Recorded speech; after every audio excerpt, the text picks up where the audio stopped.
Good morning. Broadcasting to you live from the Orion Spiral Arm of the Milky Way Galaxy, the solar system, planet Earth, North America, the United States of America, somewhere outside of the Anthony Fauci testimony in front of Congress. My name is Brian Engelman. Today is Wednesday, July 29th, 2026, and this right here, the thing that you are watching, is a very special episode. I can't really point. How do I? Yeah, of the TNAM Daily Show over there in the corner. Now I can point. The TNAM Daily Show. TNAM Daily Show is on. Yeah, there we go. The New American Media. All right, it is 8:30. We're waiting for testimony of Anthony Fauci to begin. Hang on. I thought I was watching it live. Here, let me hit refresh.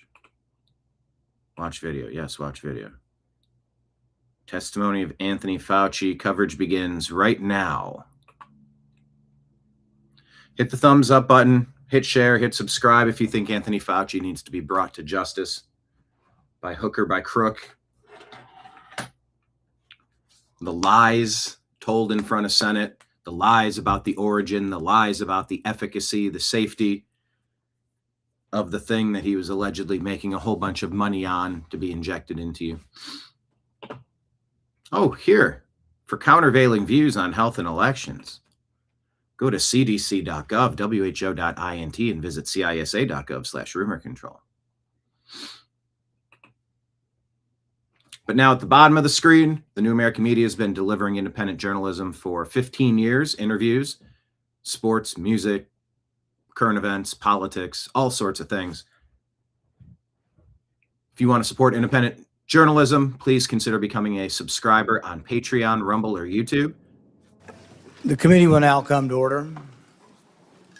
Cash App Venmo is my name, Brian Engelman. PayPal Fuzz Installment at yahoo.com. All scrolling at the bottom of the screen. So let's go to this thing. Fauci might be one of the most evil people to ever walk on Earth. Yes, I stand by that. Yes, he took half my family away, my mother and my brother. 1 million Americans died from COVID-19. Some estimate as many as 15 million people died worldwide. Thank you, Dr. Paul. COVID-19. Publicly, Anthony Fauci promoted the theory that the virus arose naturally, while privately, he was well aware of a mountain of evidence suggesting the virus originated in the lab. The American people deserve answers. The American people deserve to know why dangerous research was funded by NIAID in a totalitarian country, in a lab that lacked acceptable safety standards. After it was banned here. The decision to fund dangerous gain-of-function research in Wuhan, China, will likely go down in history as perhaps one of the worst public health decisions. Frankly, the American people deserve an apology.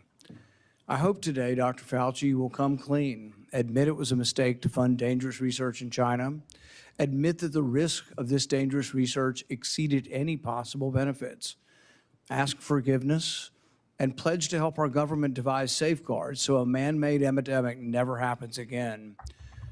Instead of an apology, you have for years avoided responsibility. Regarding the lockdowns, you argue that you did not personally issue every lockdown order, close every school, or impose every mandate. But officials across the country invoked your authority to justify these decisions.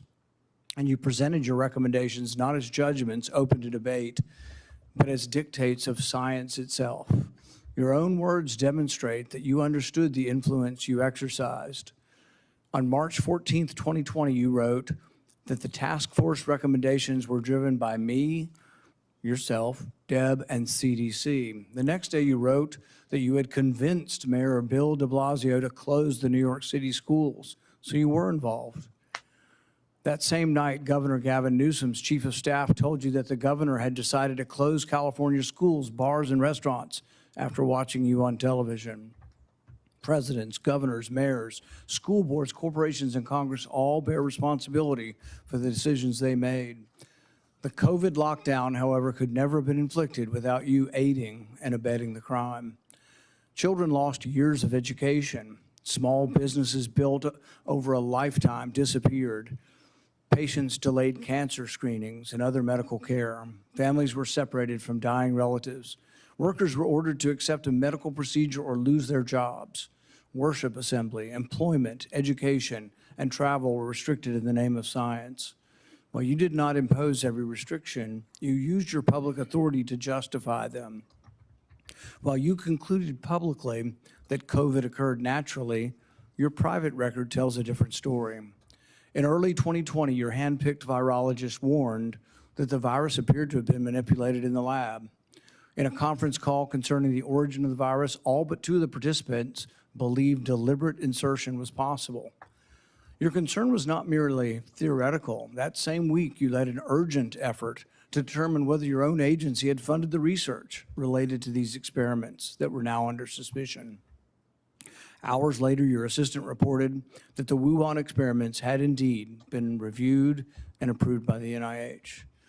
Those were not the actions of officials who believed that a research-related origin was an absurd conspiracy theory. They were the actions of officials urgently trying to determine whether their agency funding was connected to the research under discussion, connected to the pandemic. You could not hide that your agency had funded the Wuhan research or your long history of defending gain-of-function research. The only alternative left was to argue that COVID-19 did not originate in the Wuhan lab. You were not a detached observer. You had an institutional interest in the public believing that federally funded research had nothing to do with the pandemic. It was a conflict of interest from the very beginning. The authors of the proximal origin of SARS-CoV-2 privately had serious doubts about a natural origin. Within days, though, they flipped, and they all wrote in proximal origin that the virus was almost certainly not a laboratory construct. That paper was then used by the government and the media and you to discredit Americans who were asking the same questions that you and the authors were asking yourselves privately.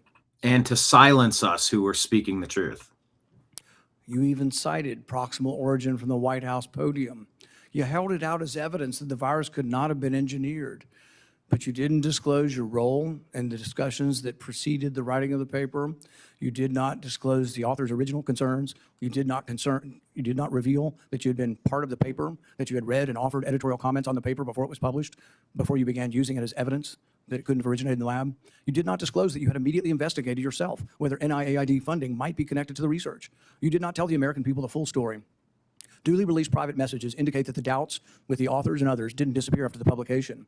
So while this was being waived at the White House to show that it couldn't come from the lab, the authors were still privately continuing to assign a meaningful probability to a laboratory origin, one thing in public and another in private. Some of the same scientists discussed avoiding email and carefully managing communications that might eventually be obtained under the Freedom of Information Act. The pattern is straightforward. Privately, there was alarm, then an immediate inquiry to see if NIAID's possible exposure to funding, then a rapid public declaration of certainty, continued private doubt, and then years of resistance to disclosure. I'm playing time and a half speed to get caught up. I didn't know we were this far behind. I was watching it live. The question is why? The only logical answer is that your primary concern was avoiding culpability. Your primary concern was hiding the fact that you had approved the funding for this dangerous research. Your support of gain-of-function research is extensive and long-standing. In 2011, your agency funded Ron Fauci's laboratory when it mutated the avian flu until it could spread through the air between mammals. This was the tipping point. This is when others became worried. You funded this.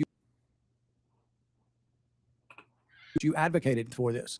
The federal government's own biosecurity board, though, recommended withholding the details of these experiments because of the danger the research posed. People were Okay, I think we're caught up. concerned that publishing it was publishing a roadmap to creating bioweapons around the world. But you sided with the gain-of-function scientist Fauci and argued that the benefits of publishing the research far outweighed the risks. You defended this avian flu transmissibility experiments as critical research. You wrote that even if a scientist became infected and triggered a pandemic, the benefits of the gain-of-function experiments outweighed the risk. In 2014, your agency, NIAID, began funding the Wuhan bat coronavirus work. In 2015, Ralph Barrick and the Chinese scientist Shi Zhengli published NIAID-supported research combining a bat coronavirus spike protein with a SARS backbone. The resulting virus could infect human airway cells. It's a novel virus that now can infect human cells. It gained transmissibility, it gained function. In 2018, the same group of scientists, EcoHealth, Barrick, Xi, and their collaborators submitted the diffuse proposal, which involved the insertion of a furin cleavage site into the coronavirus. DARPA rejected it as too dangerous.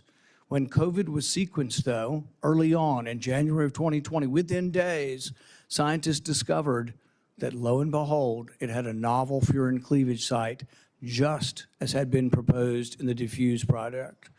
This was either an extraordinary coincidence or a smoking gun, evidence that the Chinese had created COVID-19. It made the laboratory origin question more legitimate, and it made your categorical public denials indefensible. On May 11th, 2021, you told the Senate, the NIH has never, ever, and does not now fund gain-of-function research in Wuhan, in the Wuhan Institute of Virology. When I gave you the opportunity to correct the record, to reconsider the statement, you responded that you had never before lied to Congress. We were then told that only the government's narrowest regulation of definition counted here, that you could define gain of function in one way in which this wasn't gain of function, in which all of the common sense of the world would be thrown out, all of the idea that the mice were dying and the virus was more transmissible didn't matter because you had a technical definition that allowed you to fund it. But the real question is, was it dangerous? Was it a wise decision to fund this? And you haven't deviated from that. You've never admitted that it could have been a mistake funding this research in China. The American people weren't asking for a semantics debate over what is gain of function. They were asking, does common sense say this research was dangerous in Wuhan? They wanted to know whether their money-funded experiments in Wuhan that made bat coronaviruses better able to infect humans. The answer is yes. They wanted to know whether NIAID adequately supervised their work. The answer is no. When you defended this research, you described its benefits in the broadest terms. But when Congress demanded accountability, you hid behind the narrowest possible definition. You can't have it both ways. Your conduct concerning federal records raises further questions. It is a crime to destroy federal records.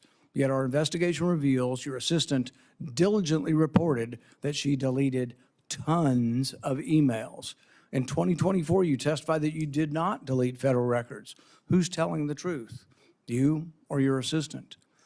The committee has obtained repeated instructions from you telling federal officials to delete communications. On February 2nd, 2020, one day after Origin's call, you told Francis Collins, please delete this email after you read it. The committee asked for your voluntary cooperation to come today. Your appearance had to be compelled by subpoena. You're here today under duress. You're here today because of the court ordering it. President Biden issued you a sweeping pardon extending back to 2014, the same pardon he gave to his son Hunter. A pardon may protect a person from criminal prosecution, doesn't rewrite history. It does not erase documents. It does not convert a misleading statement into a truthful one. And it does not prevent Congress from establishing what happened. There will be another pandemic. There will be another crisis. And there will again be officials who insist that uncertainty must be hidden for the public's own good. They will demand obedience. They will invoke science. I am the science, as though it were a commandment. They will argue that government officials cannot be questioned because questioning them would undermine public trust. They have it backwards. It is secrecy that destroys trust. It is arrogance that destroys trust. It is censorship that destroys trust. And it is the refusal to admit error that destroys trust. That loss of trust may be your most damaging legacy. Trust can't be ordered. It has to be earned. No scientist is above scrutiny. No government official is beyond accountability. And no public servant has the right to treat the suffering of millions of Americans as a footnote to his preferred version of history. I now recognize Senator Peters for his opening remarks. Thank you, Mr. Chairman.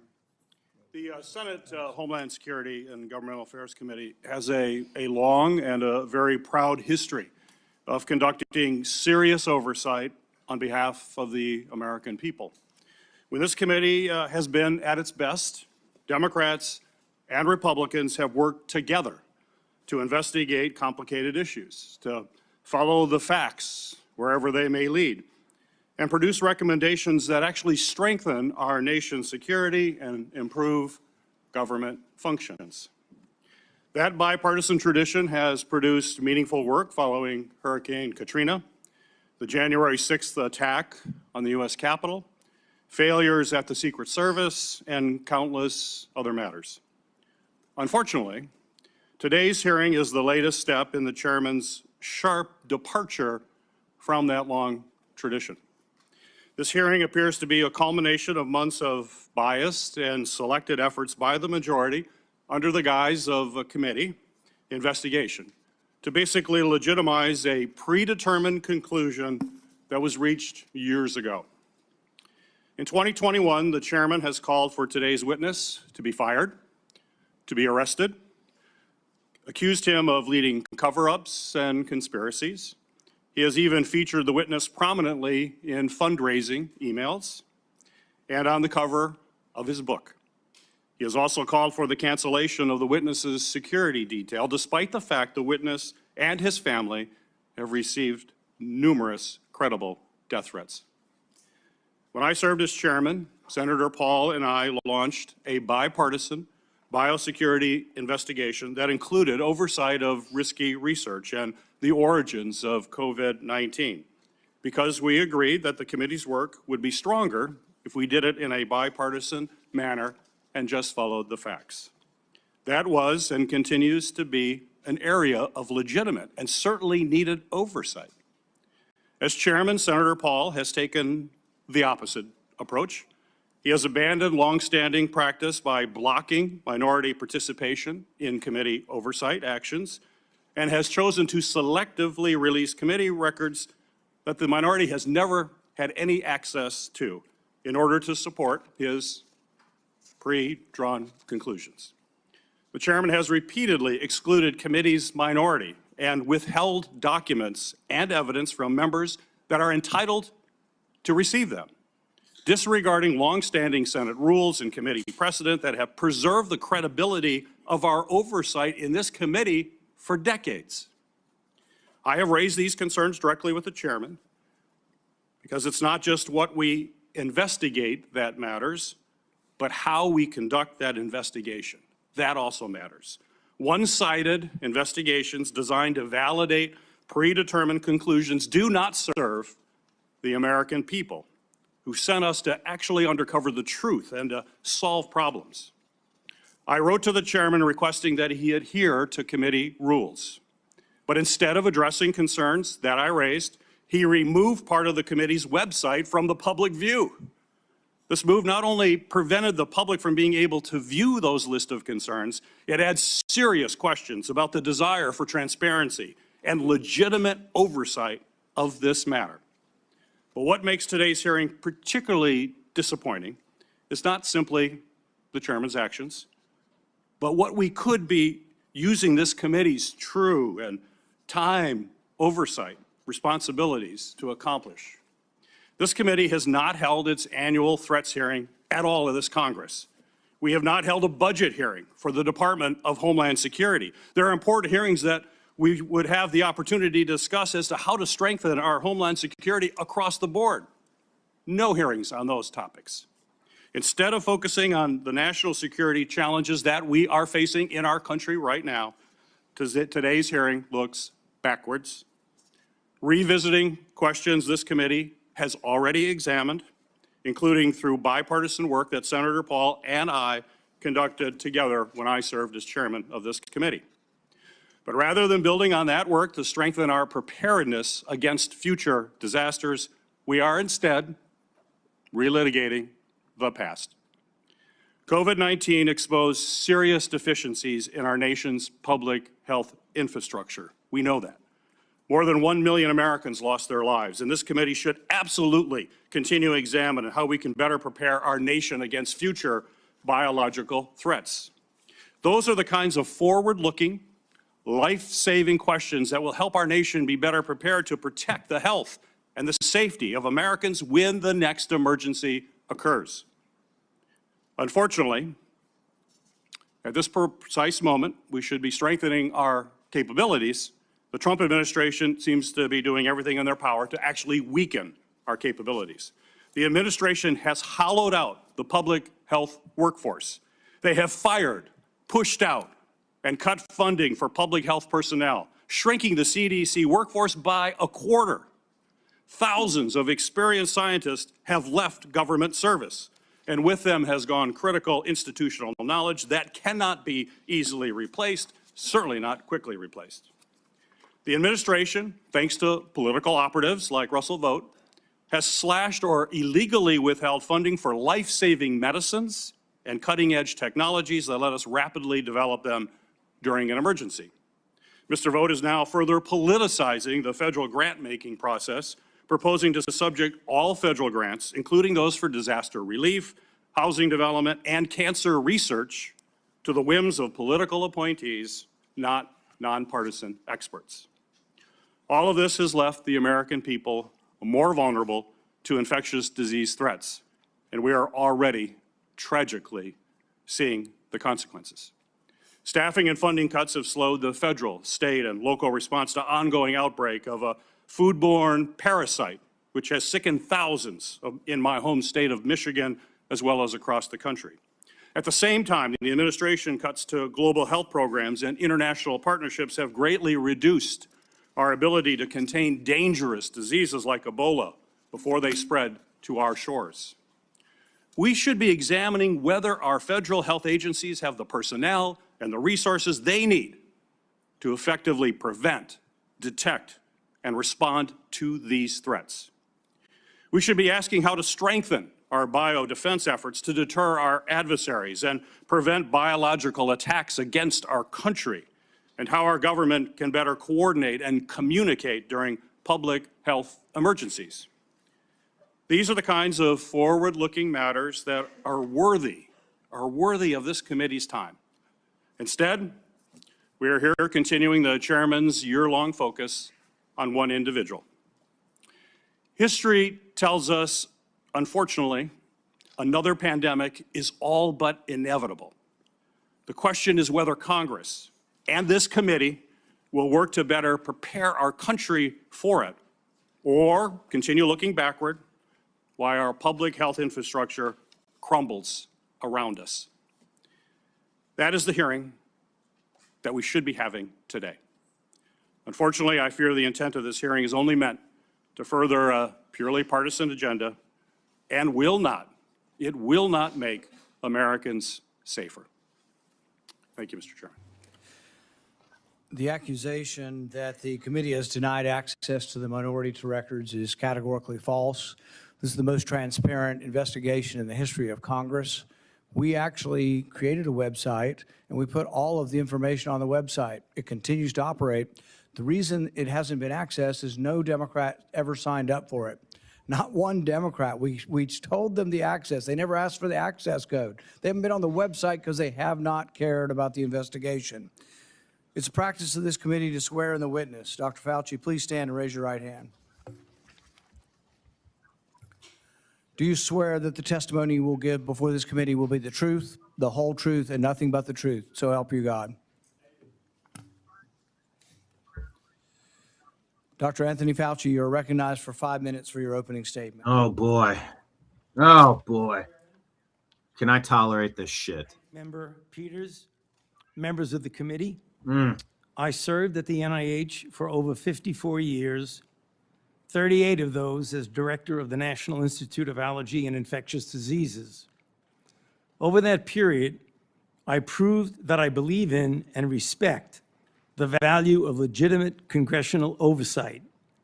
In fact, I testified before and/or briefed Senate and House Senate and House committees well over 200 times over those 38 years. During and after the COVID pandemic, I have appeared multiple times for hearings in the Senate and the House, usually under oath, and sat for several days-long transcribed sworn interviews, answering questions about the very issues that are now the subject of this hearing. However, Given Senator Paul's obvious obsession with calling for my prosecution, his repeated slanderous comments about me, and recently his publicly releasing my unredacted personal diary aimed at embarrassing and intimidating me, the only conclusion I can reach is that the sole reason he is calling me before this committee is to get me to say something, anything, that could vindicate his repeated public pledges that I end up, in his words, quote, behind bars, unquote. Any reasonable person who has followed his unhinged obsession with me would readily come to the same conclusion. Therefore, although it pains me to do so, because of the respect I have for the legislative branch of government and my decades-long record of cooperating with Congress, under the advice of my attorneys, I will invoke my right under the Fifth Amendment of the Constitution to refrain from answering your questions. Thank you. We will now begin a round of questioning. Dr. Fauci, your testimony today is compelled by a lawful subpoena. As you know, it's a crime under 18 U.S.C. Section 1001 to knowingly make a material false statement to Congress, with Fauci, you fucking asshole. the penalty up to 5 years of imprisonment. Understanding that you are under oath, the American people would like to understand your reasoning, your rationale for why you chose to fund the research in Wuhan. There have been, intelligence agencies, the CIA, the FBI, the DOE, have all come to the conclusion that more likely than not, the virus came from the lab in Wuhan. And so we'd like to know, what was the rationale? What was the discussion? How, what went behind the decision to fund the research in Wuhan? How did you come to the conclusion that a totalitarian country would be capable of doing this in a BSL-2 lab, a lab that lacked the security? What was the reasoning? And are you sorry, basically, for making the decision? Would you, given another chance, say, well, gosh, circumstances now, as I know it, maybe it wasn't a wise thing. Can you explain to the committee why you chose to fund this dangerous research in China? On the advice of counsel, I respectfully decline to answer based upon You my rights fucking under the asshole. Fifth Amendment of the Constitution. In the red folder on your table is a copy of Section 192 of Title II of the U.S. Code. Your counsel has been provided a copy as well. That section makes it a crime for a witness appearing under subpoena to refuse to answer any questions pertinent to the question under inquiry. Do you have that in front of you? On the advice of counsel, I respectfully decline to answer based upon my rights under the Fifth Amendment of the Constitution. Let the record record that the witness has refused to answer whether there's a folder in front of him based on his Fifth Amendment right. It is true that you're appearing under direction of our subpoena to provide testimony on matters under consideration by the committee, including the origins of COVID-19, risky life sciences research, and your tenure as a federal government employee. Additionally, you've been provided a full and unconditional pardon dated January 19th, 2025, for any offenses against the United States which may have been committed or taken part from January 1st, 2014 through the date of the pardon for a 10-year period, arising from or in any manner related to your service as director of the National Institute for Allergy and Infectious Diseases, as a member of the White House Coronavirus Task Force, or the White House COVID-19 response team, or as chief medical advisor to the president. Have you refused this pardon, or do you have any reason to believe this full and unconditional pardon, this grant of immunity, would somehow require you to plead the Fifth Amendment? On the advice of counsel, I respectfully decline to answer based upon my rights under the Fifth Amendment of the Constitution. Based on the facts presented, I'm going to direct you to answer the questions. The committee has issued a valid subpoena. They have requested your presence here. The questions are very pertinent to your decision-making as head of NIAID, as well as a chief advisor to the president. Do you still refuse to answer the questions? On the advice of counsel, I respectfully decline to answer based upon my rights under the Fifth Amendment of the Constitution.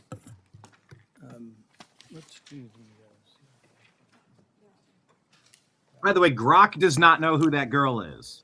Grok has been asked. Dr. Fauci, were you ever made aware of gain-of-function research on monkeypox being conducted at the National Biodefense Analysis and Countermeasure Center, NBAC, at Fort Detrick? On the advice of counsel, I respectfully decline to answer based upon my rights under the Fifth Amendment of the Constitution. Dr. Fauci, did the CIA ever transfer funds to NIH under an interagency agreement? On the advice of counsel, I respectfully decline to answer based upon my rights under the Fifth Amendment of the Constitution.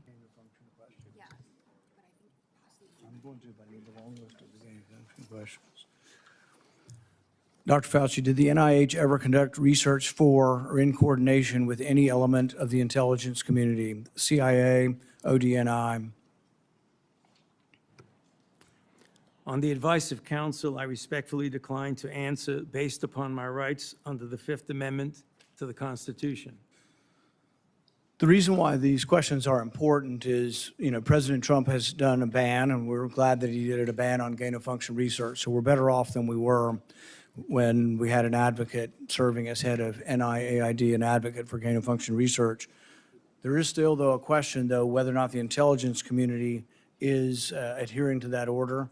There's a question of whether or not gain-of-function research is still ongoing. And these are important questions the American people deserve to know. Dr. Fauci, have you been read into any classified Department of Homeland Security program, any prospective special access program concerning gain-of-function research? On the advice of counsel, I respectfully decline to answer based upon my rights under the Fifth Amendment of the Constitution. When we look at the research in China, the gain-of-function research that you've denied was gain-of-function, one of the things that startled the scientists when they saw COVID in the first couple of weeks was when they looked at the sequence of it, they said, oh my God, there's a furin cleavage site in it. And in this particular family of coronaviruses, the sarbecoviruses, they'd never seen this before.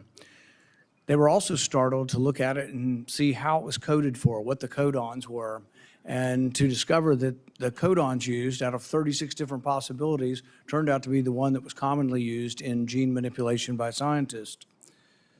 Dr. Fauci, were the scientists at the Wuhan Institute of Virology capable of inserting a furin cleavage site into a coronavirus? On the advice of counsel, I respectfully decline to answer based upon my rights under the Fifth Amendment of the Constitution. So one of the experiments that was pretty common was they would take the backbone of a SARS virus, and this would be a SARS virus that the backbone itself wasn't that dangerous, but then they would dig through guano, 300 feet underground, bat guano. They'd find other viruses, unknown viruses. They'd take the S protein off of an unknown virus and stick it on a backbone. And then they would infect mice that have humanized cells. And they were trying to discover if they could create a virus that infects humans. Now, many people would say, well, gosh, that doesn't sound like a really good idea to create viruses that don't exist in nature to see if they'll infect human cells. What if one escaped? What if you keep infecting this and do serial passage, you actually adapt the virus to be infectious to humans? So the question is whether or not, Dr. Fauci, the Wuhan Institute of Virology was combining an S protein with one virus with the backbone of others, and could this lead to a virus, maybe it wasn't even predicted, but could it lead to viruses that gained in function and then could lead to a pandemic? On the advice of counsel, I respectfully decline to answer based upon my rights under the Fifth Amendment of the Constitution. One of the arguments that you and others have made against this virus coming from the lab is it couldn't have come from the viruses that have been published. And nobody's really arguing that. I think from the very beginning, people acknowledged that the viruses that have been published are too far evolutionarily distant from a virus that could have become COVID-19. But what has never been acknowledged by the side who tries to call the other side a conspiracy theory, which is really something you don't usually see in a scientific debate. This is the first time I've ever seen an article printed in Lancet by your friends who called this a conspiracy theory. You know, these are the kind of things you see as a screed on a political, website. You don't really see this in science. But when they release this as being a conspiracy theory, we're wondering that when you do this, when you combine these viruses and are able to grow them in humanized cells, whether or not this kind of risky research, whether you call it gain of function or not, whether you use the definition of gain of function, whether this kind of research should have had more scrutiny. I think in your House testimony, you testified that you never traveled to China and that you were unaware that anybody at NIH ever examined the labs, that you trusted the Chinese scientists. I think you said that even recently, that with your discretion, you trusted the Chinese scientists. The problem is that even in our country, we trust our scientists. They're good American scientists, probably doing the right thing for America. But at the same time, we oversight to make sure it's not dangerous research, but we also investigate the lab. I believe Fort Detrick was one of our main labs, was closed down in the last year or two because of research institute, a research incident that was dangerous with dangerous pathogens. And so the American people would want to know, how could you approve this dangerous research in China, say that you trusted the Chinese scientists, and then in the end, you had to admit that you'd never been there, and none of your inspectors had ever been there. Dr. Fauci, had any of the labs where this dangerous research was occurring, were any American lab oversight or lab investigators, did they ever appear in these labs to make sure that they were safe labs? On the advice of counsel, I respectfully decline to answer based upon my rights under the Fifth Amendment to the Constitution. So one of the main theories for those who have looked at this being created in the lab was the idea that could have come from a virus not previously published. Dr. Fauci, are you aware that Dr. Shi, who worked for the Wuhan Institute of Virology, was said to, and I think in her own words, to have over 100 viruses that had not been previously published that could have been a close enough relative to create COVID-19? Are you aware of that? On the advice of counsel, I respectfully decline to answer based upon my rights under the Fifth Amendment to the Constitution. Under your testimony previously, when you denied ever having funded gain of function in China, it was so adamant as to be striking, to leave no room for any interpretation of what is or isn't gain of function research. But there's another important question. Did you fund gain of function research in other biolabs around the world? On the advice of counsel, I respectfully decline to answer based upon my rights under the Fifth Amendment to the Constitution. The one research project that we do know you did fund is the one that Ron Paul did. And it's important to talk about because this sort of was the beginning of the debate over gain of function. And this wasn't just me. I wasn't even aware of the debate 10 years ago. This was other scientists. Over 200 scientists at the Cambridge Working Group signed a protest because they didn't think you should fund the research, and they didn't think it should even be published because it was sort of a roadmap as to how to make a bioweapon. So what they did was the avian flu, and this is important. It may be the most important question we get to here today. The avian flu has about 50% mortality for humans.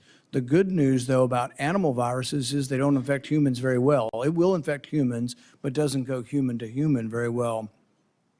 Ron Paul, with the money that you provided to him, did an experiment where he caused purposeful mutations to create a new virus, an avian flu that didn't just infect birds well, but actually infected mammals well, went ferret to ferret in an aerosolized manner. People saw this and were aghast, at the decision-making process that you decided to fund this. But this is when, the debate came about, and you wrote in support of this in the Washington Post, and you said, even if a scientist is bitten, even if a pandemic should occur, the knowledge is worth the risks. Do you still stand by that? Would you like to qualify at all whether or not the knowledge of gain of function is worth the risks, particularly in this case, since we now know 15 million people died worldwide? Many people believe this came from the lab. Do you think that the risks really are worth the benefits for gain of function research? On the advice of counsel, I respectfully decline to answer based upon my rights under the Fifth Amendment to the Constitution. All right. We're going to finish with this question, and it's based really on that statement, that general statement in your support for gain of function, the idea that the benefits outweigh the risks. So there are many other people who disagree, and they aren't politicians or not, I don't know what party they're in. David Relman is probably one of the most esteemed, and he is a scientist at Stanford. He, I think, has classified clearance. He's been a consultant to our government probably for a decade or more. And he's written about this publicly. He says the opposite. He said that the risks of this research do not outweigh the benefits. He said the risks, we shouldn't do it. Richard Ebright, who's been involved in this debate for 2 decades, says the same thing. Says we really shouldn't be doing this at all. There's a quote also by, the Kevin Esfelt quote, is that at the very end?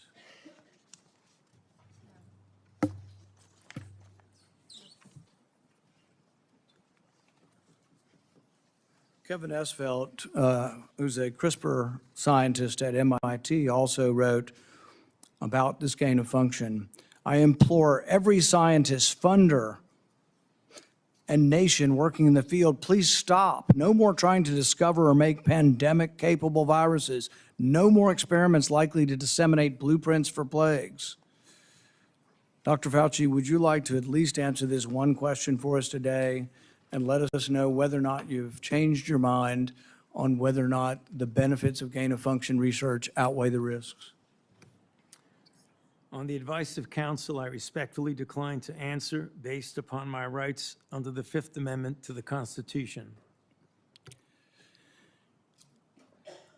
The chairman has denied your assertion of privilege and directed you to answer, but you nonetheless refuse and stand on privilege despite the existence of the pardon. The committee will have to consider after this hearing what appropriate action should be taken against you for the failure to testify after being directed to do so. It's against the law to obstruct an investigation of Congress. There will be repercussions to your refusal to testify today. Senator Peters.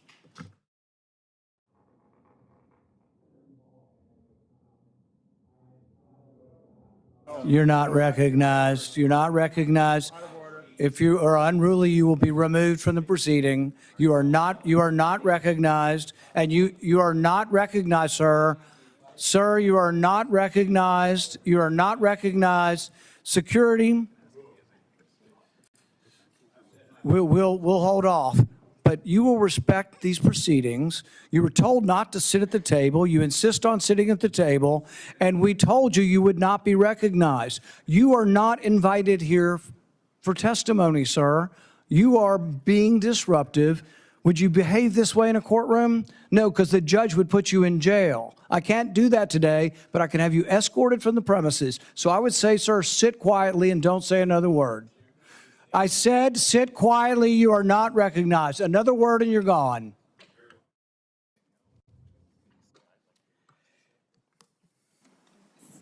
So, Mr. Chairman, I'd like to hear what the attorney has to say. He is not recognized by the committee or the chair. If he speaks again, he will be removed from the room. This testimony is from Anthony Fauci. This is not a game with his lawyers. He can advise, his lawyers can give him advice. He's got a half dozen here. They're all allowed to talk to him. Yes. All right? Yeah. But the attorneys are not recognized. In fact, the attorney was told not to sit at the table, and he's not obeying that recommendation. There's a row behind you, sir. That's where you were told to sit, and you're not. And now you're disrupting the proceedings. And so, look, this is the way Anthony Fauci wants to be remembered, for a lawyer not listening to the rules. That's the way you want to be remembered, and that's what you're going to do. You are not recognized, sir. Security, please remove him from the room.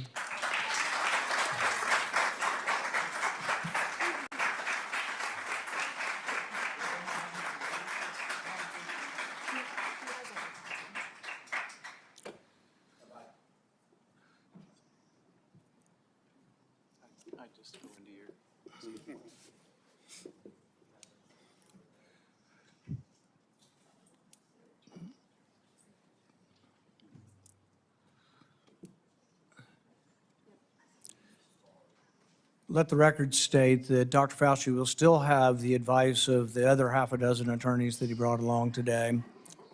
Senator Peters. Thank you, Mr. Chairman. The COVID-19 pandemic is not the first or the last public health crisis to impact our nation. In December 2022, I released a report that identified significant failures in our federal government's preparedness and initial response to COVID-19. This report contained 17 key findings. It's a very large report, which I have right here. It contains 17 key findings and corresponding recommendations, including the need to invest in sustainable domestic manufacturing capabilities for critical medical supplies, build the infrastructure needed to surge testing capacity for infectious diseases, and robustly fund public health emergency preparedness and responses across all levels of government. Unfortunately, multiple administrations, including the current Trump administration, have failed to fund or to reform our health preparedness. This is something that I would hope the committee in the future would investigate. It needs to be taken a look at. It also feels like a new public health threat is hitting us every month. There's a foodborne parasite affecting thousands of people in Michigan and across the country, and our federal agencies still haven't fully pinned down the source of that outbreak. Measles cases in this country are at the highest they've been in 35 years. More children are getting sick and even hospitalized from this preventable disease. Over 1,000 people have died from the Ebola virus in Africa, and we don't know how widespread this crisis actually is. We have a hantavirus scare on a cruise ship, and though it hasn't made headlines in the way that the screwworm threatening our food security has, I remain concerned about bird flu that is also spreading and could one day cause a pandemic. This is also something this committee should be investigating and holding hearings on. Since January 2025, the Trump administration has taken a number of actions to drastically weaken our ability to fight infectious diseases and biological threats that endanger Americans. These actions are both incomprehensible and are also inexcusable. They include slashing funding for public health and infectious disease research, canceling contracts for cutting-edge vaccine technology, shutting agencies responsible for tackling infectious diseases around the world, firing thousands of federal employees with keeping our communities and our medicines and our food supply safe, and injecting political appointees in what should be non-political grant-making functions. That is something this committee should be looking at. I could go on. I could go on all the topics that we need to be looking at moving forward to protect this country. We're not doing that in this committee. That's what this committee was designed to do. It's what it has done throughout history. It has done it in a bipartisan way. We should get back to that and think about the future of this country and keeping this country safe. We're not done dealing with When a crisis like COVID-19 strikes, we have an obligation to examine what went right and what went wrong to provide accountability for the American people. Congress certainly has done that. Between the House and Senate, nearly 20 different committees, including this committee, as I mentioned, have conducted oversight of the COVID-19 pandemic, conducting transcribed interviews, holding dozens of hearings, and released more than 10 reports. Today's exercise, unfortunately, is a stark departure from those largely bipartisan, legitimate efforts. The chairman has shut the minority out of participating equally in these efforts, withheld information, selectively released documents, actions that completely undermine the credibility of this investigation. I will enter a record without objection, Mr. Chairman, a letter that I sent to you that detailed all of those areas that we have concern with and where we were shut out. Without objection. We'll provide other details as well. I think today's hearing unfortunately does real damage. It's tempting to turn one person into the scapegoat for a crisis that hundreds of officials across both the Trump and the Biden administration were responsible for handling. And it does so in a way that people that are facing death threats. This is only going to, unfortunately, deter other scientific experts from public service to understand that this is what they would have to go through as they provide their advice to us. A death threat? How about death We're not going to make reality? our nation safer, and I hope that we can restore by doing these kinds of activities. And I hope that we can restore our legitimate bipartisan oversight that's going to help strengthen our public health and pandemic preparedness and other homeland priorities. That's what this committee needs to focus on. It hasn't the last year and a half. Let's hope it does in the future. Thank you, Mr. Chairman. Senator Johnson. Thank you, Mr. Chairman. Dr. Fauci, I hope the American people listen very carefully to Chairman Paul's opening statement. I think it's a stunning indictment of the actions you've taken that have been so destructive to global health. I certainly understand why you needed a pardon. I certainly understand why, on the advice of counsel, you're not answering any questions, because I think it'd be almost impossible for you to answer the questions truthfully. Yep. Without really demonstrating what you did, your culpability, self-incriminating. We have, all of us has prepared a lot. I've been deluged with questions to ask Dr. Anthony Fauci. There are so many legitimate questions that deserve answers, and now you're not willing to provide those answers. So with my limited time, I'm going to talk about things that my investigation have revealed that have not been adequately answered and, quite honestly, haven't been adequately covered by the legacy media. I'll kind of combine the questions into kind of one, but I certainly, let's put up the last COVID chart. I was warned pretty early on about the dangers of the experimental gene therapy that you've called a vaccine, but it really falls under the definition of gene therapy. So I was going to ask you, were you carefully monitoring the safety surveillance systems like VAERS and vSafe that literally were deluged with complaints? Currently, worldwide, there have been almost 1.7 million adverse events reported to the VAERS system. Of those, over 39,000 were deaths.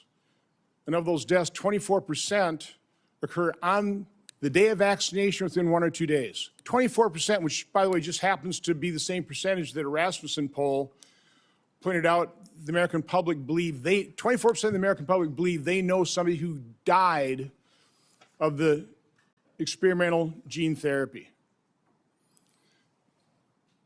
So again, I was certainly interested in asking you whether or not you were following this as carefully as I was. It was not my responsibility to follow safety surveillance systems, but I did. And by the way, when I published, this is actual government information. When I published it and people had me on their shows, they would be censored by Facebook. They would be deplatformed. I think largely at the behest of the actions you took to make sure that disinformation wasn't spread. This wasn't disinformation. This was the truth. So I was going to ask you whether you knew Dr. Marks. I think you do know him. He's the head of CBER. He's the man who is in charge of approving vaccines and surveilling for the safety. My investigation shows that on March 1st of 2021, less than 3 months after the emergency use authorizations, he was warned by Dr. Anna Scharsman, data mining expert, that the algorithm they were using to analyze VAERS data was going to hide in mass safety signals. 26 days later, and 3 months consecutively after that, they did data runs with a new algorithm that unmasked those safety signals. They showed dozens of safety signals, including sudden cardiac death, cerebral artery occlusion, basal ganglia stroke, agonal. Okay, yes, all of those things. The censorship industrial complex with the deep state, with the big tech overlords that shut the New American Media down. My personal profile on Facebook multiple times. The New American Media company page No rhyme or reason, no explanation, no opportunity to remedy any alleged issue, no human to speak with, no appeal process. We were fucking silenced if we were talking about COVID, the experimental mRNA gene therapy, the 2020 election. It's all the same story. You don't need to believe that COVID was released intentionally, like I believe is at least possible, by the way. No sane person can completely rule that out. Don't you dare call it a lab leak. You don't know that. And you definitely don't know that it could be accidental. We were silenced, stripped of monetization on YouTube, video after video getting flagged or just straight out deleted, decimated on Twitter. I've spent a decade and a half building the new American media, trying to parse through, like we say on this show, we're a bunch of trash pandas. We're a bunch of raccoons. Every day we open up Facebook or we open up Instagram and X and try to see what's going on. I'm the bartender. You're the customer. We're sitting here in this bar. We're talking about all the things on all the screens. Every conversation is valid. Let it rip. Just keep it mostly respectful. That's the only ask. Demand, actually.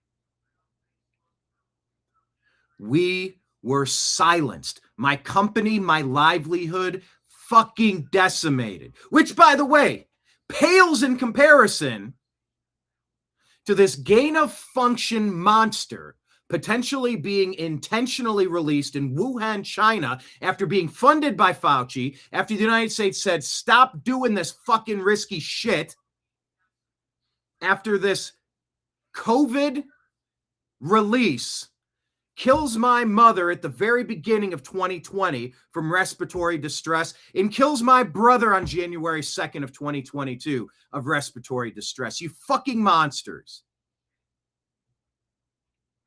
There's a reason I'm staying as silent as possible during this hearing. You don't want to listen to me cranked up to 11 very often. Rhythm, Bell's palsy, and pulmonary infarction. Your diaries now show that you actually suffered pulmonary infarction in, I think, probably June 2021. I was just wondering whether it ever went through your mind that maybe that injection, all those boosters you took, might have caused that. You know, and the question I was going to, and I'll ask this question: were you ever made aware of the fact that Peter Marks was warned that the algorithm was going to hide the safety signals? And were you told that senior FDA officials were given shown dozens of safety signals associated with the COVID injection?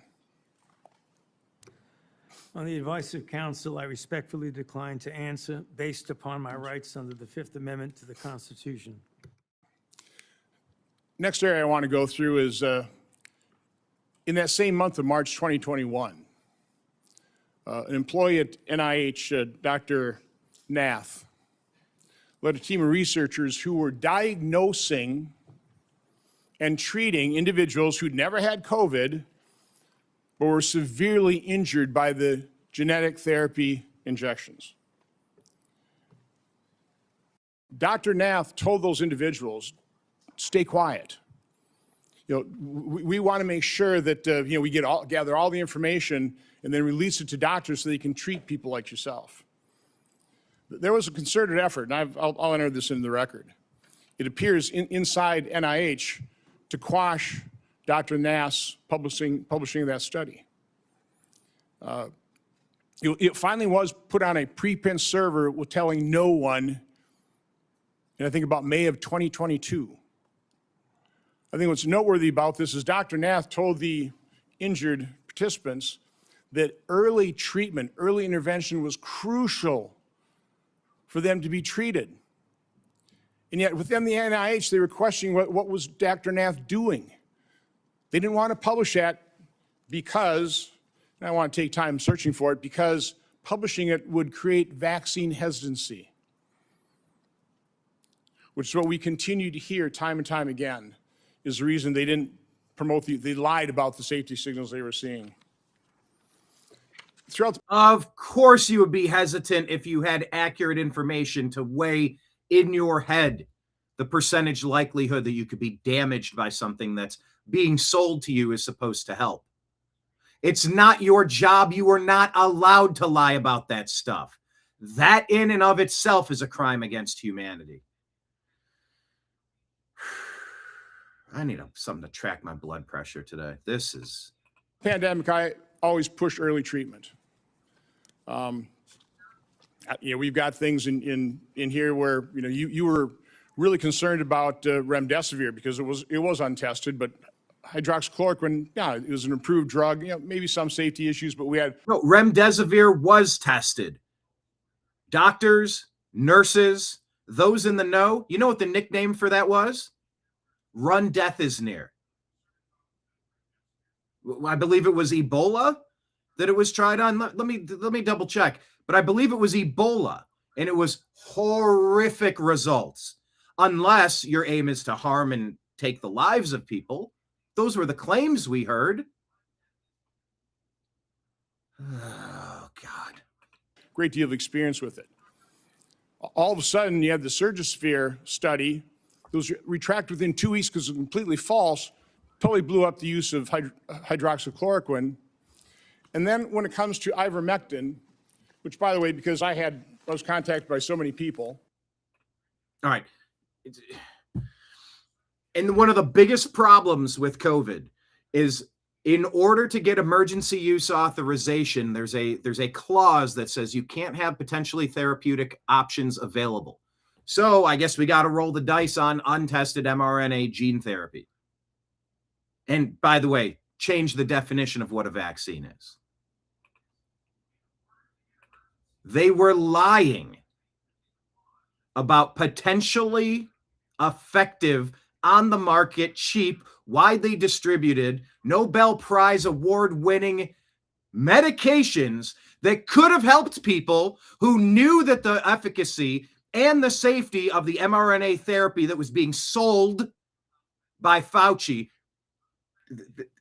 not promoted by, not discussed by, not encouraged that you take, sold as a salesman.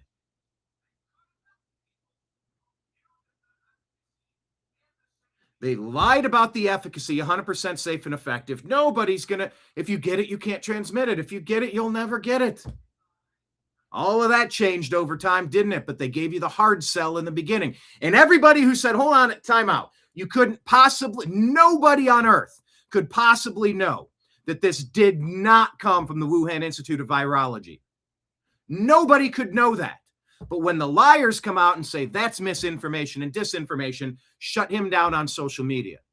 Shut down his company so he can't pay the fucking bills. Shut down his voice so that he can be discredited and eliminated, depersoned like in 1984.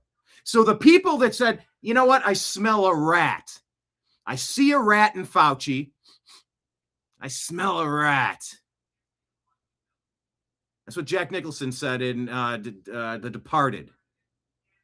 The people that weren't going to take that thing were denied the Merrick protocol, monoclonal antibodies, ivermectin, and hydroxychloroquine. Fuck you.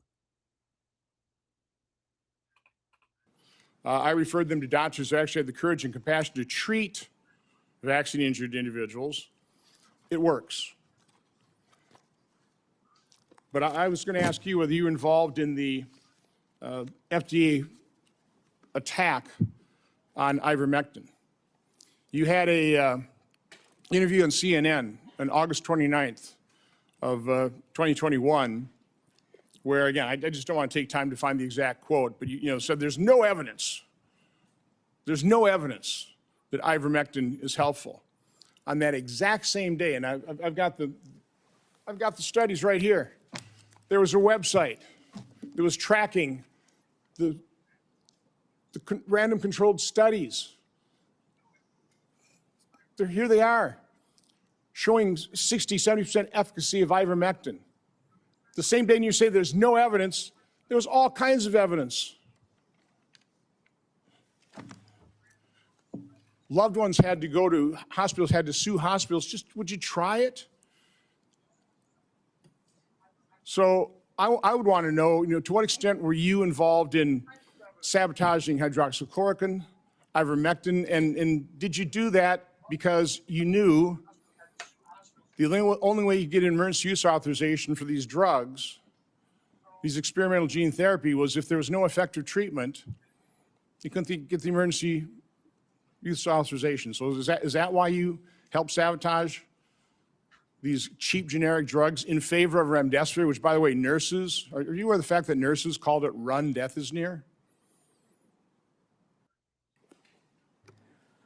On the advice of counsel, I respectfully decline to answer based upon my rights under the Fifth Amendment to the Constitution. But let me end on this note, because this just came to light. We've got 11 million pages of documents. We also have other people who were in the room. But now we know you actually lied to your own diary. On March 27, 2020, you wrote in your diary, "To my surprise yesterday, the POTUS sent a letter to governors outlining a plan to reopen county by county while monitoring the spread of virus in the low-risk counties. This was half-baked and never shown to Deb or I before it was sent out." So we have evidence that, in fact, you were fully aware of it and certainly approved it, if not authored it. So I was just simply asking, is that true? Did you literally lie to your own diary? Did you know of that letter sent out to governors about reopening county by county? And again, Mr. Chairman, I'd ask you to ask the witness to just answer that one simple question. On the advice of counsel, I respectfully decline to answer based upon my rights under the Fifth Amendment to the Constitution. Thank you, Mr. Chairman. Senator Hassan. Thank you. Dr. Fauci, I want to start by thanking you for more than 50 years of service to this country at the National Institutes of Health. And it is unfortunate that you have been put in the position that you are in today. And it must be enormously frustrating to know that this hearing is designed to entrap you. It must be very frustrating for your attorneys to hear the chair's mischaracterization of the legal issues and posture that impact your decisions at the witness table today. Meanwhile, I was going to ask you a series of questions about things that are relevant right now to the people of the United States about the state of public health in this country.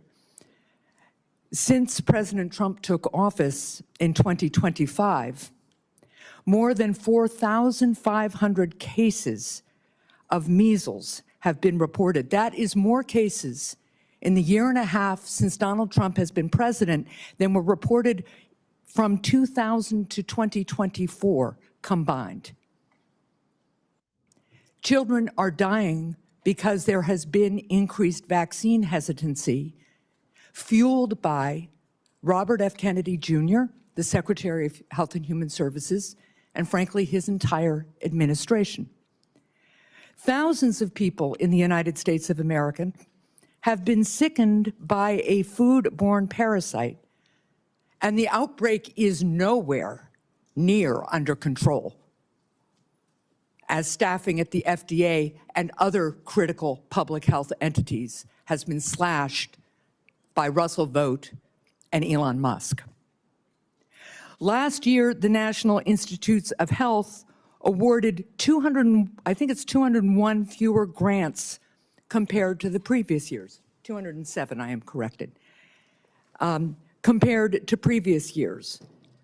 As those grants were either canceled or delays, especially at the beginning of the Trump administration, I can tell my colleagues what the impact was on people in New Hampshire, on scientists in New Hampshire, on clinical trials in New Hampshire where people's cancer treatment was interrupted because Elon Musk and Russell Vought know better, they say, than the people at NIH about what to fund. And because they did some sort of word search, it seems, for some of the grants, and boy, oh boy, if you were studying rural health in New Hampshire and trying to understand how to better engage people who need health care in rural America, that was off the table. America is losing researchers and scientists to other countries because researchers and scientists, highly trained, highly qualified, invested in often by the American taxpayer, are finding the hostility from this administration so strong that it interferes with their science, and they want to pursue science wherever that science takes them. I also sit on the Health, Education, Labor, and Pensions Committee. We have had a number of hearings with nominees recently to fill critical spots. One of those nominees is Dr. Erica Schwartz, a brilliant woman, medical degree, biomedical engineering degree. I think she also told us she has a law degree and a master's in public health. She was a 2-star admiral in the United States Navy, an experienced doctor. And yet, when I asked her if she would push back at Secretary Kennedy, if he instructed her to suspend the promotion of the flu vaccine as he did some point in the last few months, there's an email to prove it, she couldn't answer that question. She either could not, would not, or had been bullied into evading a question about whether she, as the director of CDC, would stand up to Secretary Kennedy, the most unqualified Secretary of Health and Human Services this country has ever seen, and more than unqualified, somebody who pursues conspiracy theories, degrades people with disabilities, and continues to promote disproved science. That's the state of healthcare and public health in this country right now, not to mention the $1 trillion or so of cuts to the Medicaid program that is decimating healthcare in my state and decimating it around the country, not to mention the refusal of my colleagues and this administration to extend critical tax cuts for people who are trying to afford insurance on the Affordable Care Act. I just was at one of my community health clinics, and they are reporting fewer and fewer people coming in for care, disrupting care because they can no longer afford health insurance. And that is impacting, of course, the revenue stream to the community health clinic, their ability to hire and pay people, their ability to take care of their community. That's what I wish we were having hearings about in this committee and in the Health Committee. That's what I wish we were trying to address in a bipartisan way. But instead, we are here in an attempt to entrap you because you had a distinguished career trying to put Americans' public health first. With that, I yield. Senator Lankford. Mr. Chairman, thank you. Dr. Fauci, thanks for coming today. I know you're invoking your Fifth Amendment right, which you have the right to be able to do constitutionally, but thanks for coming to be a part of this. There are a lot of issues and a lot of questions that have come up, and hopefully in some day in the future, we'll be able to get all this clarity to be able to pull together. There were over 1 million Americans that died from COVID. You know that well. You were tracking the numbers literally every single day, those affected and those that died from the earliest days. There are a lot of lessons that we've got to learn from this, that we should put into history to be able to determine what happens in the future. How do we respond in the future? How do we deal with something like this again? It was uncharted territory for everyone. But I would tell you, countless families, including my own, watched a loved one die behind glass or through a screen because we couldn't get access to them. Children couldn't get to school. People missed their prom or graduation ceremonies. There were lots of things that happened that dramatically changed the future of the country. The mental health issues that we have continued to deal with from the isolation have been profound. Even something as simple as children that wore masks or around adults wearing masks for all that time are slower in learning language now because they couldn't watch someone's lips moving, and so they're slower in that. Amazingly enough, churches and places of worship were forced to be closed down. There were even churches that met where the pastor preached in the parking lot and the congregants all met in their cars with windows up, and police came and scattered them and said, "You can't be here." The simple act of social distancing became an issue. As everyone guessed, what's the right distance to be away from someone else? Literacy rates have declined. All these things are results, not to mention the loss of lives and the health experiences that have been out there for many Americans. So there are legitimate questions. I wanted to be able to raise some of those, to be able to walk through some of this, because it has been very, very challenging. As we've gone through some of your notes and your diary and other things that are out there, we're trying to be able to pull bits and pieces of things to be able to learn lessons. On May the 6th, 2020, you wrote at that time, I had a conversation with Robert Redfield, who, as you know well, was then the director of CDC, about the fact that greater than 1 million children worldwide have missed their measles vaccination because of the shutdown. You stated, this is terrible and needs to be addressed, since on that basis alone, there would be far more excess deaths from measles among children than coronavirus deaths among children. I need to bring this up to the TF, the task force.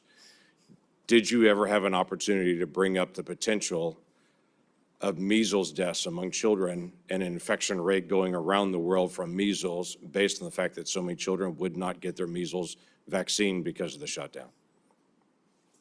I'm sorry, Senator, but on the advice of counsel, I respectfully decline to answer based upon my rights under the Fifth Amendment to the Constitution. That is your right to do. One of the big issues that's really coming up is on the lab issue. This was greatly discussed about whether this came from a lab or whether this came from nature.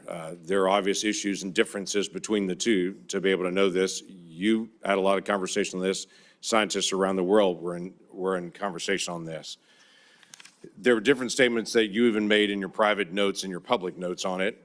In January the 26th of 2020, this is before we had our first tragic death of coronavirus in the United States, you wrote, it now appears using epi data that the genomic data, the first infection was in early December and was not connected to the market, which was the big rumor that was out there, is this wet market in China.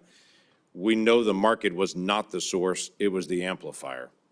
On January the 31st, you wrote about a phone call. You wrote, the people on the phone felt the mutations around the furin cleavage site of the spike protein could not have occurred naturally, since it would require an evolutionary jump that they found nowhere in bat isolates. They bring up the possibility this could have been deliberately inserted and either accidentally released or deliberately released by a crazy person in the lab, the former being the most likely.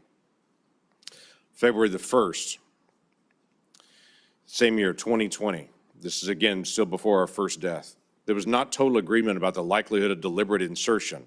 Ron said he was sure that this could occur naturally and we should not waste our time and divert our effort to pursue this. This is expected of him since he was the original gain-of-function person with Yoshi. Also, Christian was with Ron.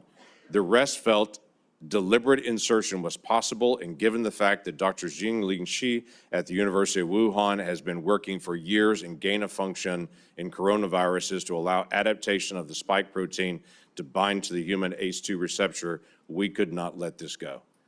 That's a remarkable statement for February the 1st of 2020, when there hadn't even been the first death here, but we knew something was moving. You knew well that something was moving. You identified February the 1st, before any of us had ever heard of the Wuhan lab, not only the Wuhan lab in the conversation, but literally the scientist that you named in your own notes, the lead scientist that was there.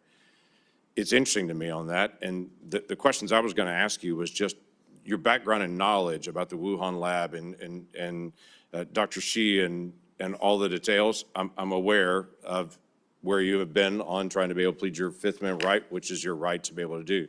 But I also want to be able to find out some facts to be able to help us for the future on this. The Lawrence Livermore National Laboratory in May of 2020, put out a classified document that has only been recently unclassified on this, that had this statement: we assess all the necessary conditions for an accidental release of a laboratory-modified coronavirus, specifically a coronavirus adapted to recognize human cell receptors, were present at the Chinese Wuhan Institute of Virology in mid to late 2019. Now, the question that I had for you is, this is May the 27th of 2020. This is the report that most people will see, is this. I have clearance. I serve on the Intelligence Committee. I've actually read this complete document unredacted. My concern is, were you given the ability to see this document unredacted? Based on your position, were you able to see this and to be able to get this information? I could see it, and I know what's here. Everybody else just has their conclusion at the beginning of it, not this. My question to you was going to be, did you have access? Because it's important for the future that people in your position do have access to this kind of information and insight. Is there any way you could answer that question? Were you able to give access to this data? On the advice of counsel, I respectfully decline to answer based upon my rights under the Fifth Amendment to the Constitution. You wrote on January the 26th of 2020, we should be allowed to send our CDC epidemiologists to China to work with them so they could see the data firsthand. You also wrote in February 12th, 2020, that you had great concerns about the World Health Organization because it depends greatly on China and, as you stated, often bows to them. Now, this is a really important issue that we've got to resolve for the future. It's not just our cooperation with Chinese scientists, it's our acknowledgement that China covered up their data, wouldn't allow our scientists to be able to come in. They cleaned up the wet market. They cleaned up the other areas. They wouldn't allow you to get access to all the other scientists who are there, including their health records, what happened to them, or even all the sequencing that they had done in advance. For the future of our research and our cooperation with any scientist around the world, I think it's really important that we resolve, if we're going to fund research and cooperate with you, we've got to have certain things from you. If things go sideways, we've got to have access to all information in all places. You were noting not only that China was affecting the World Health Organization and that China was bending them to their will, and so the World Health Organization was putting out data that you saw, at least at that point, as being from a Chinese perspective, covering up what was going on, but you also noted we weren't able to get access to all this information. We've got to be able to figure this out for the future to be able to make sure that research that is done, we have access to all information. If something goes sideways at some point, which clearly it did at the Wuhan Institute of Virology, and that being, as was noted by many people, the only lab in the world that was doing research like this that had a lower standard of actually their security standards there than many other labs around the world, yet they were doing this very dangerous research. What can we gain, and what advice could you give us to say in a future setting, we've got to make sure that we actually get information from people and we can be guaranteed that we're going to get that insight? Yes, sir. On the advice of counsel, I respectfully decline to answer based upon my rights under the Fifth Amendment to the Constitution. I yield back. Senator Blumenthal. Thank you, Mr. Chairman. I want to go back to the dark days of the coronavirus pandemic, one of the darkest days or times in our history. Hospitals were overflowing. Navy medical ships were docked in the Hudson River. Emergency rooms were forced into unprecedented triaging during the worst week of the pandemic, which happens to have been the last week of President Trump's first term. More than 25,000 Americans died of COVID-19. Easy to forget those dark days. But for the past 18 months, the Trump administration has been engaged in a campaign to rewrite this history. And today's proceeding, I fear, is part of that effort, one of the darkest days in our Senate's history. The Trump administration has launched a baseless, set of smears against vaccines that help pull us out of that public health crisis, vaccines that are undoubtedly President Trump's greatest accomplishment. It has slashed funding to local public health departments that were on the front lines of the pandemic. And those healthcare workers are heroes. It has disparaged those heroes as woke or wasteful. And it has used a politicized Department of Justice to target the researchers who helped us track and understand the novel virus. Today's hearing is another page in that playbook, sadly, tragically. Dr. Fauci, you've spent 5 decades in public service, including nearly 4 decades in leadership at the National Institutes of Health, helping to conquer COVID-19, but also HIV, swine flu, Zika, Ebola, and other epidemics with real-life results saving human lives. Put aside all the flowery rhetoric that we hear in the United States Senate. Dr. Fauci has saved lives, as have public health officials in the United States and throughout the world. And today, we are demeaning and degrading their life-saving service. Republicans are eager to rebrand you as a villain in order to distract from their own failure to protect Americans from soaring healthcare costs. They've been rising astronomically in the last couple of years, and from unsafe food, which has caused cyclospora to spread, and resurgent measles as a result of the anti-vaccine policy. This hearing is the culmination of a years-long crusade, which started more than 6 years ago when Dr. Fauci dared to contradict President Trump.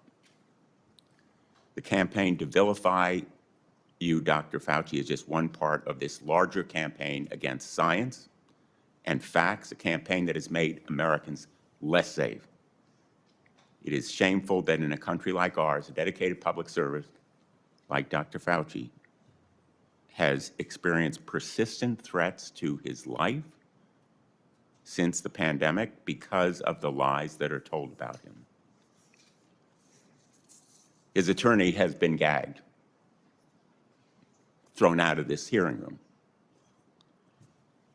But he has written a letter to the chairman that is an explanation for the reasons why Dr. Fauci is, in fact, invoking his constitutional right. It is a right. And I would ask that this letter from David Schertler and Danny Onato be made a part of the record if there's no Without objection. objection. His attorney has also issued a statement within the last half hour, I believe, that sets forth, again, the reasons that he is here to help protect his client's rights. And I would ask that that statement be made part of the record as well, Mr. Chairman. Without objection. Let's be very clear. The Fifth Amendment is a right of everyone appearing before an authority like this one. It should be respected.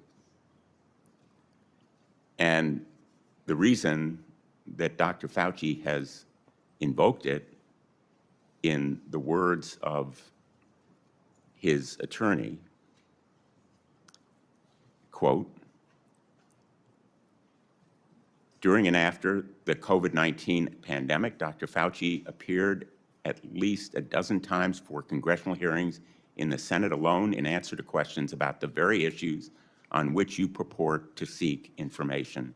He has been thoroughly transparent and consistent in providing factual information to Congress, and he is deeply familiar with the processes and protocols of sharing information with the legislative branch.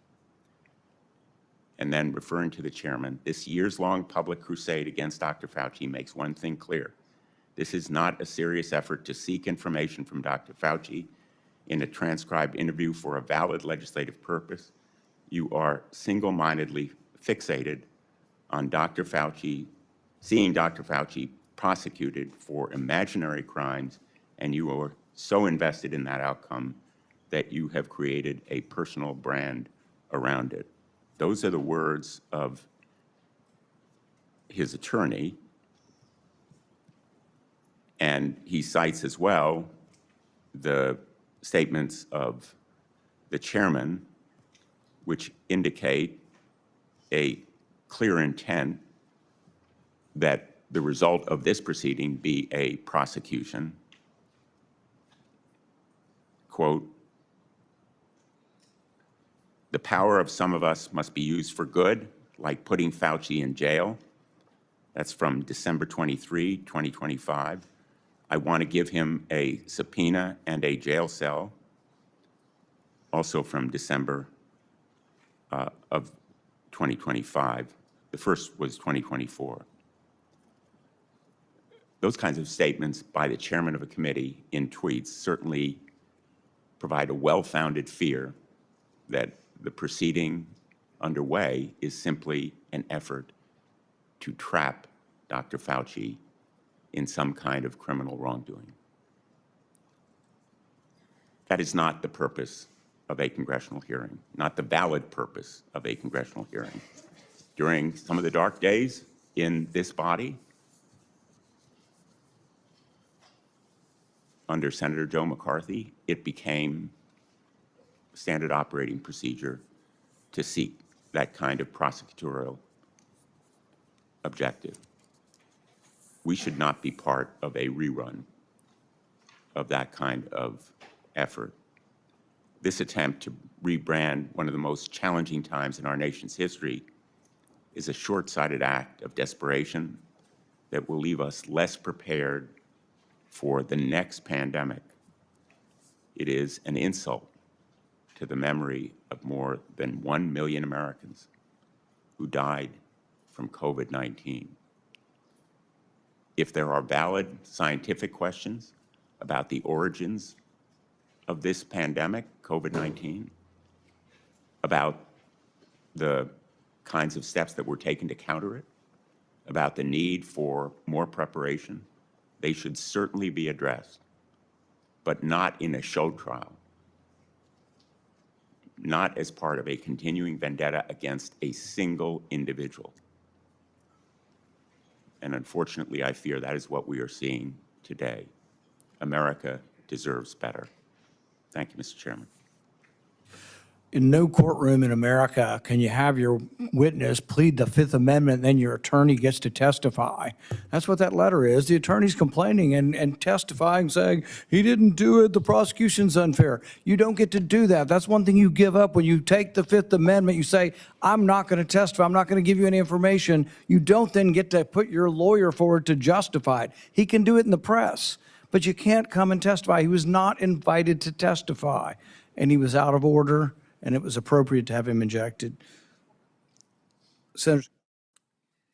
Chairman Paul, thank you for doing this. I think, I know in my state, people have been asking questions about Dr. Fauci for years. So Dr. Fauci, your entry has made clear that you love being a hero, a celebrity, and here having the eyes of the world upon you. You loved every newspaper profile, every photo shoot, every fancy dinner with the elites. To many Americans who lost family members, who lost trust in our federal government, you're not a hero. Unfortunately, you're a villain. You made yourself the story and abandoned the American people to serve your own ego. To begin, I would like to talk about your relationship with David Morenz. He was the senior advisor in the NIAID, Office of the Director, your office, for 16 years. He was your friend. He was a frequent guest at your house. You reportedly co-authored over 50 scientific articles with him. You turned to him first right after COVID-19 first occurred. Earlier this year, the Department of Justice charged him with conspiracy against the United States, in addition to other charges as part of a conspiracy to conceal information and falsify records to suppress alternative theories about the origins of COVID-19.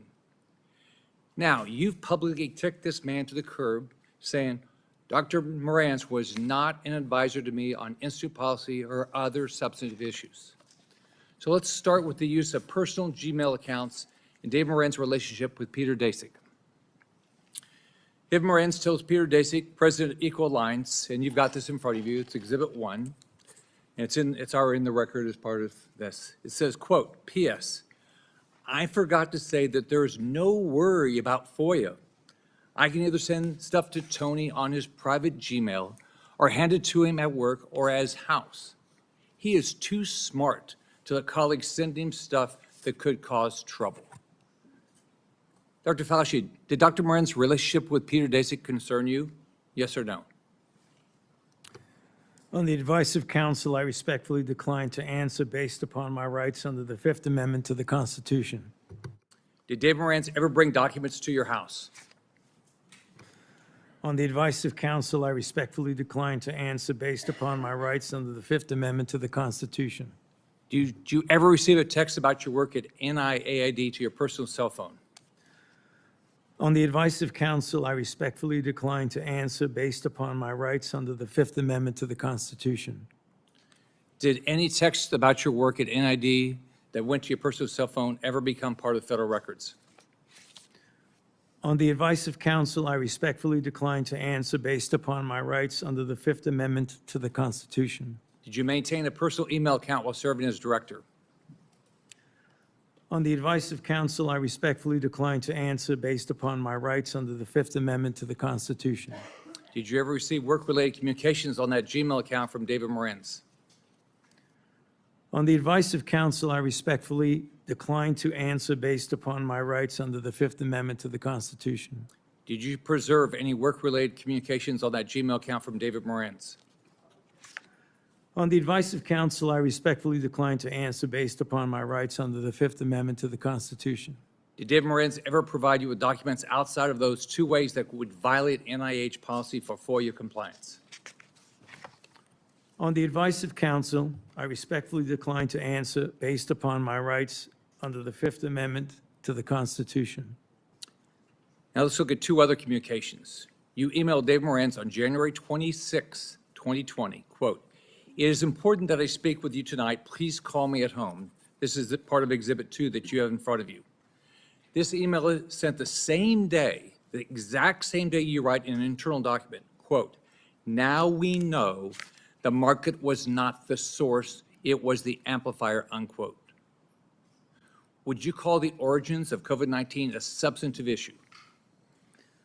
On the advice of counsel, I respectfully decline to answer based upon my rights under the Fifth Amendment to the Constitution. Did you discuss COVID-19 origins with Dave Moran's on this phone call? On the advice of counsel, I respectfully decline to answer based upon my rights under the Fifth Amendment to the Constitution. Now let's take a closer look at the last time you testified before Congress. This is part of what you have in front of you is Exhibit 4, which is part of the record. In June 2024, you testified to Dr. Moran's, quote, "Was not an advisor to me on institute policy or other substantive issues. Furthermore, his office is located in a different building from that of the NIAID director," unquote. Is that still your testimony today? On the advice of counsel, I respectfully decline to answer based upon my rights under the Fifth Amendment to the Constitution. So today, under oath, your testimony remains that Dr. Moran's was not an advisor to you on institute policy or substantive matters.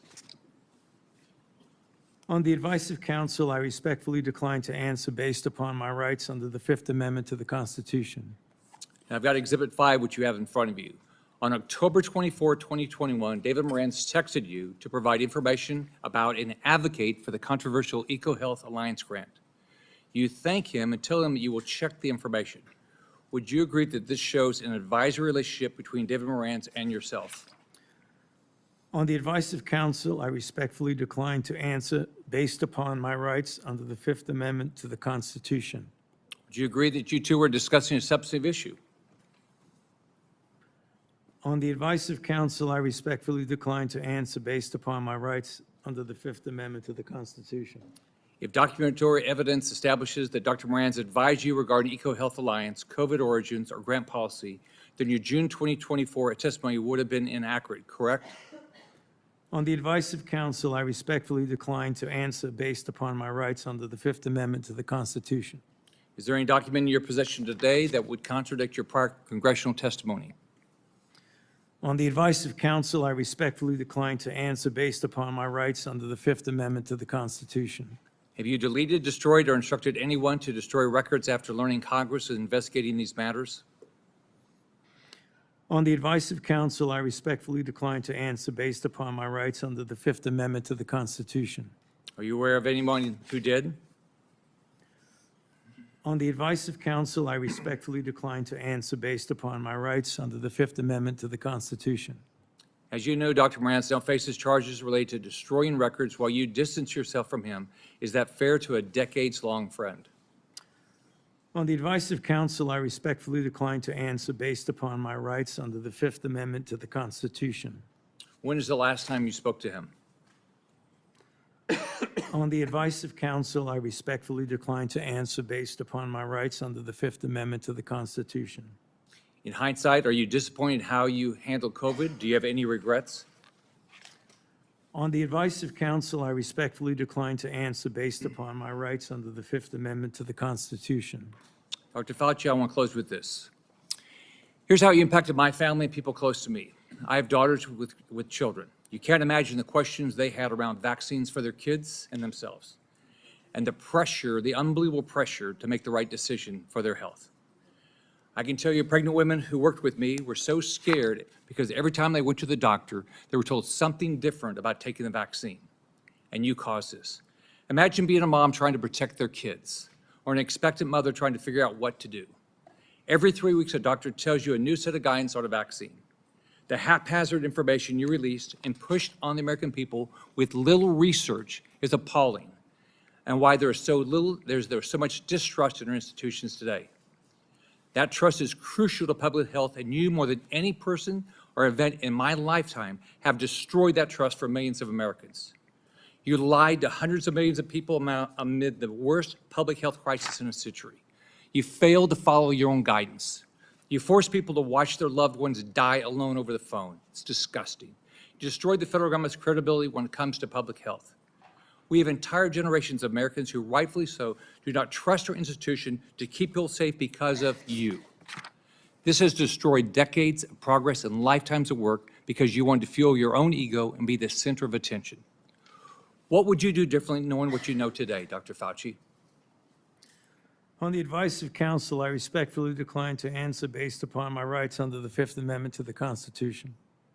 All the evidence is right here, and you still can't bring yourself to tell the truth or apologize because you received an auto-pin pardon from a staffer in the Biden White House.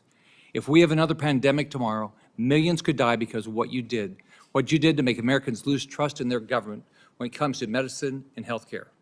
How many families have you apologized to had to watch their loved ones die alone?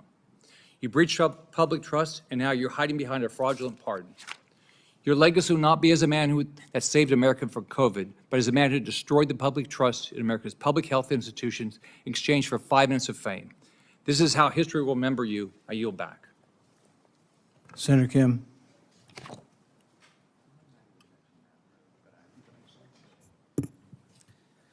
Thank you, Dr. Fauci, for coming on out in front of this committee. I know it's not what you would want. It's not what you deserve. I just want to say and start by just saying thank you to you for your service to this nation. I didn't know much about you prior to the pandemic. I came to learn about you from how many Americans did, but I also had the opportunity to talk to you and engage with you as someone who is a member of the Select Committee on the Coronavirus Crisis over in the House of Representatives. When I learned about your background, 38 years as the director of the National Institute of Allergy and Infectious Disease, appointed by President Reagan, served under 7 presidents, 4 Republicans and 3 Democrats. I admire that greatly. I myself had a chance to serve in the executive branch, serve in government under both a Republican president and a Democratic president. And I believe that we need more of that type of work, a place where we can understand our jobs not as coming from a place of partisanship and politics, but that of just public service.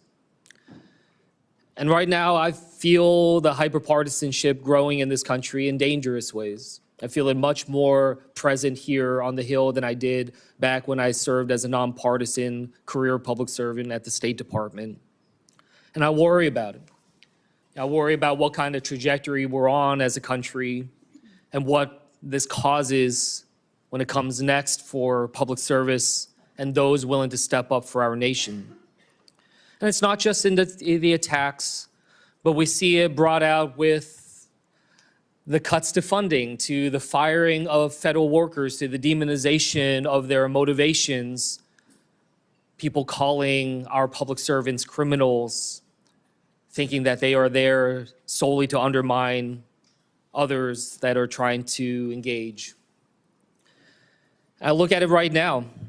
You know, it's not just that the people are being attacked, our public servants being attacked, but that it's undermining the very nature of the work of governance.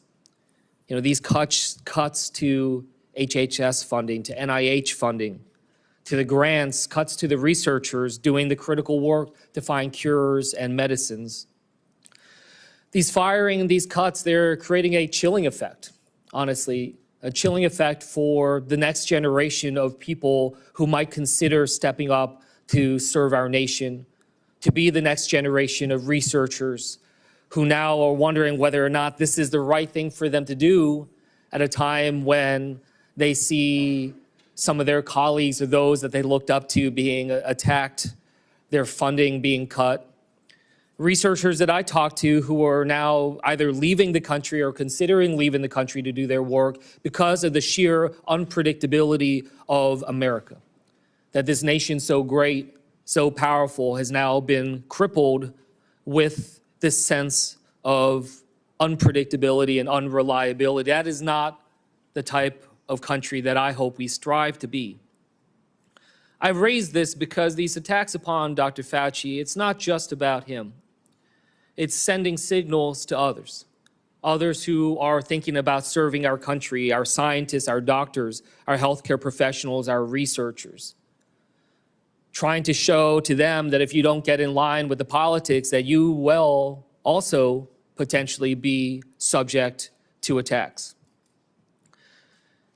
And from the work that he has done, from HIV/AIDS to Ebola to COVID, you know, we've seen him try to engage in these crises. They're not easy, especially when it's a novel disease, when you don't know what comes next, a lot of unknowns, having to make decisions without the full breadth of knowledge we always wish we had in hindsight. But there is nothing perfect, no perfect clarity when it comes to pandemics, when it comes to crises. I worked in national security and wars and crises. I made judgment calls, gave my best advice to generals, to ambassadors, even to a president. Did I get it all right? No. Did I do my best? I did everything I thought I could with the information that I had. The public servants, they do this work because they love this country and that they strive to improve it. It's not an easy job, but it is because there is so much at stake in our country. But these public servants do it because they are in the arena. I just want to end by just reading a portion of this because I think it's important as we're thinking about how to be able to treat public servants through this country, to think through this. And in the words of Teddy Roosevelt saying, it's not the critic who counts, not the man who points out how the strong man stumbles or where the doer of deeds could have done them better. The credit belongs to the man who is actually in the arena, whose face is marred by dust and sweat and blood, who strive valiantly, who errs but comes short again and again, who spends himself in a worthy cause, who at the best knows in the end the triumphs of high achievement, and who at the worst, if he fails, at least he fails while daring greatly, so that his place shall never be with those cold and timid souls who neither know victory nor defeat. Thank you for your service, Dr. Fauci. I yield back. Senator Alling. Thank you, Mr. Chairman. Well, nothing says honesty like taking the fifth, huh, Doc? Let's try something. What day of the week is it today? On the advice of counsel, I respectfully decline to answer based upon my rights under the Fifth Amendment to the Constitution. What color tie are you wearing? On the advice of counsel, I respectfully decline to answer based upon my rights under the Fifth Amendment to the Constitution. What color's the carpet in front of you?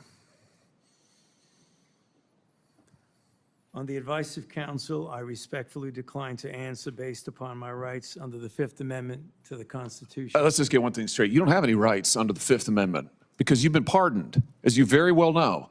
As the Supreme Court has been clear for a century and more, Brown versus Walker, 1896, when he has been pardoned, he may not stand upon his privilege. You know that. Your lawyer is sitting behind you now shifting nervously in their chairs. They know it. This isn't about the Constitution. This isn't about the law. This is about contempt. Contempt for this body and contempt for the American people. But I think I know why you're doing it. It's because you don't want to answer questions. It's because you did all kinds of terrible things. It's because during the pandemic you got rich, didn't you? You got rich while people were dying, hundreds of thousands of Americans, over 1 million in the end, and you were getting rich. And not only were you doing that, you were using federal employees with taxpayer money to apply for and solicit cash prizes for you personally, cash prizes totaling over $1 million. You did all of that during the pandemic, didn't you? That's a question. On the advice of counsel, I respectfully decline to answer based upon my rights under the Fifth Amendment to the Constitution. You remember Greg Folkers? Who was that? On the advice of counsel, I respectfully decline to answer based upon my rights under the Fifth Amendment to the Constitution. Your chief of staff is the answer. Do you remember Patricia Conrad? Who was that? On the advice of counsel, I respectfully decline to answer based upon my rights under the Fifth Amendment to the Constitution. She was your personal assistant. And what were these individuals doing in the depth of the pandemic in November of 2020 when millions of Americans were suffering from COVID? What were they doing? I tell you what they're doing. Folkers was on your behalf soliciting and gathering information for a cash award. Let's look at it. We've got his email right here, right over my shoulder. Folkers says, I'm working on this nomination for the Dan David Award for Fauci. We need to beef up the COVID part. Do you have language in the can that you could share that delineates how we responded in new ways to COVID? He sends this to multiple federal employees. What was the Dan David Award? Do you remember, Doc? On the advice of counsel, I respectfully decline to answer based upon my rights under the Fifth Amendment to the Constitution. It was a $900,000 cash award. $900,000 cash award. And he got it because he used federal employees to get it. And this wasn't the only award, was it, Dr. Fauci? In fact, you applied for and received at least 8 other federal cash prizes on federal time using federal employees and federal resources. Here they are over my shoulder.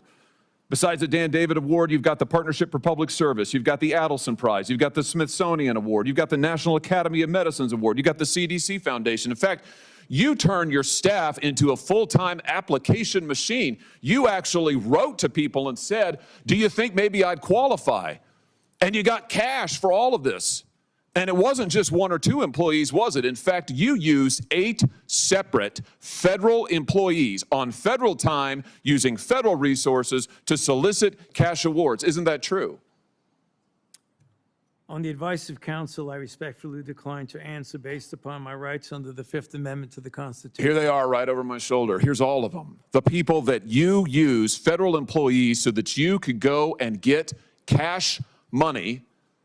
And the most hilarious part is that you weren't content to even dragoon them into applying for all of these cash awards. You then had them go out to the ethics agencies and ethics watchdogs and demand that you be able to get the money.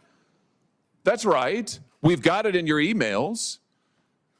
Your staff and employees on federal time, using federal resources, being paid with federal dollars, are soliciting cash for you, and then they're turning around and saying to the agency, we don't want just an answer, we want to get to yes, because Fauci wants the money. He wants it. We want to get to yes, and yes takes time. This is your chief of staff again, using federal email to pressure the agency's own ethics people so that you could get money, so that you could get rich. And it violated the law, didn't it, Dr. Fauci? Didn't it? It violated the law, didn't it? It is a question. You can answer. Go ahead. On the advice of counsel, I respectfully decline to answer based upon my rights under the Fifth Amendment to the Constitution. Federal law, as you very well know, prohibits the solicitation of cash awards or other personal benefits for federal employees. And it certainly prohibits using your own employees to do this. 5 CFR section 2635-205B, it says it right there in black and white. You cannot use federal resources, federal dollars, federal employees, federal offices, federal email, federal time to solicit cash awards, and you did all of it, and the worst part is thousands of people were dying while you were doing it. You were supposed to be the nation's doctor, and you're playing one on TV, but this is what you were doing with your time. Isn't that true? On the advice of counsel, I respectfully decline to answer based upon my rights under the Fifth Amendment to the Constitution. Yeah, I can see why.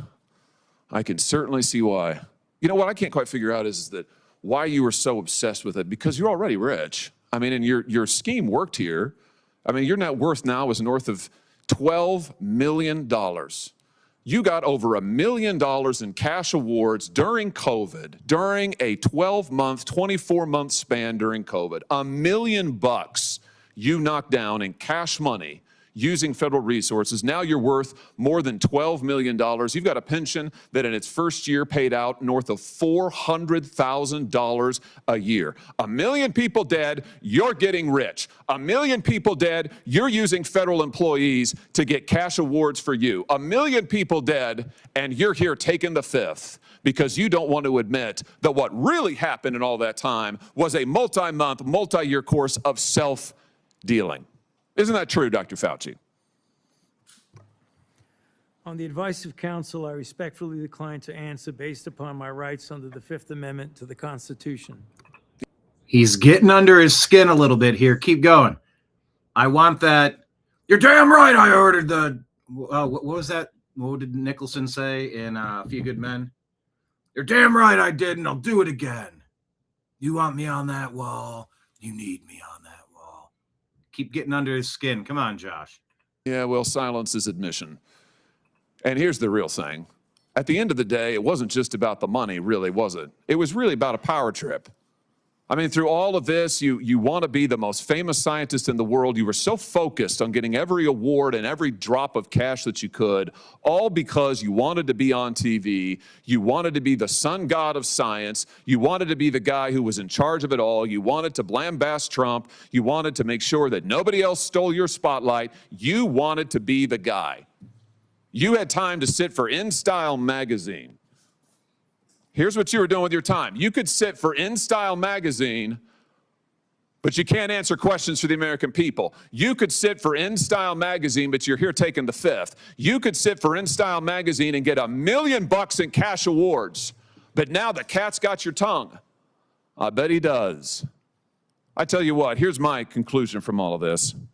This was really all about you the whole time. Somewhere along the way, you lost your way. You may have been a good public servant at one time, I don't know. But I can tell you from reading your emails now, from looking at what you did, how you used your employees, somewhere along the line, it became all about you. You became a narcissist and a megalomaniac and a liar. And you've lied to the American people, and you've lied to this body. And you've disgraced your profession by doing it. You called yourself And a mass murderer guilty of crimes against humanity. the most famous scientist in the world. You've done more to harm science than anybody in my lifetime. And I hope you'll go home and write that in your diary. Thank you, Mr. Chairman. Senator Fetterman. Thank you, Mr. Chairman. Fetterman. Dr. Fauci, I'm not here to perhaps attack you or defend or anything. It's really just more, honestly, I just want to acknowledge I have had members of my family die from COVID, and now I also grieve for people that I've met that have lost their business through the pandemic, and they'll never been the same. Now, during the pandemic, I was the lieutenant governor, so we were in the middle of of all of that maelstrom, trying to find the right balance between protect life and protect the economics and for all of it. And I'm not sure if we got it all right or wrong, but without a doubt, I can continue to question myself. But one that it's not about much more your regrets, but I have one. And that is early on that there was the theory that the virus could have emerged from the lab. And early on that became like a right-wing kinds of theory. And I thought it seemed to make sense. Now there was a really advanced lab that was close by, and then you have this unknown virus out. So, but that became a very partisan thing. And now it seems now it's more and more emerging theory that would have come from the lab. Now, you know, I think that the next time our nation's facing something like this, we are not become, you know, as I might have been, blinded by the partisan idea that maybe the truth might come from a side that's different than you are. But I think we should really be willing to pursue truth, no matter where that may have emerged, you know, for all of that. So, and I now cede the remain back to the chair. Thank you. Senator Moreno. Thank you, Mr. Chairman. And I will echo Senator Johnson's comments about your opening statement, Mr. Chairman. I think it was dead on. Very, very well done. Mr. Fauci, do you know who David Schertler is? On the advice of counsel, I respectfully. Okay.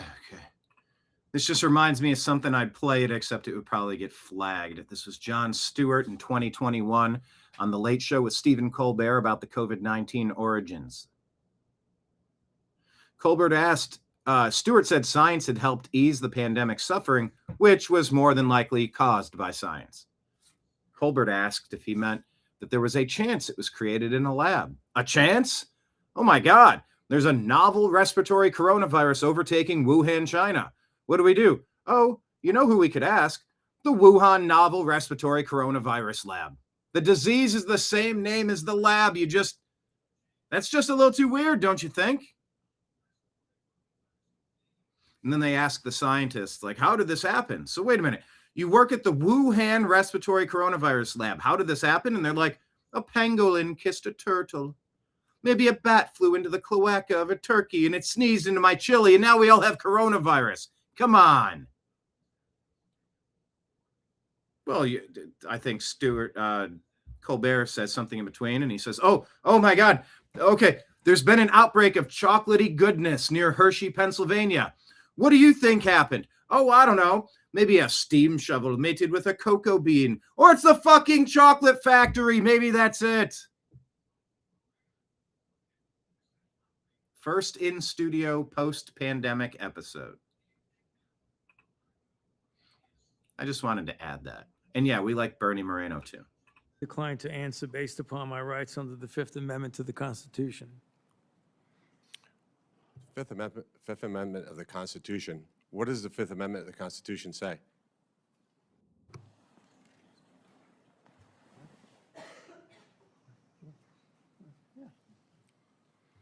On the advice of counsel, I respectfully decline to answer based upon my rights under the Fifth Amendment of the Constitution.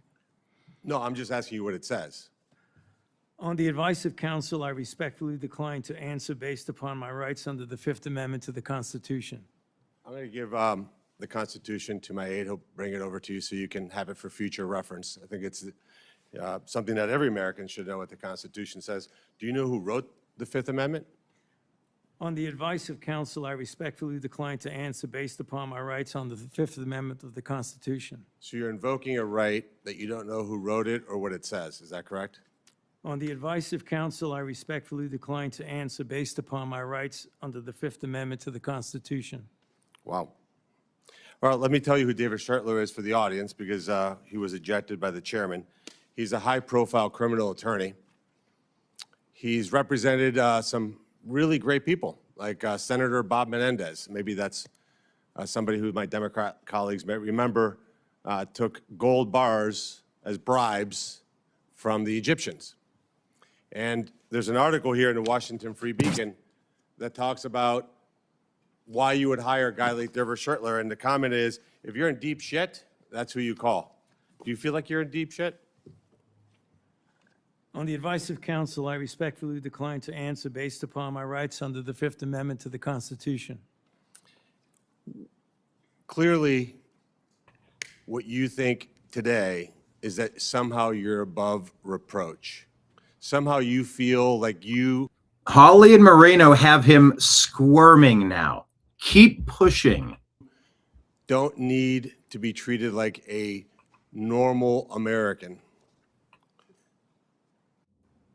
Can you do me a favor in the audience and stand up if during the time of the COVID pandemic, you were called a racist for calling the virus a Wuhan virus or the China virus?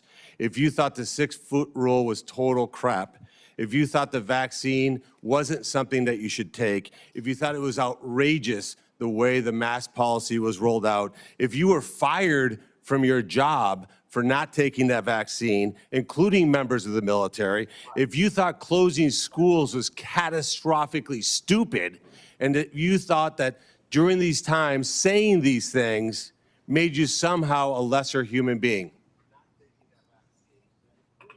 Yeah. Oh, or completely silenced on social media, had your company completely destroyed from unconstitutional censorship, collaborated and commanded from the White House and Obama and his puppet masters through that weekend at Bernie's thing called Biden, and lost half your immediate family to COVID. Is this where I stand? Okay. Okay. I'll stand right here now. Dr. Fauci, can you just turn around and look at the people behind you?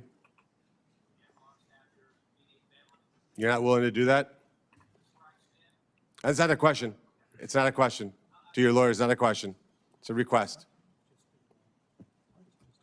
All you have to do is look up from your lawyers and look at the people who were absolutely shamed for saying what we know now to be the truth. You can't even look at them? That's a question. Are you able to look at them? You can sit down in the audience.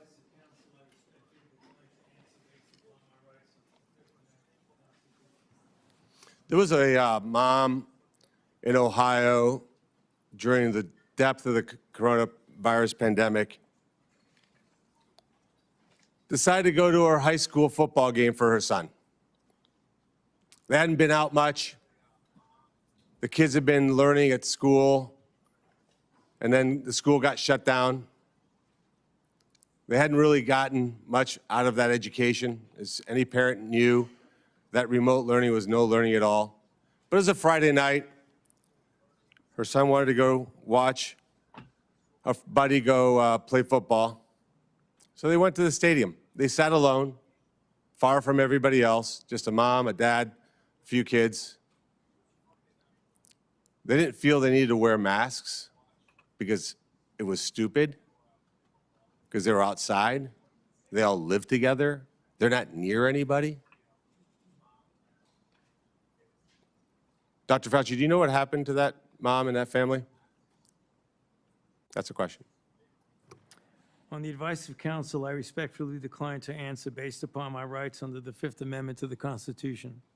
They were dragged out of that stadium and arrested. Those policies were put in place because you had moronic politicians that listened to the words of a megalomaniac who was more interested in having met a Kardashian than the suffering of the American people, and that is you. Your advice to communities like that, to idiotic politicians who enforce those rules, arrested that mom for watching a football game with her own family outside. When that story broke, I said to myself, I cannot stand idly on the side and watch this happen. It was about 6 years ago today that I decided I'm going to give up my businesses, sell them all, run for office, run for the United States Senate, Here I am sitting in front of you 6 years later saying, who the fuck do you think you were for doing that? It is a total disgrace what you did to this country. And if my Democrat colleagues are standing there defending you, I hope the voters of the United States of America watch the clips of every one of you doting on a guy who was more interested in being a celebrity than saving American people. I will make it my mission to make certain that every single one of those Democrats who did that will see that clip over and over and over again. Because there is no defense of what you did. Amen. You may have had a 50-plus year legacy of public service, but it ends in total and complete disgrace. So let me ask you an opportunity to answer one question. Will you apologize, just apologize, to the people who you harmed through your actions? Will you say, do you have the dignity to just say you're sorry? On the advice of counsel, I respectfully decline to answer based upon my rights under the Fifth Amendment to the Constitution. So you won't apologize to the military members who Joe Biden summarily dismissed from the military for not taking the vaccine? On the advice of counsel, I respectfully decline to answer based upon my rights under the Fifth Amendment to the Constitution. Will you apologize to the business owners that lost their business, shattered their lives, and they'll never recover? On the advice of counsel, I respectfully decline to answer based upon my rights under the Fifth Amendment to the Constitution. Will you apologize to the moms who had to force their infant children, 2, 3, 4-year-olds, to put masks on, and what that did and how that traumatized those kids?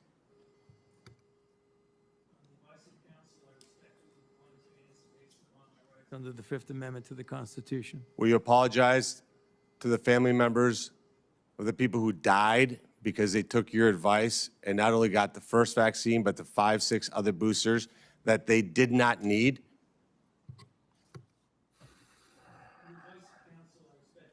To answer based upon my rights under the Fifth Amendment to the Constitution. Will you apologize to that mom from Ohio for being arrested for watching a football game with her family?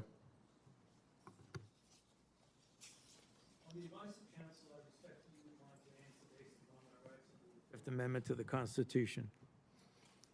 So you didn't know who wrote the Fifth Amendment. It's James Madison. Lived in this town. I can only wonder what he would think of somebody like you invoking his writings to shield culpability for the actions that you took. It's no secret why you have to hire the biggest dirtbag attorney on the planet because of what you did. I hope you're paying him well.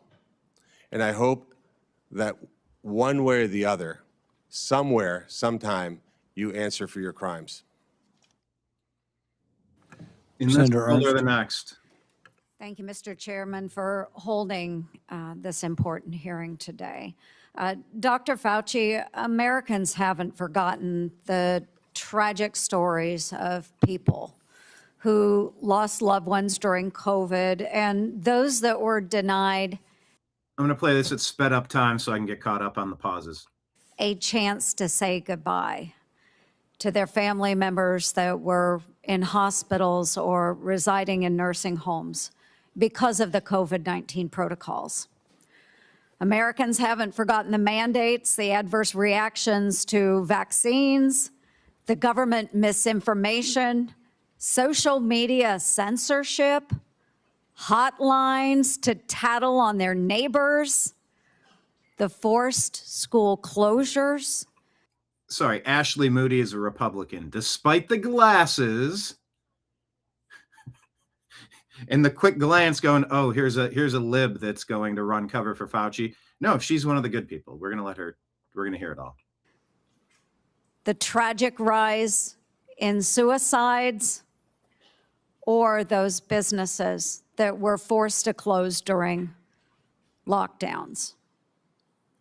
Americans haven't forgotten the hundreds of billions of dollars spent by taxpayers for COVID relief, stolen by fraudsters who bought Rolls Royces and yachts.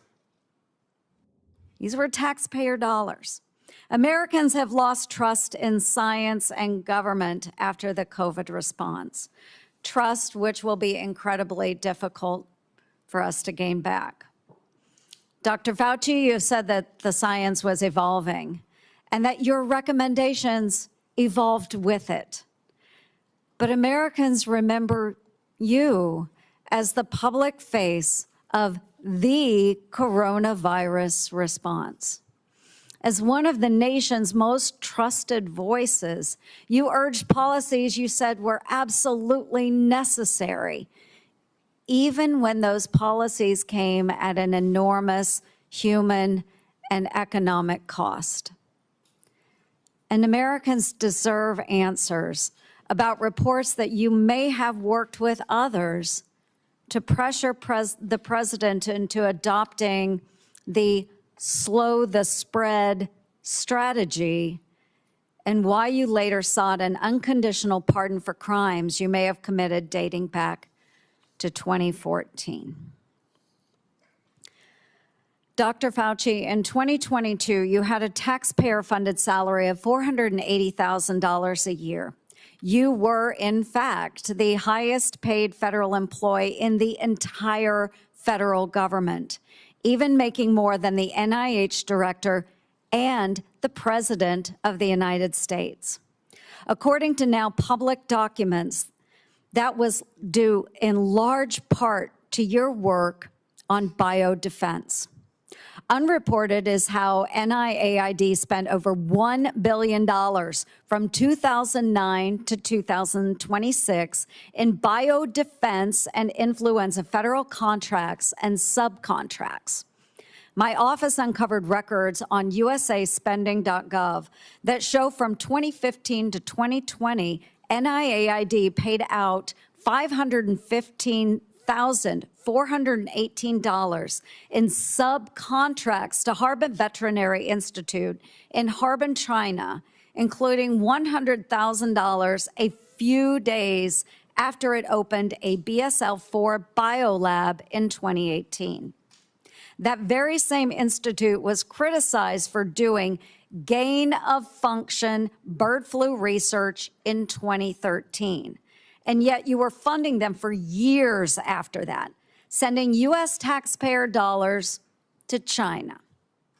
These contracts, which we also trace to NIAID, show U.S. taxpayers funded gain-of-function researchers in the Netherlands and in Wisconsin, funding the same folks whose controversial work led President Obama to pause this exact type of dangerous pandemic research. Dr. Fauci, did you know that the NIH's billion-dollar Sears contract programs were funding gain-of-function researchers in China, the U.S., and in the Netherlands? On the advice of counsel, I respectfully decline to answer based upon my rights under the Fifth Amendment to the Constitution. Dr. Fauci, Dr. Deborah Birx wrote in her book that you and President Obama's former CDC director were at a Saturday, March 14th, 2020 meeting at her home 2 days before the president announced his 15 days to slow the spread effort. Your now released diaries said the meeting was a week before that.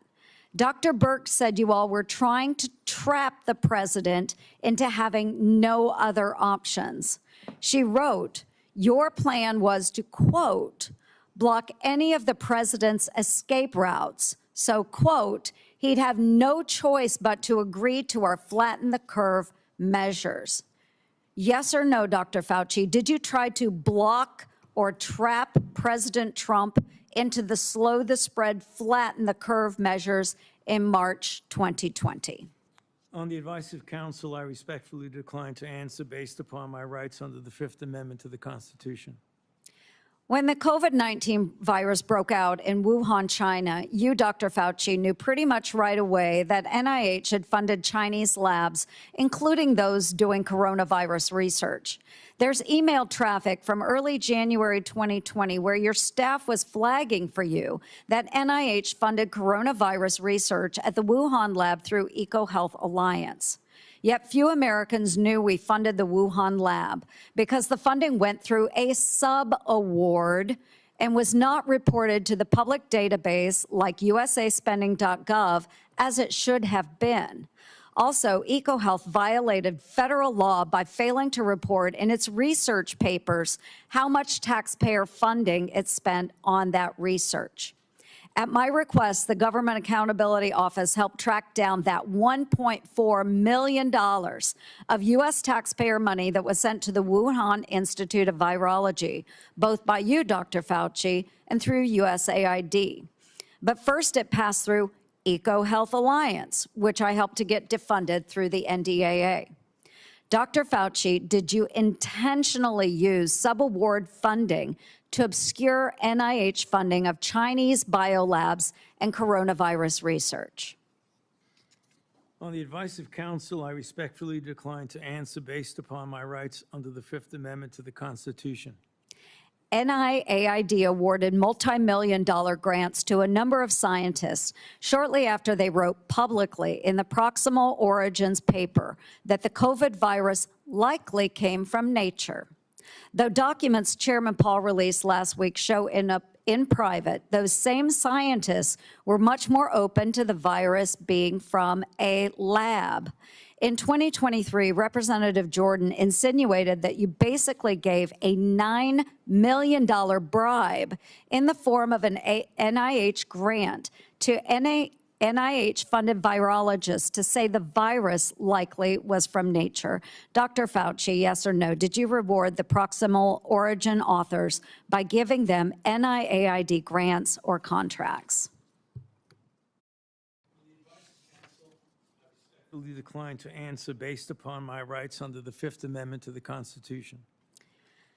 Dr. Fauci, we have learned that U.S. coronavirus researchers at UNC shipped, quote, humanized or transgenic mice to China by around 2017 for use in their dangerous coronavirus work. Under your NIAID coronavirus, researchers also used aborted baby body parts in mice research, and taxpayers paid for them to do that. NIH-funded coronavirus researcher Dr. Ralph Barrick and his colleagues at UNC put parts of livers, thymuses, and chunks of human fetal lung that they got from aborted, almost 5-month-old human babies. They put those parts in their research mice. They disgustingly named them BLTL mice and wrote they had created a, quote, sandwich of aborted body parts in the mice. Get it, folks? BLT. A BLT sandwich. Your RML lab employees in Montana also ordered and used aborted baby body parts in their taxpayer-funded research. And emails show how they plan to use those mice for post-COVID work. NIH funded putting aborted babies' fingers and scalps off the heads of aborted babies and putting them into the backs of research mice. The scalps later grew fine baby hair in the mice. They even included those disgusting photos in their research paper that you funded. Not all of those were research on coronaviruses, but some were. Thankfully, the current NIH director has said no more of this. Dr. Fauci, yes or no, do you think that human aborted parts should be put into mice for coronavirus research? The advice of counsel, I respectfully decline to answer based upon my rights under the Fifth Amendment to the Constitution. Mr. Chairman, would you direct the witness to answer the questions that we have been asking? He probably would if he was here, but I can direct it. But no, I think we understand his answer. We do understand that. Americans are asking for accountability, Dr. Fauci, and your silence is very telling. Thank you, Mr. Chair. Senator Moody. Thank you, Mr. Chairman. You know, I'm the most junior member of the Senate here, showing from where I sit. I just got here last year. Many of you may remember I was the Attorney General in Florida who fought back against the lockdowns, the school closures, the church closures, everything to embrace sanity and science. We fought back. We got ridiculed for it. Good, thank you. And we didn't just call people names. We actually impaneled a grand jury of people of all walks of life, all political persuasions. So that's how I came here, fighting for a free state amongst states that had locked their own people down. We are now called the Free State of Florida. And I believe our responsibility here is to make sure that government remembers the people are our bosses, that we report to them, that we're accountable to them. Government shouldn't operate for itself. Government operates on behalf of and for the American people. And anytime we get close to reporting back to our bosses about what government has done or how it's been abused, or how individuals that are employed by the government had acted in their own self-interest or against the interests of the American people, every time we get close, if we start uncovering outrageous fraud, we'll have a hearing, and the tactics have been to not show up. So you'll have all of us over here trying to drill down on why we've been giving money that actually works against American citizens, and no one shows up. Today well, nobody's here at the moment. Today there seems to be a different tactic. Today we have Democrats showing up and trying to spin why we shouldn't even be having this hearing to report back to our bosses. As one said, today's hearing does damage. It will deter others from public service.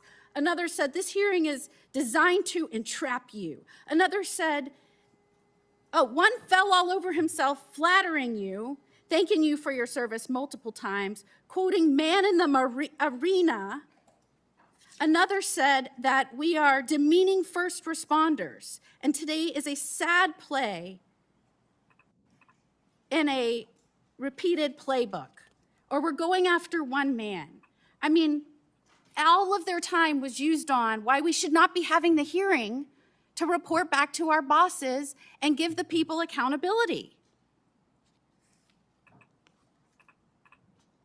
So I would like to talk about that because I believe that the trust the American people place in our public health institutions and what happened to that trust during COVID is important.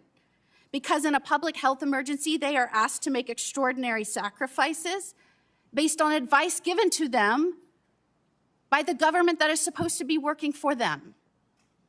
And for that system to work, the public has to be able to trust the people giving them instructions. That trust depends on candor. Would you agree with that, Dr. Fauci? On the advice of counsel, I respectfully decline to answer based upon my rights under the Fifth Amendment to the Constitution. And when the evidence is uncertain, officials need to say so. When recommendations are based on assumptions rather than hard data, they need to say so. And when they get something wrong, they need to own it. And when the trust is lost and the consequences extend far beyond any single pandemic, the next time public health officials genuinely need Americans to listen, millions of people may simply ignore them or not believe them. And Dr. Fauci, you were undeniably the face of the federal government's COVID response. You said so yourself in your diary. You said it's not hyperbole to say, I've become the most famous and talked about person in the country. So I want to understand how we got here. Let's start at the beginning. On March 8th, 2020, you appeared on 60 Minutes to discuss the spread of COVID-19. You were specifically asked to clear up the confusion and misinformation surrounding masks. You told the American people, right now in the United States, people should not be walking around with a mask. The interviewer immediately stopped you and said, are you sure of it? Because people are listening really closely to this. And instead of walking back or qualifying your statement in any way, you doubled down. There's no reason to be walking around with a mask when you're in the middle of an outbreak. Wearing a mask might make people feel a little better. It might even block a droplet, but it's not providing the perfect protection that people think it is. And often there are unintended consequences. People keep fiddling with their masks. They keep touching their face. Just a few weeks later, the CDC released its guidance recommending that Americans wear masks in public. You were asked to explain your original recommendation. You emphasized a very different consideration. You said, well, back then, the critical issue was to save the masks for the people who really needed them because it was felt there was a shortage of masks. So I want everybody to sit with that. The critical issue driving your initial recommendation to the American public was scarcity, logistics, not medical evidence. So when you told the American people there was no reason to wear a mask, what was your principal objective? Giving them an honest assessment of the medical evidence or discouraging them from consuming a scarce supply of masks? On the advice of counsel, I respectfully decline to answer based upon my rights under the Fifth Amendment to the Constitution. Well, unfortunately, that was just the beginning of a broader pattern. Let's talk about the 6-foot distancing rule. In April 5th, 2020, interview on CBS said, every time I get to that podium in the White House briefing room, I always essentially plead with people. Please take a look at those very simple guidelines of physical separation, and they're very, very clear. Physically separate 6 feet away. Yet when Congress finally asked you in 2024 what science supported that evidence, 6-foot distance rule for COVID, you admitted you were not aware of any studies supporting it. Incredibly, you said the 6-foot rule sort of just appeared and described it as an empiric decision that wasn't based on data. That rule had real consequences. Schools didn't open back up. Businesses didn't open back up. Churches didn't open back up. I could go on and on and on. And Americans were kept physically separated from one another during the most difficult moments of their lives. Many lost loved ones during that time. So, Dr. Fauci, did you have any evidence to support a 6-foot separation rule when you gave that advice to Americans? On the advice of counsel, I respectfully decline to answer based upon my rights under the Fifth Amendment to the Constitution. All right, well, let's look at the lockdowns then. By 2022, the consequences of prolonged COVID lockdowns on our children were clear, from delayed development to social isolation, which is probably why you were asked in July 2022 whether you would recommend locking down schools again. And you said, first of all, I didn't recommend locking anything down. But now we have your diary. And it tells a very different story from the one you told the public. And I will quote, I spoke with Bill de Blasio, the mayor of NYC, and convinced him based on what I was saying publicly in my conversation tonight to close the NYC schools. He had already decided based on what I was saying on TV. I went on to tell him he should close the bars and restaurants in NYC, and he said he would do this based on my recommendation. You even said that you told the president we should shut the whole country down. So, Dr. Fauci, how do you square telling the American people publicly that you didn't recommend locking anything down with your own diary entry kept on federal government equipment saying that your recommendation is what convinced the mayor and the president to lock things down? On the advice of counsel, I respectfully decline to answer based upon my rights under the Fifth Amendment to the Constitution. Now, I just want to make clear that when in Florida, we were pleading with people to give us advice based on scientific evidence, that we were getting these conflicting statements by you that didn't match scientific data. And in fact, when we impaneled a grand jury, the grand jury's conclusion, not surprising to anyone, and by the way, we're still the only state to have impaneled a grand jury. I was the only attorney general to do this. We did this in 2023. That conclusion was the lockdown, mask, and social distancing advice ministered by federal agencies and implemented by certain local, state, and federal agencies was not based on the best available scientific data. In fact, many recommendations and their accompanying mandates departed significantly from available research. Again, people from all walks of life, all political persuasions. That is what they found. And yet, during that time, while you were giving those statements, knowing there was no scientific basis for it, and we know now you knew it because we have your diary entries, you called the governor that I worked with to fight to keep Washington and D.C. out of our state so that we could indeed respect the rights of our citizens. You called our governor, Governor DeSantis, and I'm going to quote this so I get it right out of your journals, a total jerk, that he is a complete disgrace, that he is blocking local authorities from mandating masks in various locations, including schools. And you were very concerned and upset that we were actively, and I'm going to quote, criticizing you, and we talked virtually every day about being wrong on everything. And what is astounding is that you wrote you feared because of that, because we were questioning our government, because we were fighting back for the truth from our government, from scientifically based recommendations, because we were pushing for that. You said you feared that our democracy is in dire danger. Thank goodness we have people up here that I work with that understand our role, which is to report to our bosses, the people, because they are in charge. Calling for our government to be honest with us and transparent with us and accountable to us, that is a democracy. What you did is the opposite.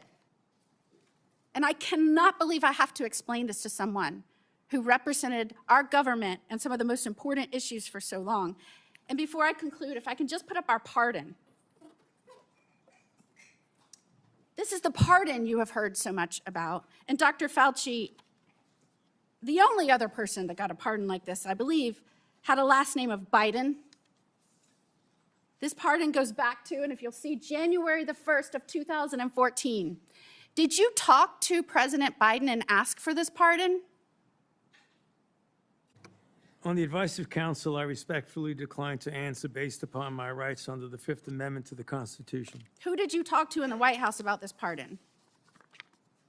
On the advice of counsel, I respectfully decline to answer based upon my rights under the Fifth Amendment to the Constitution. Did you specifically ask that it be dated back to the beginning of 2014? On the advice of counsel, I respectfully decline to answer based upon my rights under the Fifth Amendment to the Constitution. Did you do that so that you would be given immunity going back to the beginning of 2014? On the advice of counsel, I respectfully decline to answer based upon my rights under the Fifth Amendment to the Constitution. I'm just very interested in why it was this date. Did it have anything to do with the fact that 2014 was also the year that the NIAID or NIH began funding EcoHealth Alliance's Understanding the Risk of Bat Coronavirus Emergence Grant? On the advice of counsel, I respectfully decline to answer based upon my rights under the Fifth Amendment to the Constitution. And this is the same grant that funded the work on bat coronaviruses at the Wuhan Institute on Virology.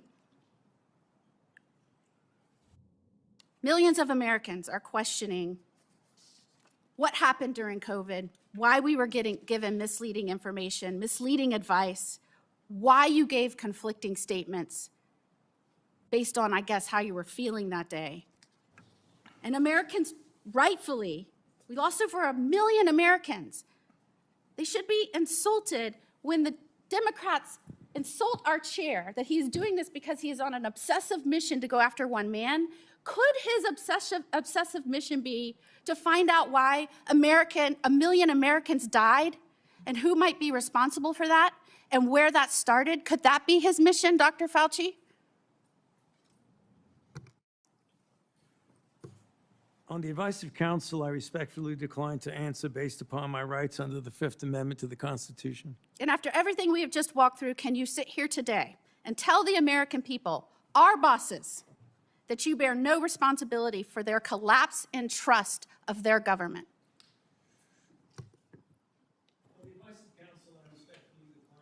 Based upon my rights under the Fifth Amendment to the Constitution. Time has expired. We're going to do another quick round for those who remain, about 5 minutes. Any questions that haven't come up that are pressing? Let's try not to go over territory that's already been done. I'll begin by asking unanimous consent to insert into the record documents show that the CIA transferred funds to NIAID through interagency agreement. Hearing no objection, so ordered. We had hoped to hear testimony from Anthony Fauci today. We haven't, but I think it's important that we do hear from him. So we will have a video we'll play in a moment. For years, Anthony Fauci has been the public face of saying this in all likelihood came from nature. He kept saying, it's the marketplace, it's the marketplace, it's the marketplace. He's been saying that on television up until recently. But what we find is that what he was saying in public is different than what he was saying in private.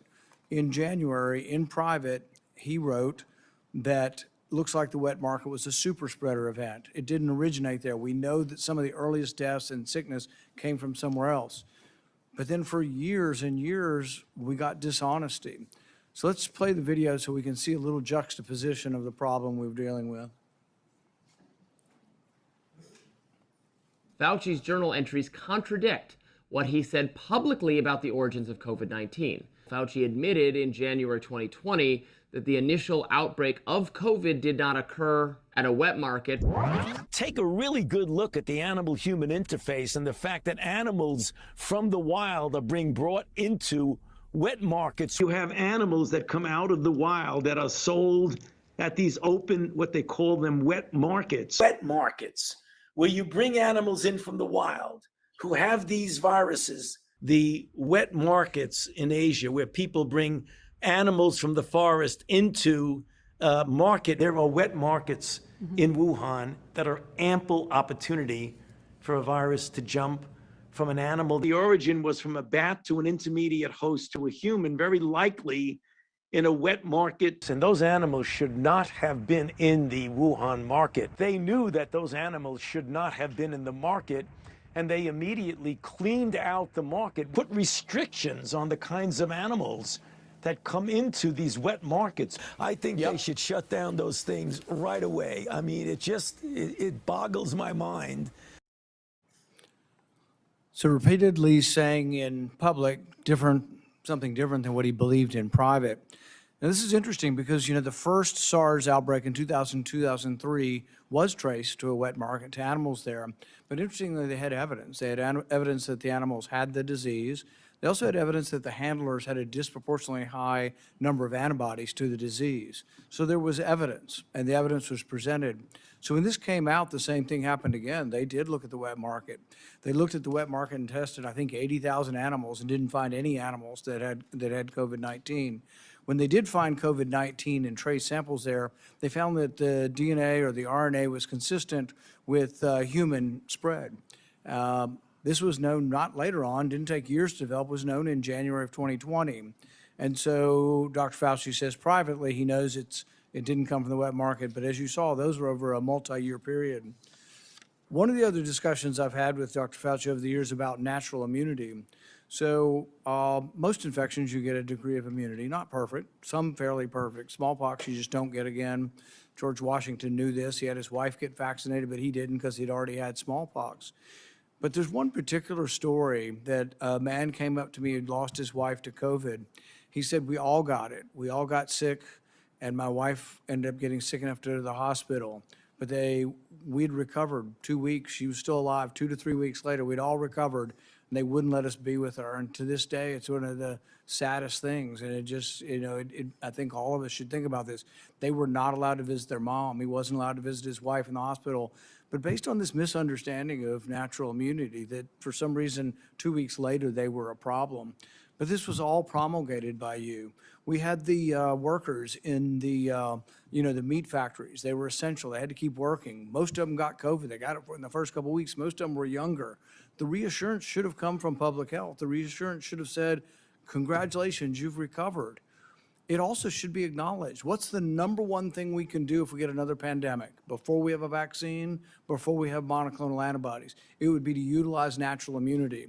So instead of the advice you were giving to Cuomo and others in New York that led to the deaths of hundreds of thousands of people or tens of thousands of people, you could have been saying, well, maybe the nurses taking care of the elderly should be people who are 2 weeks out from COVID infection. We could have used natural immunity as somewhat of a block of protection. Imperfect, but the only protection we had and the only thing we could have done. Instead, the nursing homes were seated with people who had COVID. So I think the discussion of natural immunity is one where there wasn't sufficient honesty, humility, there wasn't enough presentation to encourage people. That was the only encouraging thing we had for a while is you've got it, you're very, very, if not impossible, close to impossible chance that you'll die if you get it again. Everybody could have been reassured. Nobody was reassured. It's like, well, we don't know. We just don't quite understand natural immunity. My favorite quote from that is from Martin Kulldorff from Harvard. You called him one of the people that you had to take down, the fringe epidemiologist, which I've never ever heard a scientist call another scientist that. But he jokingly said on Twitter, he said, yeah, we knew about natural immunity from 486 BC, from the time of the Thunian plague. We lost all knowledge of it in 2020.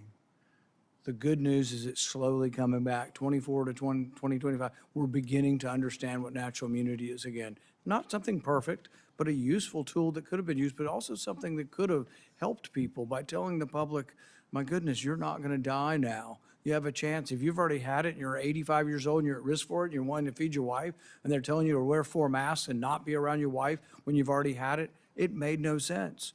I visited with a man whose mom was 83 and she was dying from COVID. They go to the hospital in Orange County. They won't admit her to the hospital till she's vaccinated because we have a policy that everybody in the hospital must be vaccinated. She's got COVID and they wanted to vaccinate her again. At one point in time, the CDC understood this. They told people, don't get vaccinated if you've had COVID within 3 months. Why? Because it may give you a heightened immune response when you've already got a heightened immune response. But giving a person very sick, and many of the people who died from COVID died from sort of this storm of response, this immune storm. The answer wouldn't be try to stir up their immune response more by giving them a vaccine. The answer was actually steroids. And good old-fashioned steroids, 37% reduction in death. It turned out to be way more valuable than remdesivir, way more valuable than any of the other treatments. But I don't remember ever hearing a complimentary word on natural immunity or steroids or anything else. And you know, I wish we could have done more today. I would have been willing to accept an apology today. I'm sorry I made mistakes. We all made mistakes. And, you know, at the time, I thought the gain of function research was, you know, the risks of it were worth the benefits. But I've reassessed since 15 million people died. People say, well, gosh, these things never happen. We know it happened in 1977. We know with 100% certainty a virus escaped. In 1977, there's something called the Russian flu. Nobody's exactly positive how it got out. But when they sequenced it, they found out that a flu in 1977 had exactly the same RNA as a 1954 one that they had in the lab and they had created a vaccine for. In fact, turns out anybody born before 1954 was immune, and the only people who got it were people who had been born between 1954 and 1977. But it was identical. The genetic sequence was identical to this vaccine or the virus from 1954, and that doesn't happen because these respiratory viruses are always mutating. To be identical means it had to have leaked from the lab, proof positive that it had. So we know this happens. An author by the name of Young wrote a book and said there was 1,200 cases of significant accidents that have occurred. We knew all of this, and yet it was completely discounted because I think you were worried that if it was seen that you funded dangerous research that started the pandemic, you'd get blamed. And it was a concerted effort. It wasn't just you. Anybody associated with the funding decided we needed to protect ourselves. Senator Johnson. Thank you, Mr. Chairman. You mentioned that we lost knowledge of natural immunity. I didn't. Dr. Fauci did. I suppose I had an asymptomatic case of COVID because of the very faulty PCR tests. I never got vaccinated or injected. There's no way I would have done that because I found out enough about the mRNA gene therapy. But you also brought up the issue of hospital protocols. I'm going to be holding a public event on hospital protocols. We've already received a couple hundred testimonies. They are heart-wrenching. They are heart-wrenching. Here's an excerpt from the testimony of a staff surgeon, very experienced. I've told you my story. They refused to give ivermectin, and the nurse said, if you want me to walk out at any time, just let me know. We can't give ivermectin even though you're specifically requesting it, and the potential negative ramifications compared to being on a BiPAP machine facing ventilation. You're not allowed to weigh those risks, and we'll be fired if we administer something that's outside of the one-size-fits-all government-mandated COVID-19/pneumonia treatment protocols. He said, but if you need me to leave the room, just let me know. And if you happen to have ivermectin in a tablet, the way you would crush it would be this way. The way you dilute it with a little bit of water would be this way. And the way that you would pour it into the feeding tube so that it could be absorbed by my brother would be this way. So just let me know if you need me to leave the room. And they did. And it was administered. And for a little while, the results drastically improved until they didn't. Who knows if consistent ivermectin could have helped? My brother certainly doesn't know. His wife and child who survived him will not know. It was a fucking horror show in the hospitals. Listen to Democrats talk about we're relitigating the past. Huh? We've never addressed what happened, and we're certainly not doing this again.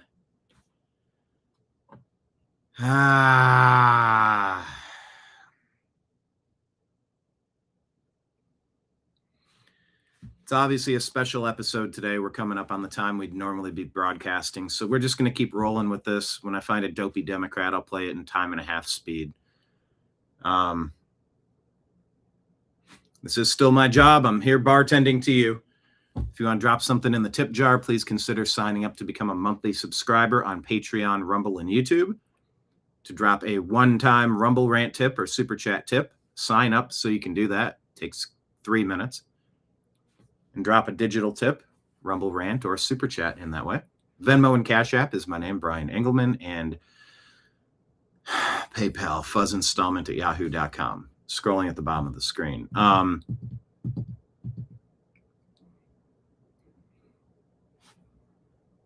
had to make the executive decision pretty early on in this hearing to kind of step back and let it breathe. Unlike how the hospitals and COVID did not allow my brother to breathe. If I'm pausing and yelling at the screen, you won't be able to hear the person talking. If I'm pausing it, we're falling too far behind. So I'm trying to split the difference here. So let's get back to Senator Ron Johnson from Wisconsin, says Dina. That rhymes. Ron Johnson, Wisconsin. Doctor for decades at Providence Regional Medical Center, Everett, Washington. Quote, after our hospital was given remdesivir by the CDC, we were provided misleading/inaccurate information about the drug biomedical leadership. When I had a young trauma patient who was a perfect candidate for remdesivir, the infectious disease doctor on call told me to not give it to her because, quote, she seemed like a nice girl. He concludes it was known early the remdesivir kills. As I said, nurses referred to it as run, death is near. So again, I've always been, because it never made sense to me that we put all of our eggs in the experimental gene therapy. If you knew anything about it, you would have avoided it like a plague. And we didn't. We sabotaged early treatment. But the only treatment we really approved, monoclonal antibodies, which I think basically worked pretty well, but those weren't particularly available. They were denied an awful lot of patients. It was all remdesivir. Based on a study that the NIH changed the endpoint from mortality, because it had no impact on mortality, to days of recovery. A drug that the WHO recommended against its use in COVID in November of 2020, but a drug that cost over $3,000 for a course of treatment, versus things like ivermectin, hydroxychloroquine, who even Dr. Fauci in I should have got that one out because I want to take this time to enter things in the record. Said, we need to have a very tight protocol on remdesivir because it's unknown, but hydroxychloroquine, that's approved, some side effects, but we have a long history of it. Let's put up my latest chart. Again, I was tracking adverse events on the experimental injection, but I use this chart as a comparison. So you've got ivermectin, hydroxychloroquine. These are average, again, VAERS doesn't improve causation, but there's correlation. It's there for safety signals. So ivermectin, over 30 years of FDA reports, 17 deaths per year. Hydroxychloroquine, over 38 years of reporting, 142 deaths per year. Remdesivir, over 5.5 years, 546 deaths per year. The COVID injection, almost 7,000 deaths per year. Which is safest? What did the FDA freak us out about ivermectin, hydroxychloroquine, when they turned a complete blind's eye toward the injection's injury? So I want to enter the quote from the surgeon. By the way, here's the answer. Cheryl Atkinson in an interview said that when it comes to money, we check financial ties among experts on the government panel devising coronavirus treatment guidelines, which had the effect of dialing back hydroxychloroquine use and giving an edge to remdesivir. We found the 11 members reporting links to a drug company, 9 of them named relationships to remdesivir's maker, Gilead. 7 more, including 2 of the committee leaders, have ties to Gilead beyond the 11 months they had to disclose. 2 were on Gilead's advisory board, others were paid consultants or received research support and honoraria. By the way, within the study, I think one of the study participants was an employee of Gilead. A bunch also had conflicts with Gilead. So, gee, I wonder why. There are conflicts of interest. Gilead made billions of dollars off of remdesivir and people died. In terms of ignoring safety signals, you can probably put that down now. This has come to light. This is Dr. Drew Weissman, who got the Nobel Prize for the mRNA platform. He wrote to Dr. Fauci on February 8th of 2020. Tony, I wanted to alert you to some new data we generated with our mRNA LNP vaccine. Now, it was a higher fold dose, but that mRNA LNP go to the placenta and fetus measured by translation of the mRNA and cause of immune response in the amniotic fluid. So that same day, Dr. Fauci responds, it'd be interesting to see what human dose levels given intermuscular do.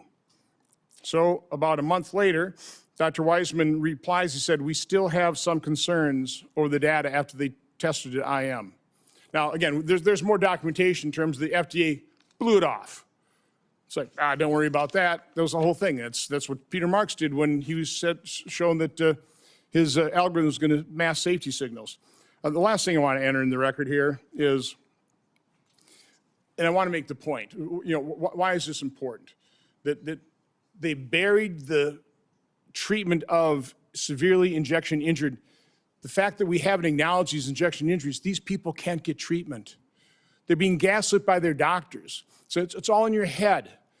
The rate of the injection injured of suicides is increasing because they've given up hope, because our medical establishment and federal health agencies completely failed them, failing to acknowledge it. So again, Dr. Nath was diagnosing and treating injection injured in March of 2021. This concerned people. So you had Dr. Walter Koroshitz, writes Dr. Fauci. One of the points he made, there's been a steady, slow stream of reports to me of post-vaccination neurological conditions. Dr. Nath has been collecting a bunch. He has reports sent out to publish. Well, that alarmed everybody. Boy, you can't let the public know what's actually happening. You can't actually let the public know what the science is showing. So on April 29th, a email from Francis Collins, head of NIH, to Dr. Koroshitz, says, I find this approach troubling and will have the main consequence of feeding vaccine hesitancy and social media overreaction. Then Dr. Lawrence Tabak writes to Francis Collins, I don't understand why Walter does not shut this thing down. Why don't you shut down Dr. Nath, who's actually treating injection injured? Why? Because of vaccine hesitancy.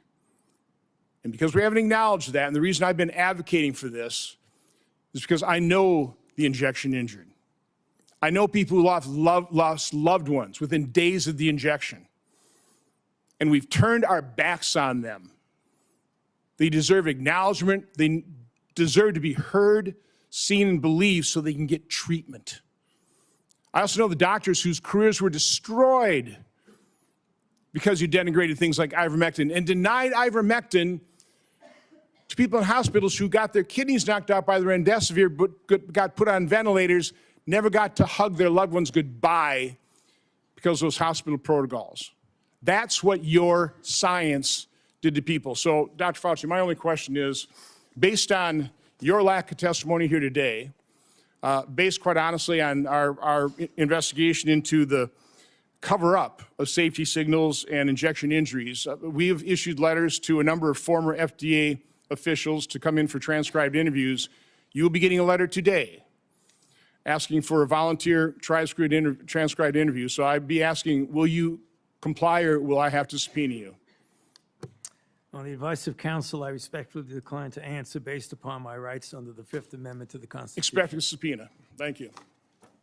Senator Scott. Dr. Fauci, did you personally receive any royalty payments connected to COVID-related intellectual property? On the advice of counsel, I respectfully decline to answer based upon my rights under the Fifth Amendment to the Constitution. Given that NIH receives royalty payments from certain pharmaceutical companies, why would any American believe these financial ties did not influence decisions about which treatments were promoted or restricted? On the advice of counsel, I respectfully decline to answer based upon my rights under the Fifth Amendment to the Constitution. Why doesn't NIAID publicly disclose these payments? On the advice of counsel, I respectfully decline to answer based upon my rights under the Fifth Amendment to the Constitution. Did you partner with Bill Gates on global health initiatives or vaccines? On the advice of counsel, I respectfully decline to answer based upon my rights under the Fifth Amendment to the Constitution. How much did Bill Gates entities provide in funding to NIAID collectively since 2005? On the advice of counsel, I respectfully decline to answer based upon my rights under the Fifth Amendment to the Constitution. To your knowledge, did Bill Gates partner with China on sensitive research? On the advice of counsel, I respectfully decline to answer based upon my rights under the Fifth Amendment to the Constitution.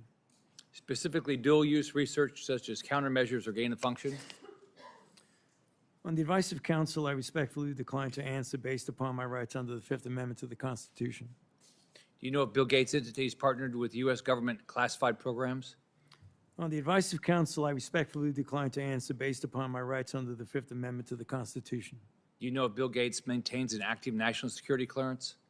On the advice of counsel, I respectfully decline to answer based upon my rights under the Fifth Amendment to the Constitution. Did you advocate or request for Bill Gates to receive a security clearance?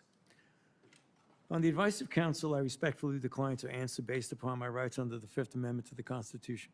Do you have any knowledge that NIAID or NIH through HHS sponsored or requested a security clearance for Bill Gates? On the advice of counsel, I respectfully decline to answer based upon my rights under the Fifth Amendment to the Constitution. Around 2010, my understanding is that the government shifted its approach to biodefense countermeasure research. Did NIAID, under your leadership, partner with the Obama White House or any other U.S. government classified entities on sensitive countermeasures research? On the advice of counsel, I respectfully decline to answer based upon my rights under the Fifth Amendment to the Constitution. Did your office take steps to drive biological research investments? On the advice of counsel, I respectfully decline to answer based upon my rights under the Fifth Amendment to the Constitution. What was private industry's take on the type of research in the 2010 timeframe and before? On the advice of counsel, I respectfully decline to answer based upon my rights under the Fifth Amendment to the Constitution. Was it considered too dangerous to conduct and industry was hesitant to take this on and invest in? On the advice of counsel, I respectfully decline to answer based upon my rights under the Fifth Amendment to the Constitution. Why did you take steps to mature the government's approach to biodefense? On the advice of counsel, I respectfully decline to answer based upon my rights under the Fifth Amendment to the Constitution. Were there any specific lines of effort or actions you felt were needed during this time to improve the research, development, and fielding model? On the advice of counsel, I respectfully decline to answer based upon my rights under the Fifth Amendment to the Constitution. How was dual use and gain of function incorporated or accounted for in maturing biodefense countermeasures? On the advice of counsel, I respectfully decline to answer based upon my rights under the Fifth Amendment to the Constitution. Did you ever discuss moving gain-of-function countermeasures research out of government space to private industry space? On the advice of counsel, I respectfully decline to answer based upon my rights under the Fifth Amendment to the Constitution. How were these private organizations regulated through government oversight while conducting risky research, including gain-of-function or gene editing technology? On the advice of counsel, I respectfully decline to answer based upon my rights under the Fifth Amendment to the Constitution. Did the Obama White House or any government entities take steps to inject funding into private industry?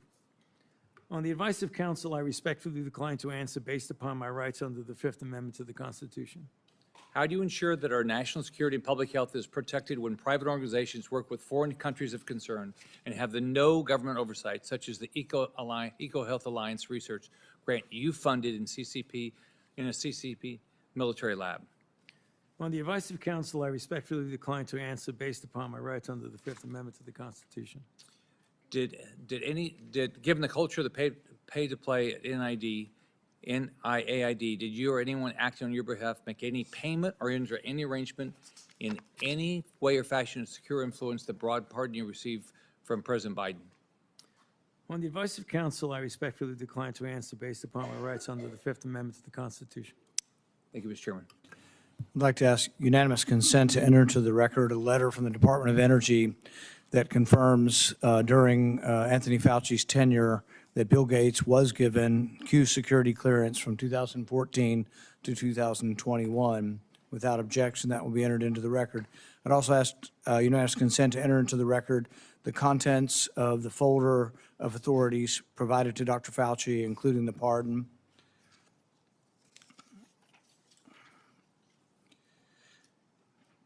Let's be clear today, what we've seen. I really did want to hear from Dr. Fauci. I wanted to hear perhaps an apology, perhaps some semblance of being sorry for what happened or that judgment errors were made. We didn't hear any of that. But he was subpoenaed here to testify, refused to answer any questions, even after being directed by the chair and being advised of the law requiring him to do so. He has cited a privilege that is unsupported because of his blanket pardon and because he waived the privilege by testifying at the start. I'm going to give you one more opportunity to comply with the law, limited to the period of your pardon. At any point between January 1st, 2014 and January 19th, 2025, did you destroy any federal record or tell anyone else to?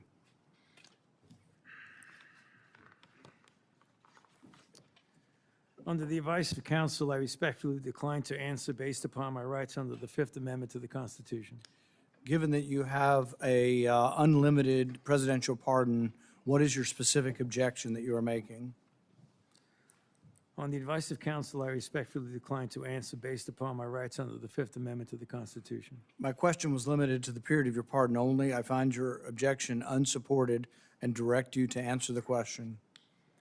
On the advice of counsel, I respectfully decline to answer based upon my rights under the Fifth Amendment to the Constitution. Because you refuse to answer, citing a privilege that is unsupported because of your pardon, and after being denied to do so, this committee has scheduled a vote next week on a resolution certifying your contempt. I think we have another question or two from Senator Langford. Mr. Chairman, really, this is a question for you, and it's a question to try to figure out how do we get a good answer on this? Because clearly Dr. Fauci's attorneys are saying that he has a Fifth Amendment right. We've also subpoenaed him to be able to compel his testimony to be able to be here. I happen to be in the committee. We're also dealing with Lois Lerner. Lois Lerner came and testified, gave an opening statement, and then took the Fifth Amendment. The committee then held her in contempt for that, saying you can't do both. You can't both testify and say I'm not going to answer questions. So the parliamentary question that I think we've got to be able to deal with is this consistent with Lois Lerner? What she also did when she came before Congress, gave an opening statement, testimony, so made a statement, and then refused to answer questions. Are we dealing with the same issue here where someone is you can't make a statement and say I'm not going to make statements at the same time? I think it's a very good question. I think that's something all of us will examine over the next week. We're going to have a vote next week on contempt. I think there's another legal question that the courts may have to decide upon, and that is whether or not a presidential pardon that offers you complete immunity, that you can still claim that you need protection from immunity when you've been protected. Because Dr. Fauci isn't liable for anything as long as he tells the truth, even if he admits that he destroyed records on a routine basis. His assistant said she destroyed a ton of emails. I think it was a routine thing. I think he destroyed throughout his career there probably thousands of emails. Even if he did that, as long as he answered truthfully, yes, I did. I didn't think that was important. I made a mistake. You can't be prosecuted for it. Many of the things are outside the statute of limitations as well. All he had to do today, if he wanted to testify, was be honest. As long as he was honest, even about committing a crime, he would have no jeopardy. But I think the pardon has given him more immunity than most people would ever get. Like if you offer a witness immunity in exchange for testimony, he has blanket immunity. The president gave him blanket immunity for virtually anything he could have possibly done, while at NIH. So I think we all have to individually answer this question. We welcome you to be part of helping us figure out the question, but there will be a vote, at least right now, there will be planned to be a vote next week on contempt. Okay, thank you, Mr. Chairman. Today will be the capstone to Anthony Fauci's 40 years of abuse of power at NIH. In the end, must imagine Fauci believes he got away with it. But still, late at night, even the guilty must become anxious, rerunning the scenarios through his mind, wondering, latching on to lingering doubts, and worrying. Did his actions lead to the largest man-made plague in human history? Are the millions dead the result of his experiments or experiments that he approved that increased the pathogenicity of deadly viruses? History will judge, but the facts, as we now know them, paint a sordid tale of dishonesty, misjudgment, and ultimately the hubris, the likes of which the world has rarely seen. If everyone will remain seated for a few minutes, we're going to let Dr. Fauci exit. Thank you.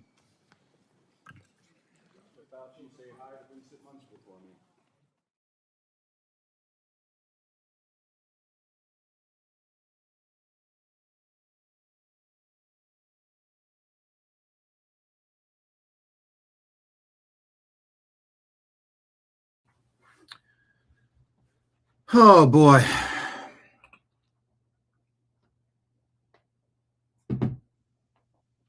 Contempt. What will contempt mean?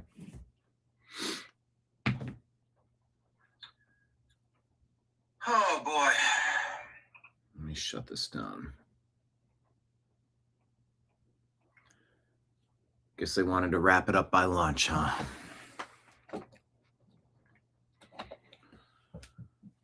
What a marathon.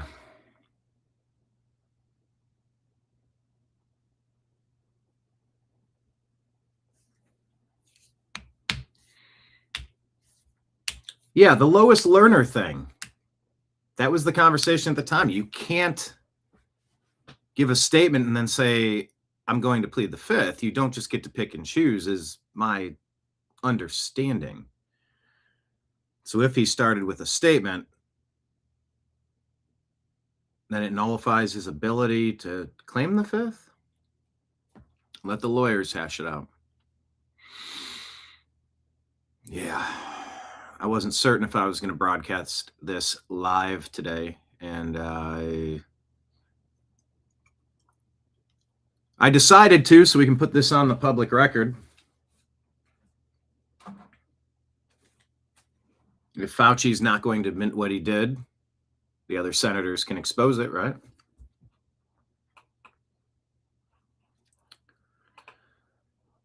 Oh, boy, oh, boy, oh, boy, oh,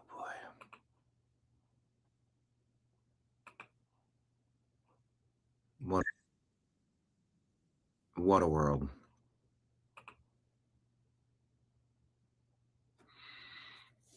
Yeah, we're not just talking,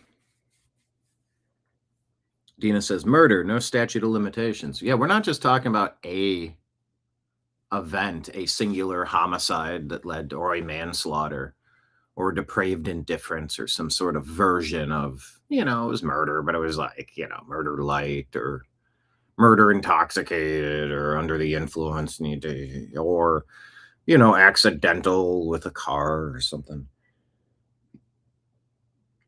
7.1 million humans left Earth because this dude wouldn't stop gain of function research. creating Franken viruses in the labs.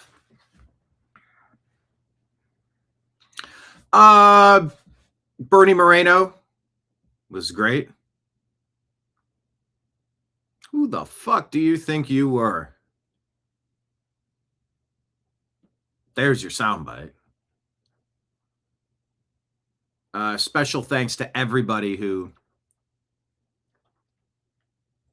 called Fauci to task for what he was up to. Really big thanks to Dr. Ron Paul, Senator Paul. We've needed this for a long time. Only problem is we needed him to walk out in handcuffs. Bailiffs arrest him for contempt of Congress. Throw him into a cage. Well, you can't do that. Then let the lawyers figure it out. Once again, just where are the repercussions?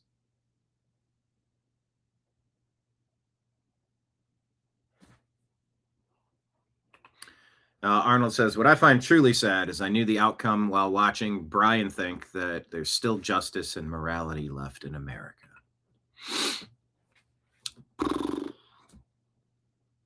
Guilty as charged, says Kelsey Grammer playing Sideshow Bob on The Simpsons.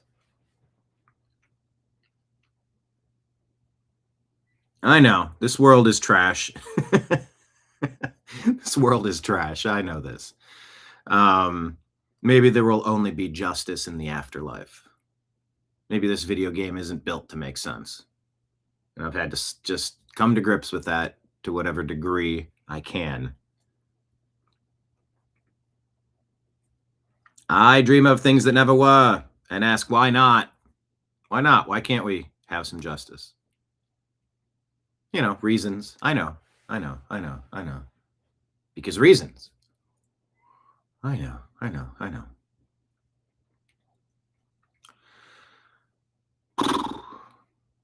Yeah, this was tough. I had to shut up. This hearing would have gone 6 hours long. I'd be red in the face. I might have set a new record for cussing. Didn't see that as adding value today. I wanted this documented, put on the record. And even if you can't nail Fauci to the wall with the crimes against humanity, I just find it impossible to believe you can't come up with something. If you can get Letitia James, Alvin Bragg, and Fannie Willis, it's funny. Yeah, funny. It's funny. You should say that. It's funny. You should correct my pronunciation. If you can get these dopes to manufacture fake crap on Trump to keep him from winning the presidency again, and then when that failed, you shot him in Butler, of course, whoever you are. Surely you can arrest Fauci for contempt of Congress. Bailiffs, cuff him and walk him out. If only for show. Isn't contempt of Congress a thing? Didn't Steve Bannon have to serve time for such a thing?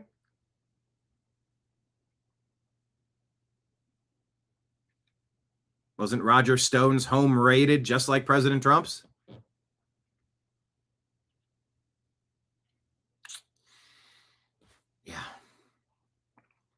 Yeah, others have gone to jail for contempt. You know, I thought so.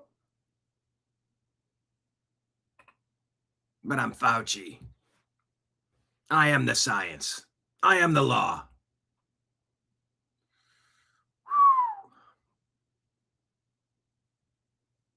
All right. Well, while we chew on that, how about we do a quick reset and I'll fly through the stories in the news. We'll give you what we had in the stack, non-Fauci related. Maybe a couple of highlights. Dina says, ooh, that felt good hearing that. Hearing what? Once again, in the comments, please form complete thoughts. I'm not sure what you're referencing, but I'll try to get to it on the other side if you finish the thread. Please hit like, please hit subscribe, please share this show with a friend. And please consider signing up on Rumble, YouTube, or Patreon as a monthly sponsor. If you want to drop Rumble rant tips, Super Chat tips, Venmo, Cash App, or PayPal, that's all scrolling on the bottom for the information you are looking for. All right.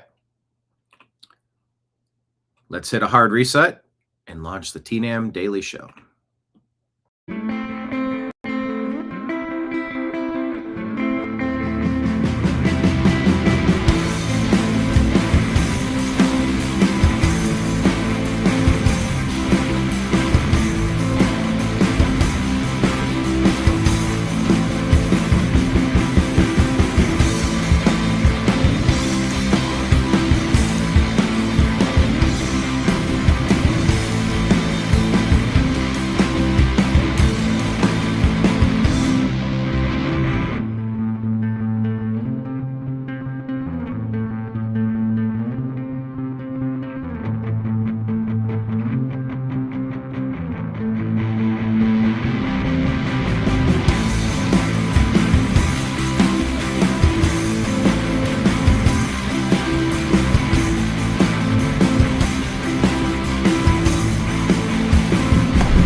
Your guide to the truth, thenewamericanmedia.com.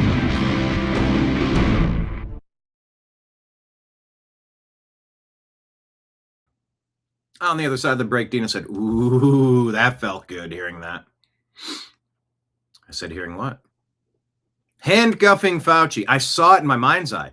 Right at the end there when Rand Paul says, oh, how did he phrase it? He said something like, and because of your repeated something not answering, we're therefore going to, like, I thought the bailiffs would be walking in at this moment. Like, I actually went like this and went like this, and I was let down, just like Arnold knew I would be. I try to keep the new American media a black pill free zone. I don't want to be a doomer. I am a realist. I get it. I know. Sort of like, what's the point? What is all this for? What's on the other side of it? I know. It's just the hope. It's the hope that we can fix some of these glaring problems. So let's roll through the stories that we have.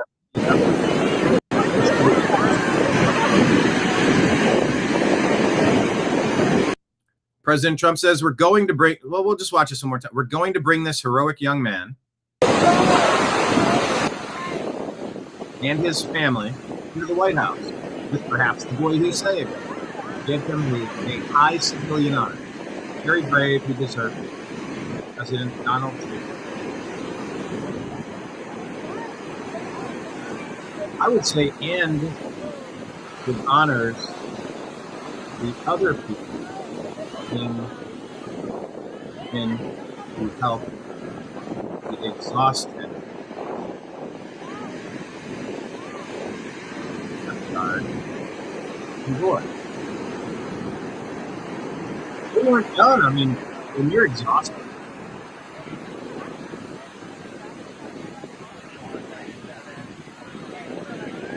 maybe he didn't need help, maybe he did, but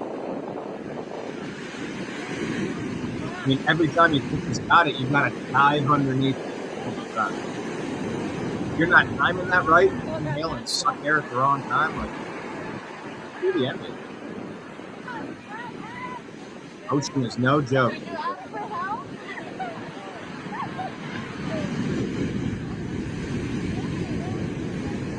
Please be careful out in the ocean, out in the lake. Good. This is the best of what America has to offer. Conscious? The next day.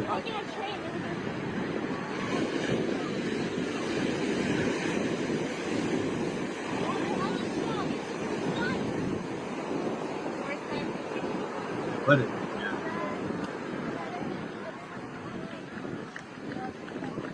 Mother Nature is powerful. Okay, maybe not all those guys. Just the first out there. But bravo.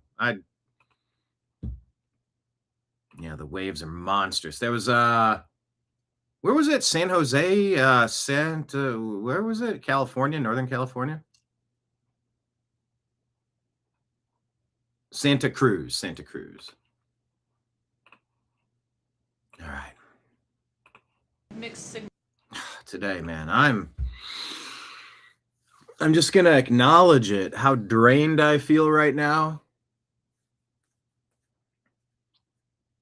I mean, I don't know that I can say I've been vindicated on everything that I've been screaming for 6 years. I don't feel vindicated. My mom and brother aren't with me, and my company didn't have that 6 years of growth that would have been really beneficial, because we're still suffering under the legacy censorship and restrictions on our social media accounts. It's nice that this information's out there, it's on the record, but without justice, without penalties, without handcuffs, what are we doing? I do feel a little drained. I feel a little empty, sad, angry. I mean, a tinge vindicated, but it's not enough.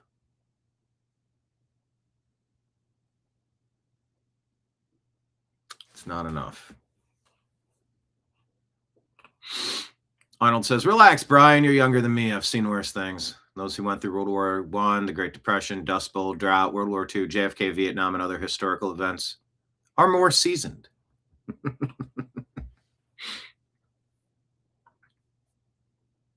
Speaking of seasoning, you know what I put on? I just made some Spanish rice and corn. Well, I reheated it from yesterday. I had that with my chicken last night. Trader Joe's has this thing. By the way, not a sponsor yet. I like Trader Joe's, though. They're pretty... They've sort of been my go-to. Aside from seed oils, like most of the stuff there has mostly normal ingredients. Seed oils are such a problem, though. If we could just get rid of all those completely, I'd be much happier. But they sell this seasoning. They have those glass seasoning jars. This one is Thanksgiving seasoning. It's like Thanksgiving seasoning all wrapped up into just tap, tap, tap, tap. You don't need to add garlic, basil, and oregano, and this and that. Onion flakes and salt and pepper. It's all together. And it's good. It does taste like Thanksgiving. Speaking of seasoning. Yes, I'm eating with the spatula. When I'm cooking, I use this to... I don't want to use a fork and scratch the bottom of my pan, so I'll use this. And then I'll eat with it. Why dirty another dish? Anyway, Carolyn Levitt's back. And she's contrasting her job as press secretary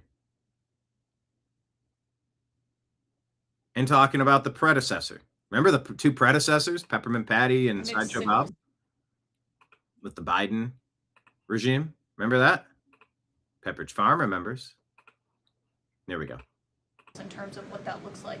But inflation is down from where it was. As measured by the overall CPI, it has slowed to an average 2.5% pace.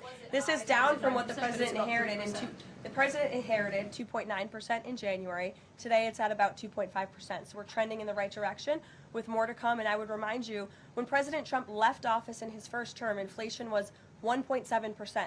And the previous administration jacked it up to a record high 9%. So again, in 10 months, the president has clawed us out of this hole. He's kept it low at 2.5%, and we believe that number is going to continue to decline, especially as energy and oil prices continue to decline as well. It wasn't high under Biden. They're just saying it's not. Well, nobody reported on it being high under Biden. My predecessor was standing at this podium, but now you want to ask me a lot of questions about it, which I'm happy to answer. But I will just add, there's a lot more scrutiny on this issue from this press corps than there was. Well, and the previous administration said that too. My predecessor stood up at this podium and she said inflation doesn't exist. She said the border was secure. And people like you just took her at her word. And now those were two utter lies. Everything I'm telling you is the truth backed by real factual data. And you just don't want to report on it because you want to push untrue narratives about the president. Mixed signals. Okay. Well, we're going to give you an update on the energy. Energy is spiked. What was it, $8 a barrel? I was looking at it because, well, President Trump is about to drop the hammer on Iran. Kind of curious, like, if Iran was going to be necessary, why not do this in the beginning? Well, the answer is because on the global stage, you want to give every opportunity to find a better solution, and those opportunities have been exhausted.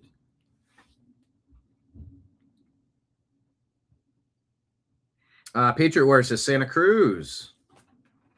What is this?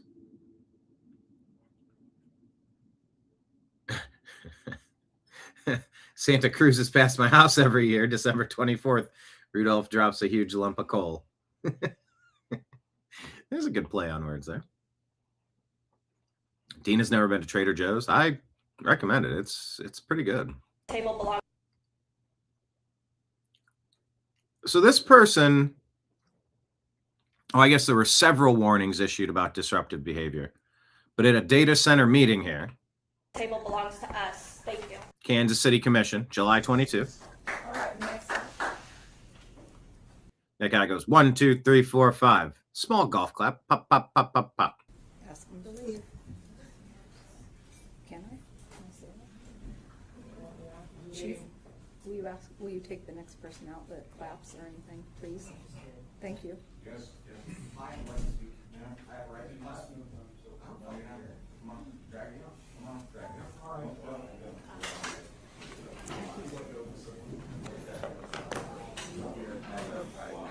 The fifth meeting that was a highlight from the Rand Paul hearing with Fauci.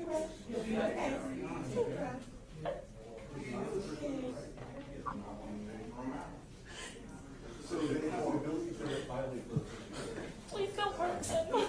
Come on, bro.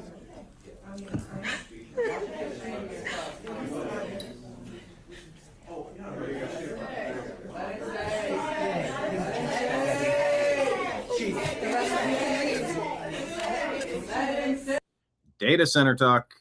We used to have a big problem with that big mega data center in Utah, and now they're popping up everywhere. Are multi-billionaires from Silicon Valley. Why is it okay for them to skip out on the taxes?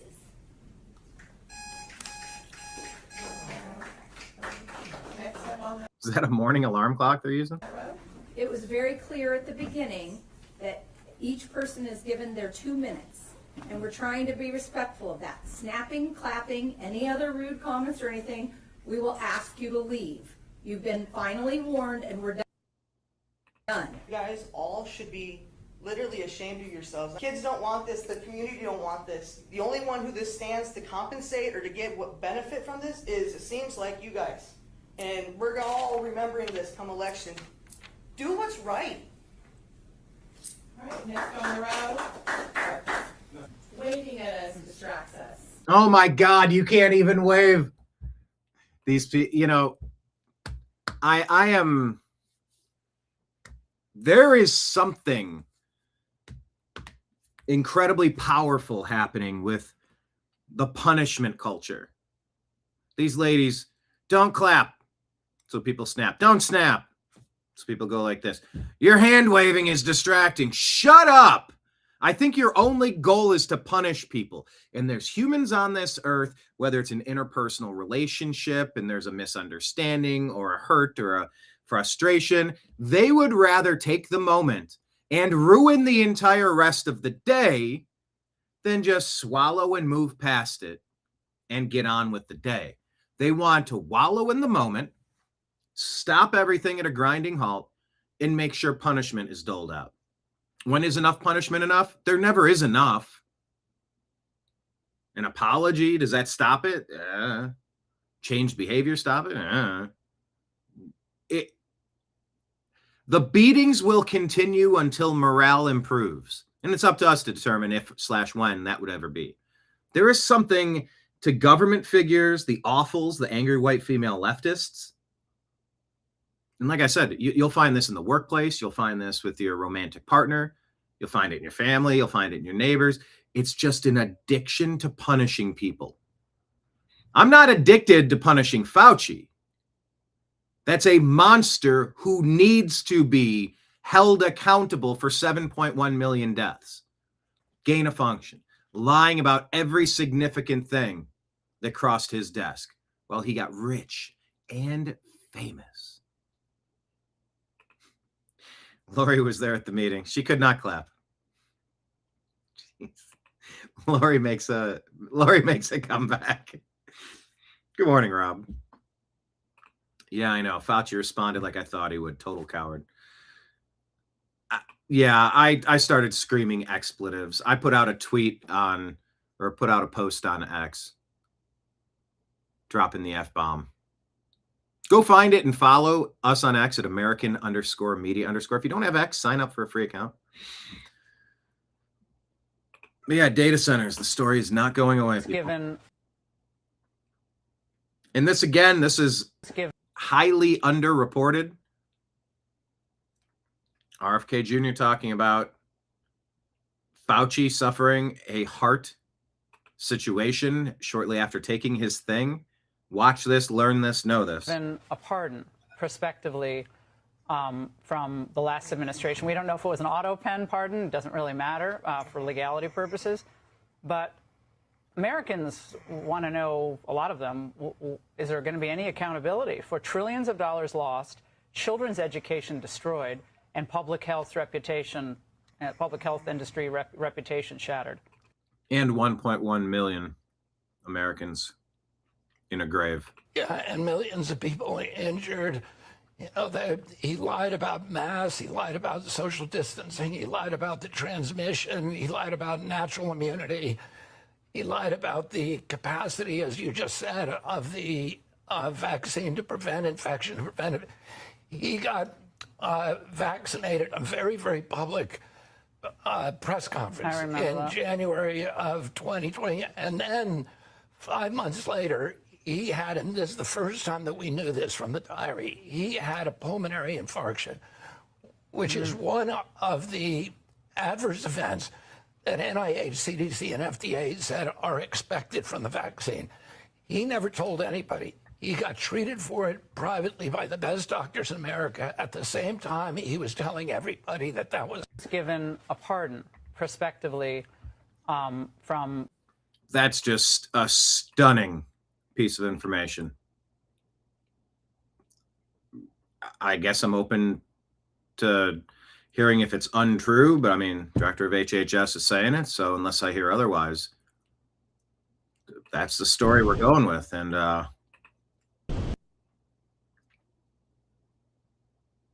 he had a heart problem after taking the thing and still recommended it to people. I guess you can sell your soul. You can sell your body, can't you? NBC LA shows footage of a successful emergency landing on Huntington Beach. Oh, I've been there. Yikes.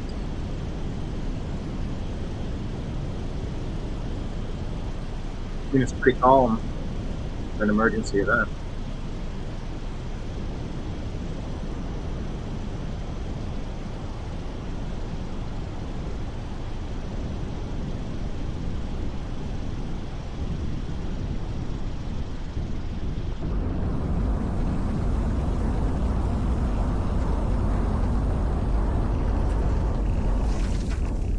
Pretty darn good job.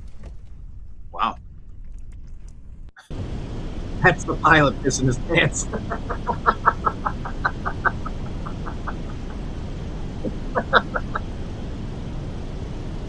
Oh. Oh my gosh. Oh, that is funny. I gotta leave that. Yeah, plane beat itself after landing. Okay. Pilot, I'll say it's a perfect soft field landing, standard improved.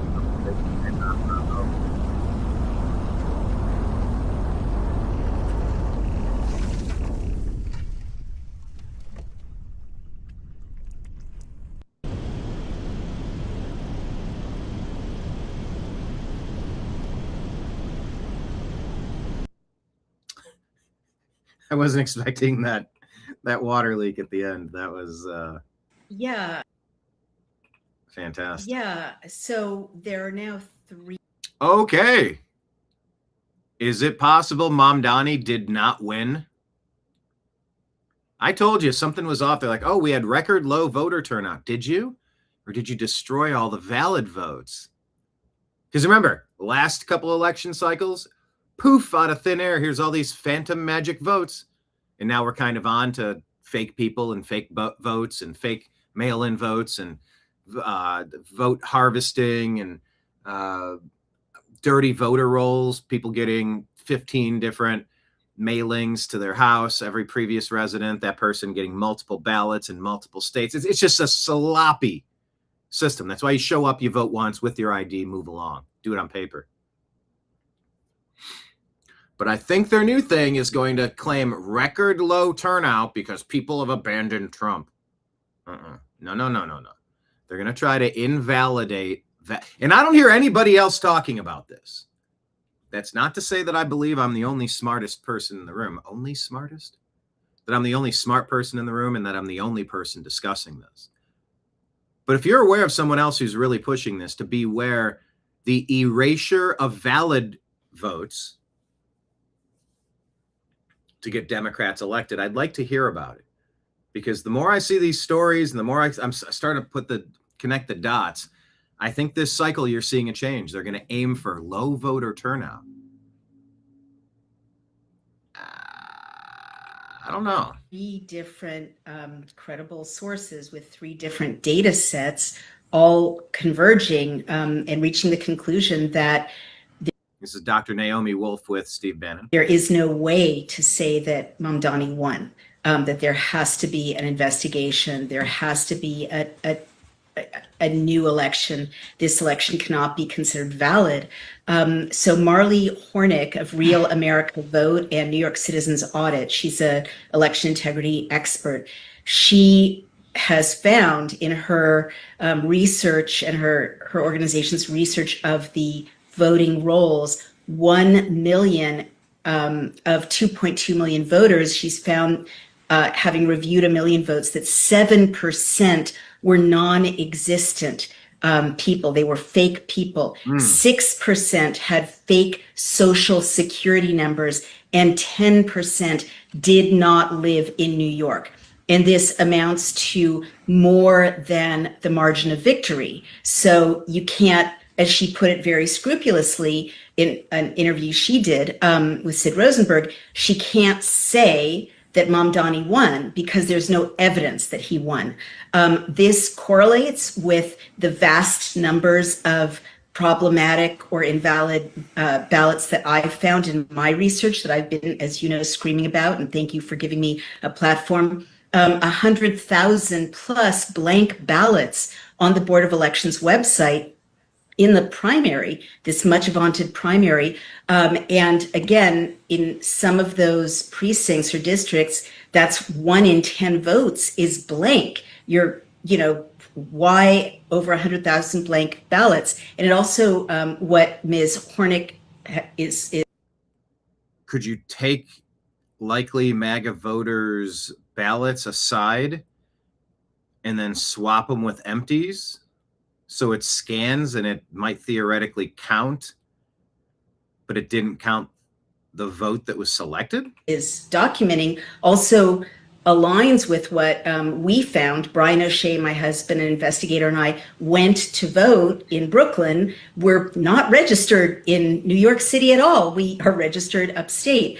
And they let me almost vote. And they actually handed Brian a form called a referral slip, and the back of it was blank. It was a form that was ready to be filled in. It had been in use since 2013. You could literally Xerox it as many times as you want, and that allowed, and he gave a fake name and a fake address, and they just waved him right through. So, multiply that at scale. And this, in turn, is correlating with another data set and another credible group of investigators. And this is Lulu Freistat of smartelections.us and the attorney Jimmy Wagner, whom you all should know because he founded the Donald J. Trump Kings County Republican Club in deepest, bluest Brooklyn, and helped try to launch a number of candidates, young Republican candidates, in the city council and mayoral race last November. Well, there's in the primary, the one that all these news outlets have claimed had all of these DSA victories and these communists have won. That primary is still being counted. It's not certified yet. It's still being counted. And one of the races, Bernard Vazelberg, the action is Vazelberg versus Collar in Brooklyn's 22nd Senate District. The votes were so close that Lulu Freistat and Jimmy Wagner asked Judge Sweeney to recount, basically to verify the vote. And in the process of recounting, Lulu Freistat documented with pictures that I showed you and shared with your audience with the posse, shocking breaches of security, like mind-blowing, explosive breaches of security at the cage where the New York City's primary votes are counted, 6-foot wide gaps where people can saunter in and out, boxes of paper underneath the table where people are counting in defiance of the court order that Judge Sweeney issued. Where have we heard that before? Wasn't that Georgia? The counters of the ballots aren't letting observers see the ballots. You know, he said you have to be 4 feet from the counting. They put a table 4 feet, as I think I shared with you all, and then did the counting 15 feet away. But since I last shared that shocking information with all of you, there's even more shocking information in that race. There are Xeroxed ballots mixed in with actual ballots from 3 different districts, confirmed. These are huge claims. Printouts of digital ballots are being mixed in with real ballots. And the number of Xeroxed ballots in that race is enough to change the outcome of that race. Okay, all eyes on the commies.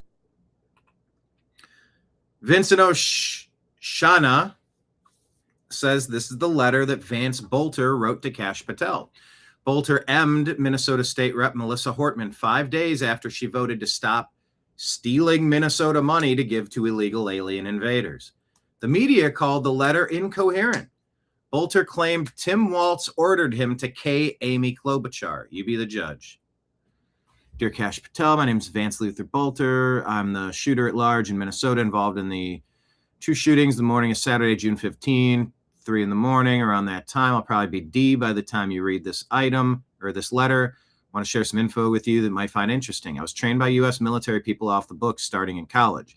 Been on projects since that time in Eastern Europe, North America, Middle East, and Africa, all in the line of doing what I thought was right and in the best interest of the United States. Recently, I was approached about a project that Tim Walz wanted done, and Keith Ellison probably, was also aware of the project. Tim wanted me to K. Amy Klobuchar and Tina Peters? No, that's Colorado. Who's Tina? Tim wants to be a senator, and he doesn't trust blank to retire as planned and thinks she is going to stay on at the last minute. With Amy and this other person gone, Tim would get one of the general Senate seats and wants to be governor, and Keith Ellison would be rewarded with a lieutenant governor position. I told Tim I wanted nothing to do with it, and if he didn't call off that plan, I'd go public. He said he would call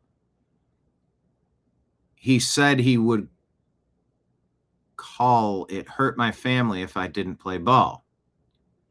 And he set up a meeting with me and Mel to talk about options. We had some people waiting to K me. I was able to get away by God's mercy, so I went back a short time later and shot both.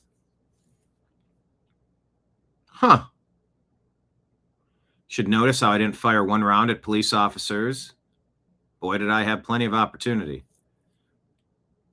Ask for the report on how many weapons and ammunition I had with me. Cops were pulling up right next to me in their vehicles, and I had an AK pistol aimed right at her head.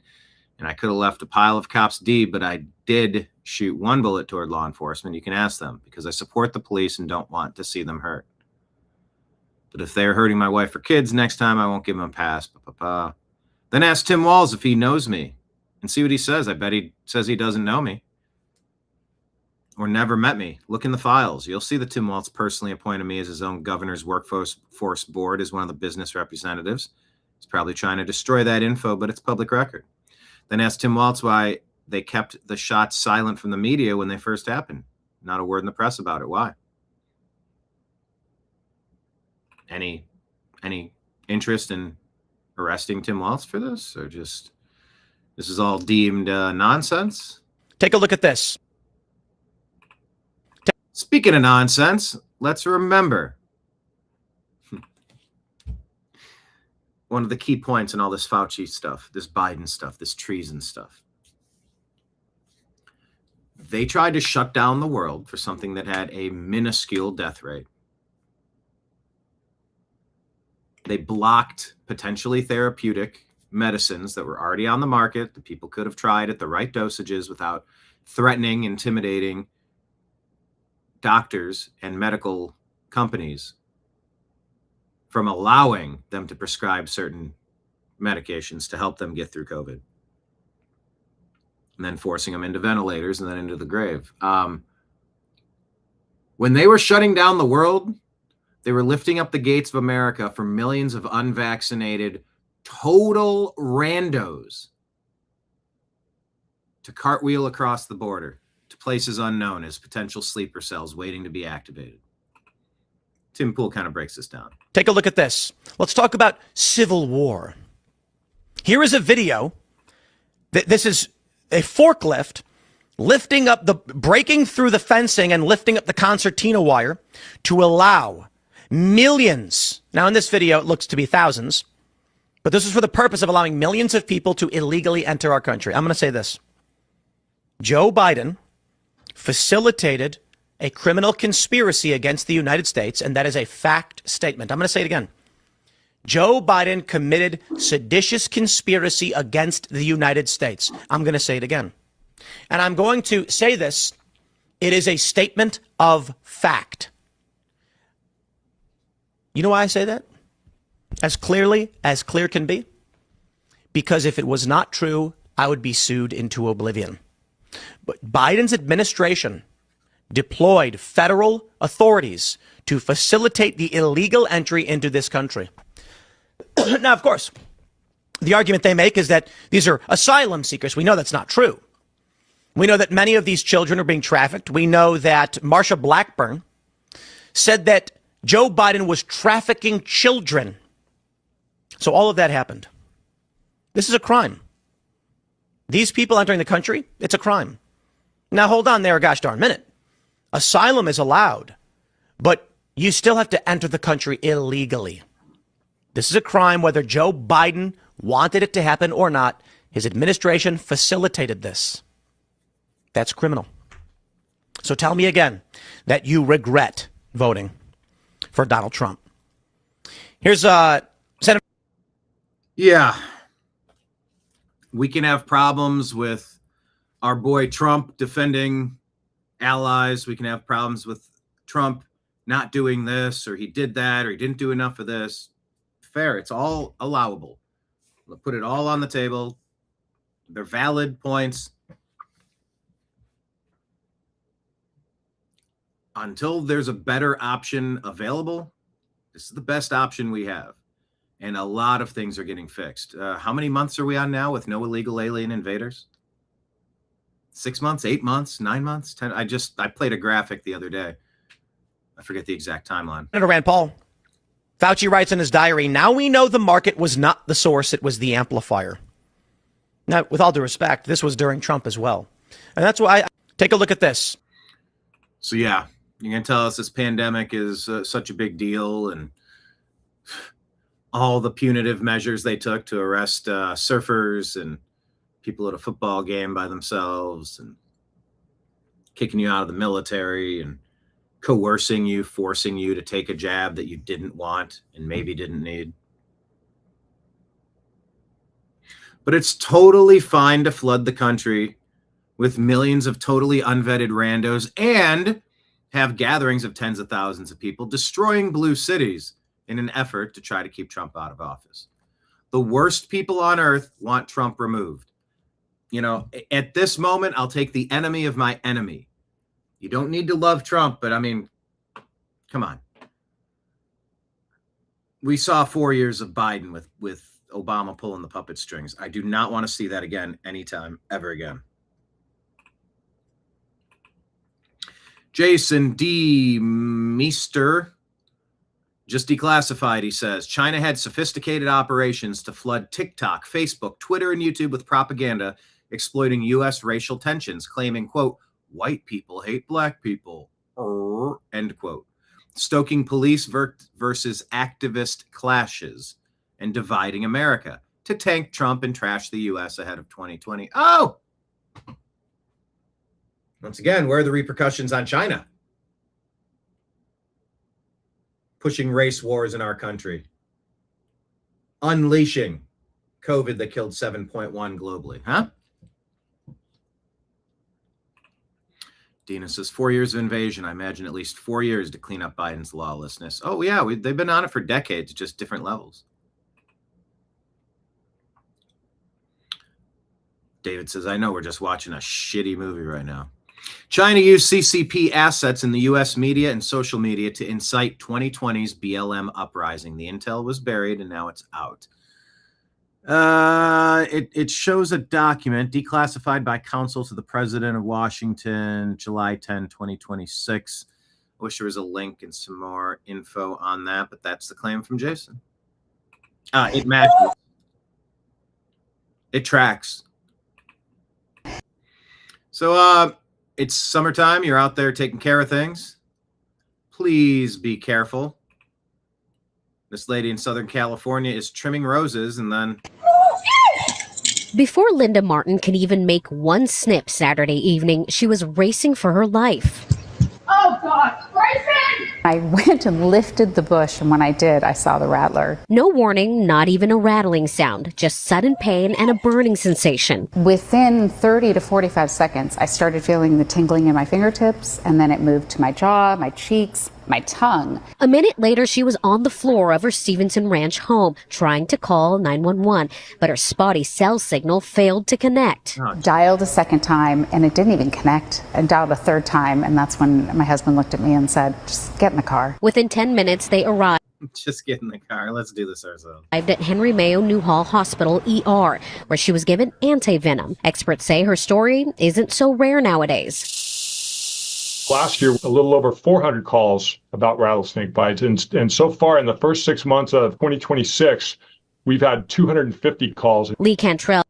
Anna says, my friend lives in Texas. They have hunting season for rattlesnakes called rattlesnake roundups. Maybe it's time to do that in California. To all our Texas viewers, by the way, everybody hit like, hit subscribe, share the show with a friend. Have you ever participated in a rattlesnake roundup? With California Poison Control says the state is on track to see 20% more rattlesnake bites compared to last year. It's also more fatal. He says venomous snakes cause 5 to 10 deaths annually in the country, but California alone has already seen 3 deaths in the first 6 months. He's all right. Well, just as always, be careful out there. You get the point. Hey, Abs. Mom Donnie announces that they're going to have city-run grocery stores. Hey, I've seen this one. I've seen this one before. This is a classic. Venezuela, nothing on the shelves. Soviet Union, nothing at the stores. Cuba, empty shelves, no food. Poland, nothing to eat. You know, I've seen this one before. Good luck, Zoran. And by good luck, I mean, may you be recalled immediately. I got to look this one up, but this is on Hawaii News Now. Man survives a month at sea drifting to Hawaii.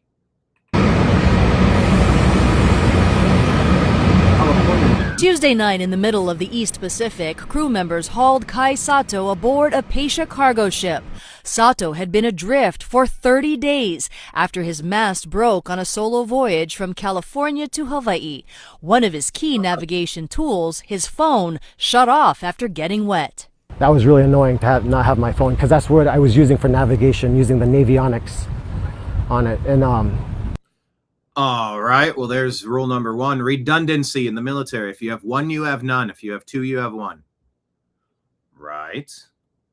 Redundancy. I was really distracted that day. It wasn't a good day. Sato battled strong winds and currents, eventually running out of gas about 500 miles from California. He says he drifted hundreds of miles south away from ship traffic. I cried for a whole week just drifting south, like miserable. I felt hopeless. With his sail down, Sato used kayak paddles and other tools to keep moving back toward the shipping lane in hopes of rescue. After 20 days adrift, Sato says he ran out of water and began using a plastic bag to create condensation that he could drink. He ate mostly oatmeal, fish, and squid that landed in his boat. Landed in his boat? Just flopped up into his boat? Then Tuesday, a Pasha Hawaii ship came into view. Oh my God, yeah, like ecstatic, you know what I mean? Like I was like crying and like so happy, and then they went and got me fruit and water, and yeah, they were so good to me, those guys. After 2 tries, Pasha dropped a rope ladder to Sato, allowing him to climb aboard. They gave him a suite, clothes, and lots of food. Sato is now staying with a relative as he plans his next sail to the Philippines in a bigger boat. Mahia Lenny Richardson, Hawaii News Now. Yeah. Savvy says, nah, he don't need to sail nowhere else. Ran out of gas and phone got wet. Kind of tells me everything I need to know. Yeah. You need a backup plan for that. Yeah, Darwin missed on that one. He was near the Galapagos. Oh, Dina says something got you on your ankle while mowing the lawn. So much pain through the night, red swelling, 2 red marks, never saw what it did. Took Benadryl. Oh.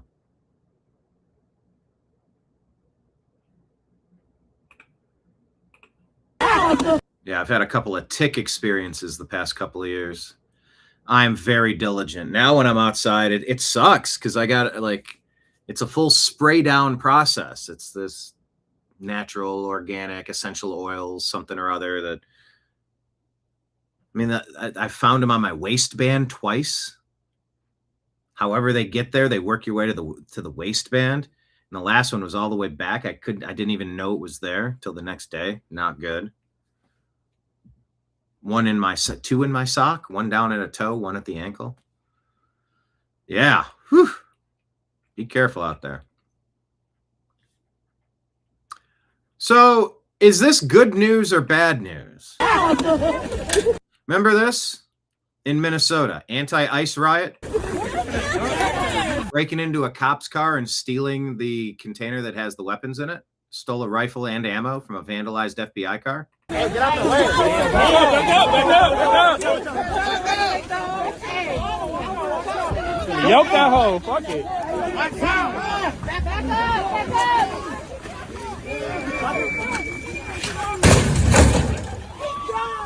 Remember this? Wow. Sentenced Raul Gutierrez. Stand up, American. Stole the rifle and ammo from vandalized FBI car during the anti-ICE riot in Minnesota. Sentenced to 54 months in prison. His accomplice, Alexia Miranda, another stand-up American citizen, previously pled guilty to possessing a stolen firearm and will be sentenced in October. Why the light sentence?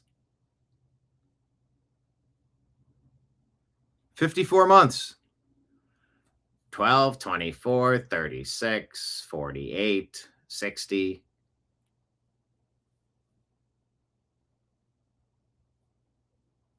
Yeah, 4.5 years. 4.5 years. I mean, you think you're going to let a guy like this out and he's going to be cool again? You sort of lose your free-range privileges. 4.5 years? I got a hunch this is that the guy on top or the guy on the bottom. I think it's the guy on top. I'm not entirely certain, but I would put money on this guy being a problem again. Breaking news tonight about... Well, let's make sure we get breaking news. Breaking news tonight about former President Joe Biden today. I love how they call the obvious thing that we've been saying for years and years and years and years and years and years is breaking. Roughly 70 hours of recordings of an interview he did with a ghostwriter in 2017 before he was president were released over Biden's objections. Senior White House correspondent Weijia Jiang joins me. Weijia, what do these tapes tell us? Well, Matt, the new Weijia Jiang. Never met a person named Weijia Jiang before. newly released audio shows that in 2017, when former President Biden was writing a memoir, he told his ghostwriter on several occasions that he had classified documents in his possession.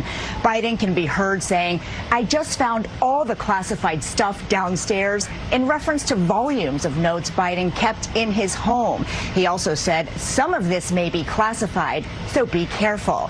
Biden, who fought for years to keep these these recordings private, would later publicly criticize President Trump for his handling of classified documents. We asked a spokesman for Biden for a comment about the new tapes, but he said they don't have one. Matt. Ouija, thank Ouija. Okay. Yeah, Trump said this publicly dozens of times. The FBI fake news media Democrats defended Biden, then raided Mar-a-Lago for that exact reason, says Laser, the conservative. Yeah. Shocked that CBS actually aired it. Goes against their narrative that Dems are good and Orange Man is bad. I like this post, so I made it a standalone post on the New American Media. Follow us on Instagram at The New American Media.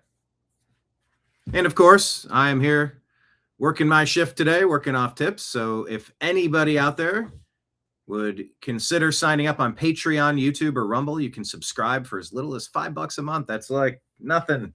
It's like so little. What's the math on that?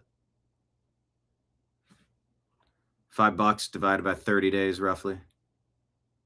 66 cents at 6? No. Why is my brain doing the math?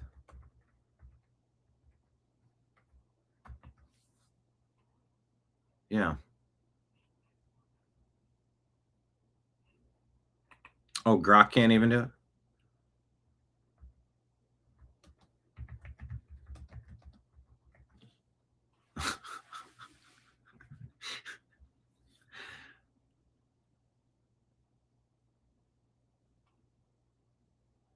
I'm just waiting for Grok. It's thinking about my request. It can't do math. $5 divided by 30. So 330s, 17 cents a day. There we go. My brain wasn't coming up with that. But I like this post enough that I put it on the New American Media Instagram profile. So please follow us. Liz Wheeler says we were right. Social distancing was a hoax. Masks were a big joke. Lockdowns were worthless.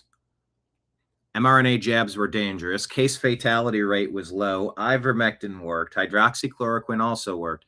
By the way, monoclonal antibodies also worked. Remdesivir was a killer. COVID came from the Wuhan lab and Fauci funded it. If you said any of these things, you weren't allowed to exist on social media. Even today, look. Go get your countervailing views on anything regarding the 2020 elections or COVID or the jab. CDC.gov, WHO.int, or CISA.gov/rumor control. But yeah, we posted that on our main page. Thomas Massey chiming in, reminding us that the Israeli lobby spent $30 million to beat me, but America won because an entire generation is now aware of their corrosive influence on our government. By the way, a post like this isn't necessarily something that would warrant a response of, that's anti-Semitic. Why do you hate Jews? That's not really how you should read that. Any country that's lobbying $30 million per candidate, any foreign influence that's this heavy-handed, there's a concern about losing your sovereignty when you're letting this much palm greasing happen. Every elected Republican in Congress is bought, captured, or intimidated by them, being AIPAC, I assume, or the Israeli lobby. Massey says, I'm the last one who is not. And now he's out of Congress. Spencer Pratt tells us another leak. The entire Los Angeles Department of Water and Power system is breaking down due to decades of negligence. We got a firsthand taste of this in the Palisades when they broke both our reservoirs and drained them in the middle of the fire season. Don't let communists run your city. I like this post too, made a standalone post. Gentry Geevers says MAGA is the new Republican Party. Rhinos? They're the old Democrat Party. And the Democrats are the new communists. Hope this clears some things up. All right. You ever seen a house crash into a car?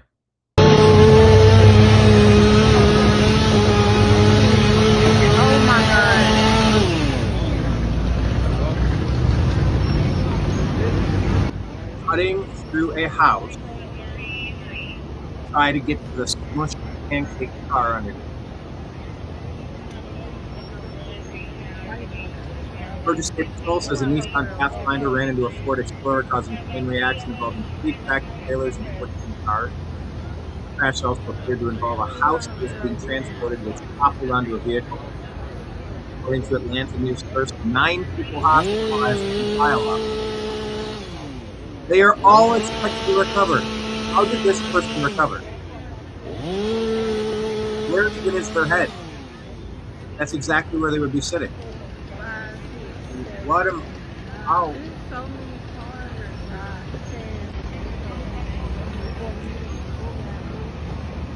Get away! This is a smushed corpse there, dude.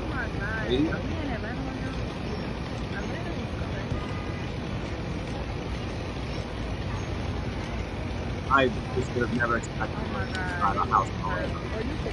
Alice can wonder. Go home, house, you're drunk.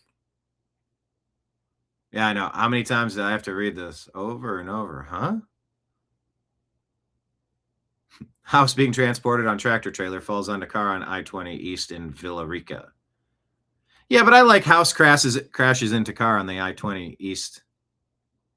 Crushing the car. That's one way to say it.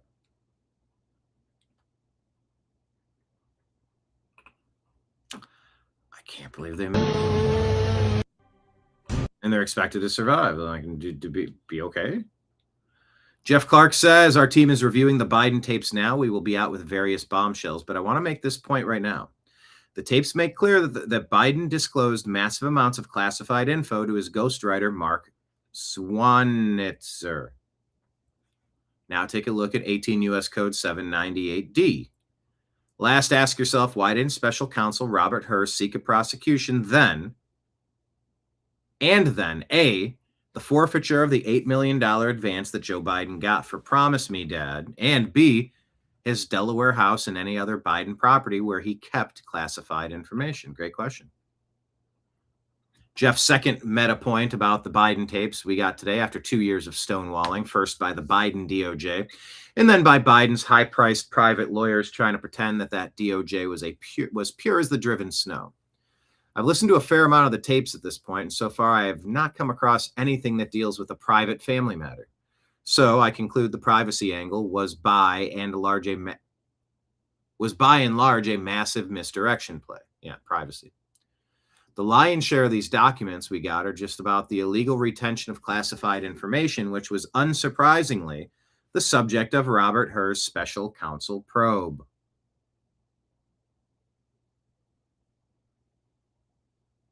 Massive amounts of our lawyer time was wasted arguing about a legal feint A legal feign? Is that a silent T? Organized by Joe Biden's lawyers. I don't use the word feint. F-E-I-N-T. I know feign. What is feint? Feign? Guessing the T is silent? What's Grok say? Grok says, I take slow time. Some days it's instant, and other days feint. A deceptive or pretend blow, movement, or attack intended to distract or mislead an opponent. Through a pronunciation. Feint? The boxer threw a feint with his left hand to open up his opponent's guard. Sounds exactly like feint. Okay. The more you know. Biden getting away with murder. Defender of the Republic said, do you know that any New Jersey citizen can legally force the state to clean the voter rolls? Under federal law, the NVRA, you can send a formal written notice to the Secretary of State demanding they fix the broken system. They recently admitted 6,600 non-citizens wrongfully registered through automatic voter registration and still refuse basic fixes like using jury records. It's simple. Send the notice by certified mail to the Division of Elections. Wait 90 days. If they don't fix it, you can sue. We have 98 days until Election Day. Is that true? I wonder if Grok can analyze this. It sounds like it's something like, Facebook does not have permission to use my photos. People post that, but it doesn't do anything.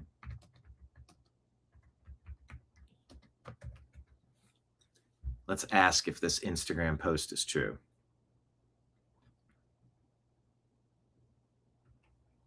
Yeah, MAGA versus the Uniparty. Texas Mornings Unplugged. Treason, plain and simple. Yeah, and a lot of rhinos, fake Republicans in that let's go get Trump camp. A lot of let's go get Trump.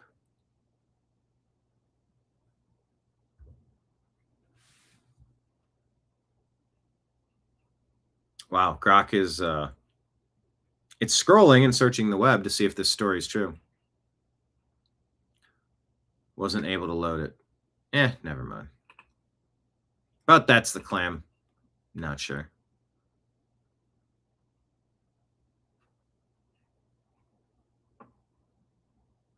I'll say Grok couldn't confirm this as true. It's different from saying it's false. Thank you, Mr. All right, just a couple of quick Fauci highlights, and we'll move past it here on Instagram and move over to X. Thank you, Mr. Chairman. Well, nothing says honesty like taking the fifth, huh, Doc? Let's try something. What day of the week is it today?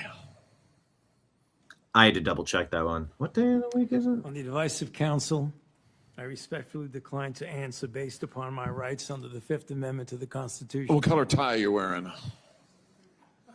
On the advice of counsel, I respectfully decline to answer based upon my rights under the Fifth Amendment to the Constitution. What color is the carpet in front of you?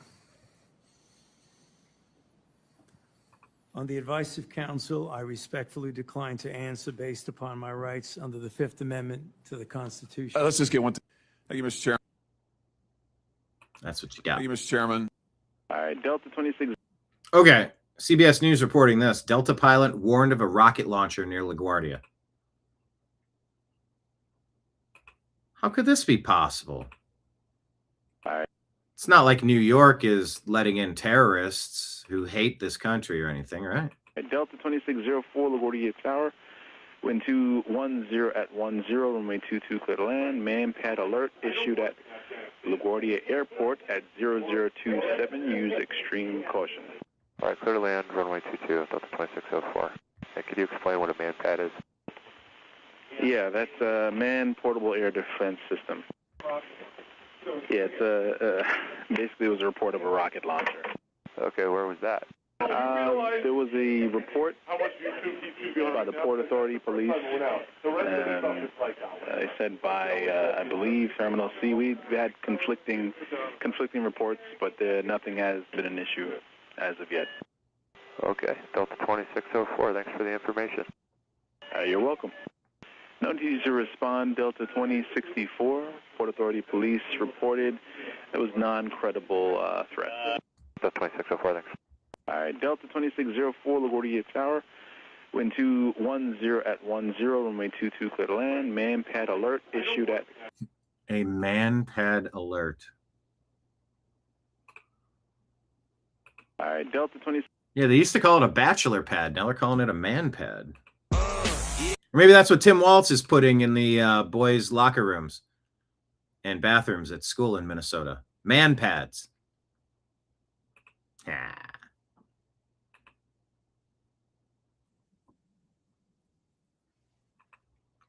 By the way, let me share this real quick. Do you swear that the testimony you will give before this committee will be the truth, the whole truth, and nothing but the truth? So help you God. Dr. Anthony Fauci, you're recognized for 5 minutes for your opening statement. Member Peters, members of the committee, I served at the NIH for over 54 years, 38 of those as director of the National Institute of Allergy and Infectious Diseases. He spoke. He gave a statement. Are you allowed to make a statement and then claim the fifth, or you just have to say, I invoke the fifth at this point? Did he screw it up at this exact moment?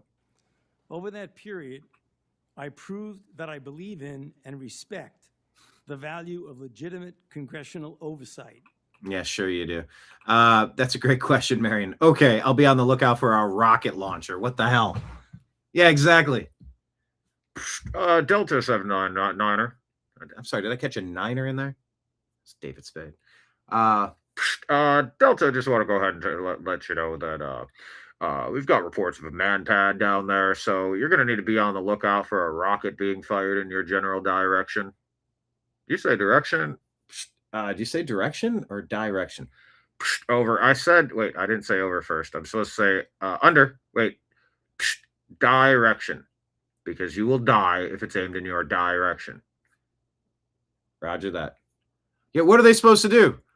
Begin evasive maneuvers. They're on a commercial plane. You're sort of just like coasting on the jet stream. Yeah, I'll be on the lookout for that rocket launcher. Thanks for nothing, pal. What's up, Joker Poker? Yeah, Fauci is such a scumbag. In fact, I testified before and or briefed Senate and House Senate and House committees well over 200 times over those 38 years.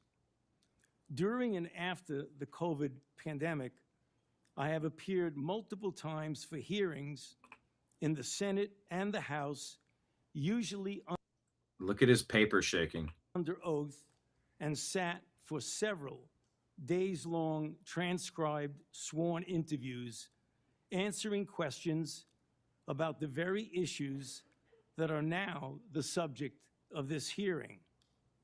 However, given Senator Paul's obvious obsession with calling for my prosecution, his repeated slanderous comments about me.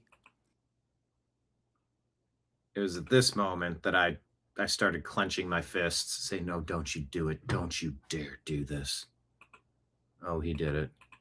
And recently, his publicly releasing my unredacted personal diary aimed at embarrassing and intimidating me.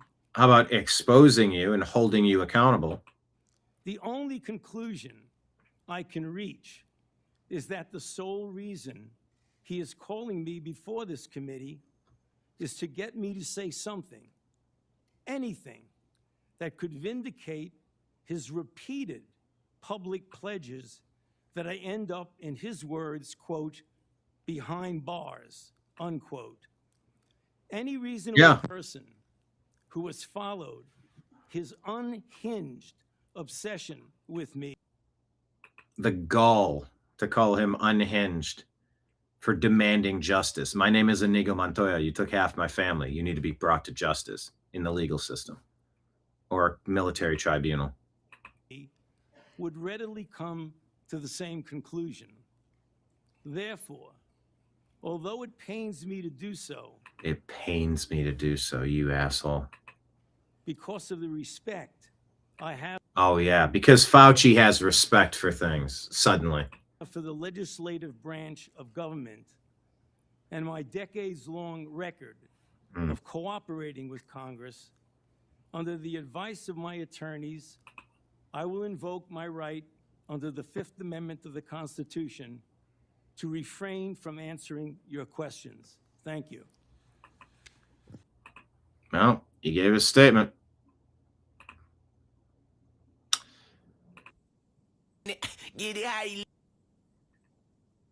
Okay. So he spoke, and does that mean that he can't use the Fifth Amendment? You can't testify sometimes and then testify other times. That's at least the argument that's made.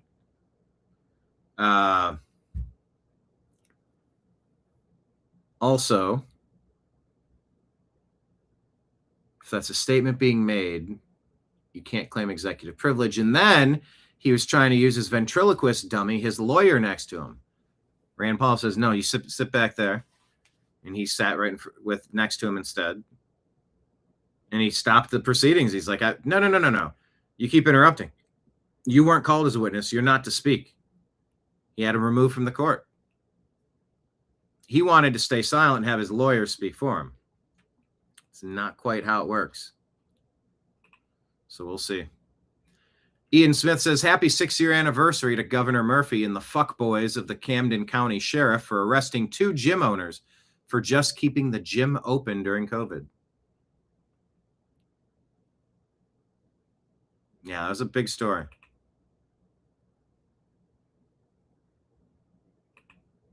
Owner says he's not afraid of tyrants. A swarm of police arrested him in an escalating battle over COVID-19 lockdown, denying coronavirus shutdown orders. Yeah, orders given by Fauci. Yeah, but as you know, I don't have the authority to shut things down. People look to you for answers to call balls and strikes, and you misled everybody. You lied intentionally. 6 years ago. Repeatedly defying COVID shutdown orders. I order you to destroy your business. Are you paying my bills? I demand you shut your business. Oh, well, write me the check, and then maybe I could make a decision. Would you like to buy out my establishment as a private event for a month? Renewable every month? Pay 1 month in advance? Okay, so don't forget that. These are the books that... Now, I got to look into this one. I've seen this reported several times. I want to look into this. Take a listen. These are the books that Anthropic had be cut up by a hydraulic press to be scanned so that they could be fed into their AI models. These documents are from court records, which are now unsealed. And the company that did this is Datamation. For some reason, when outlets like the Washington Post have reported on what Anthropic is doing with books, they call Datamation a vendor and keep them anonymous for some reason, which is weird because their name is very obviously in the services agreement in the court records. So why would they take the name out when they're reporting the story? The other thing that I might add is that having these pages cut and with a hydraulic press is not necessary to scan the pages of the book, right? I mean, with modern technology, we could find a way to do this without ruining the books. But they're doing it because it's faster. They're destroying the books because of a profit motive, right? And so it's millions of pages. And here is Tom. It's like sacking the Library of Alexandria. Vacuum up all the rare books and then rewrite history. Grok says it's mostly true. Unsealed court documents, Bart's v. Anthropic confirm it. They ran an internal effort called Project Panama, described in company planning documents as an attempt to destructively scan all the books in the world. Anthropic bought large numbers of physical, mostly used books, had them processed by cutting the spines and bindings using a hydraulic-powered cutting machine, scanning pages high speed, then discarding the paper originals, resulting digital files used for AI training and data purposes. Court filings explicitly reference an Anthropic Datamation book scanning proposal and describe the vendor's process of stripping bindings, cutting pages, and scanning. Major outlets, Washington Post, reported the destructive scanning details in Project Panama extensively, but typically referred only to a vendor or a service provider without naming Datamation in the main coverage. Direct public links to the specific Datamation proposal documents in major news stories have been limited. So does that mean it's false or just it's not widely reported? The core facts about destructive scanning, Project Panama, and the use of a hydraulic cutter are supported by the unsealed records. So aside from the Datamation point, the rest seems to at least check out.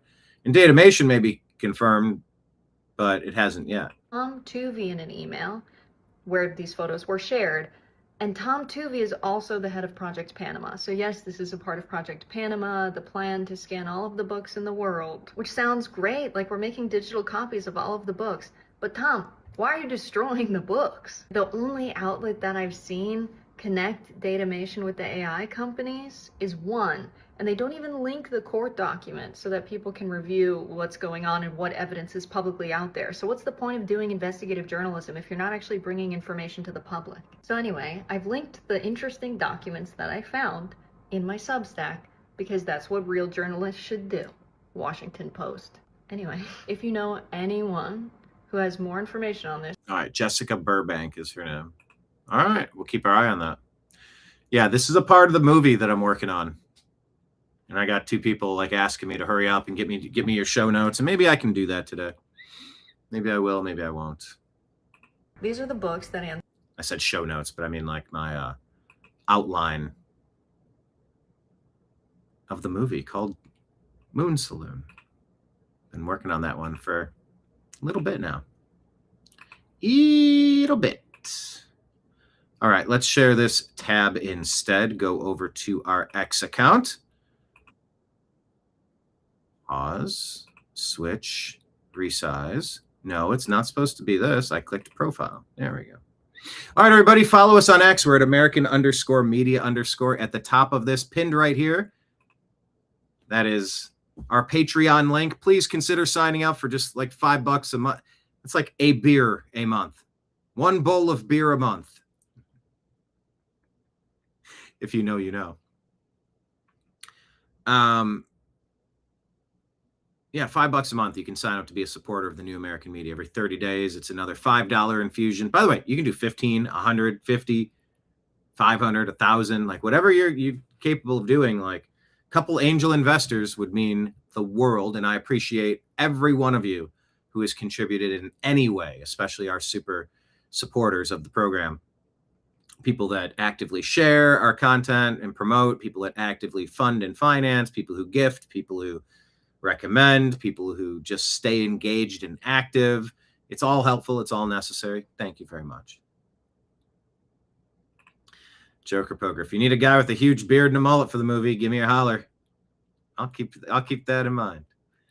But yeah, consider following us on Patreon, Rumble, or YouTube as a subscription. If you want to do a one-time Rumble rant or super chat donation, throw a couple silver coins into the tip jar behind me at this bar because I work off tips. Yeah, you can do that. Rumble rant, super chat. You can do Venmo or Cash App. It's Brian Engelman, E-N-G-E-L-M-A-N, spelled at the bottom of the screen, or PayPal. That's fuzzinstallment@yahoo.com. All right, so President Trump responds to a series of surprise attacks on U.S. forces in Jordan. So this is happening. President Trump speaking to Fox just moments ago about the U.S.-Iran conflict. Trey Yingst has the information. Trey, what did the president tell you? Yeah, guys, good morning. President Trump reacting to that Iranian attack on U.S. forces overnight in Jordan. President Trump tells Fox News about Iran, "We are going to beat the effing S out of them." He went on to say, "We'll be hitting them hard. They're going to get a beating." So clearly the United States is going to respond to what the president described as a surprise attack. He says U.S. forces had just minutes to shoot down these incoming Iranian ballistic missiles. The president says he has reviewed video of the shoot down. And aside from that eye thing, do I resemble this guy in any way? If I shaved? Maybe it's just the black shirt. Probably just the shirt. It was U.S. forces conducting this operation to defend that area. He said it was real time. They were calling out coordinates and ensuring that none of this incoming Iranian fire got through. President Trump's. All right. We're going to beat the effing S out of them. We'll be hitting them hard. They're going to get a beating. American Alpha says Haitians officially lost their temporary protected status July 27. Trump admin delivered the news. Your free trial of America has ended. Oh my God. That is fantastic. That's exactly how you look at this. Now, this is social media right here. What a post. Look at this. Watch this report. Yes, ending for hundreds of thousands of Haitians in the U.S., most of them in South Florida. Your free trial of America has ended.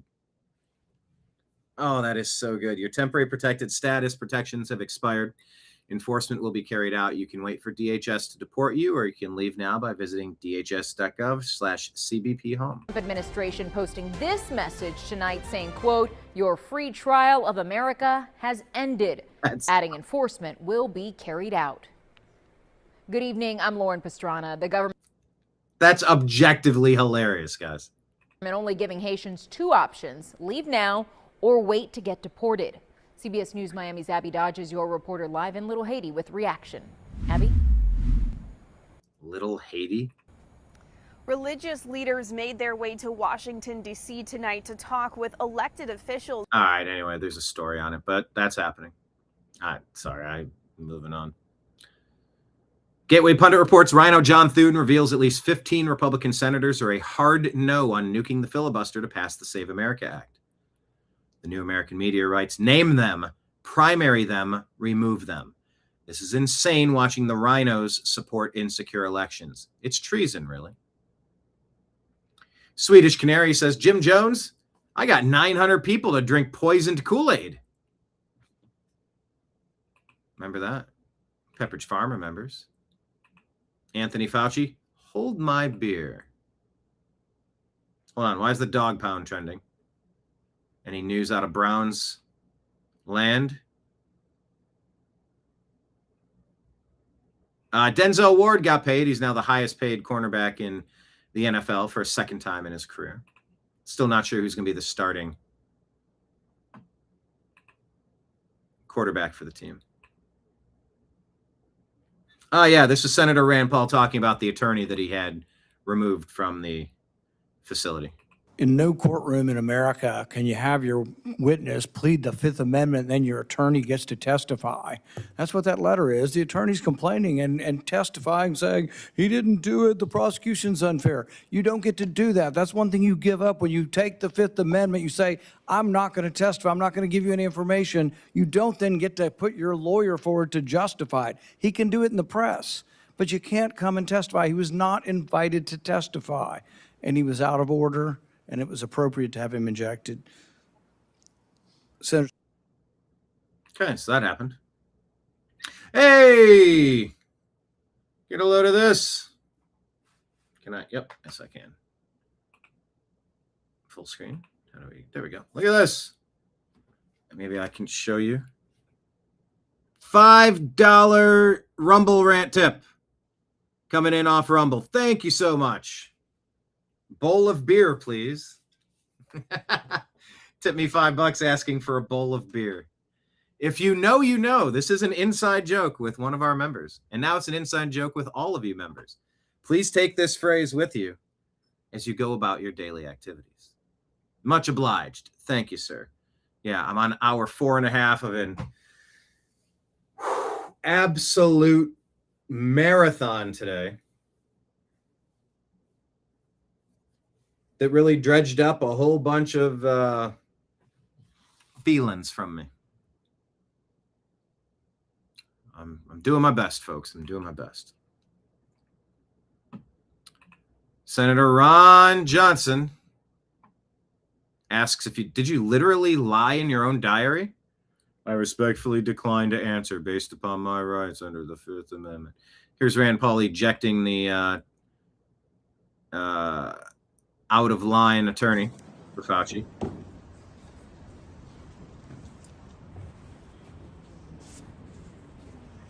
Nah. Nah.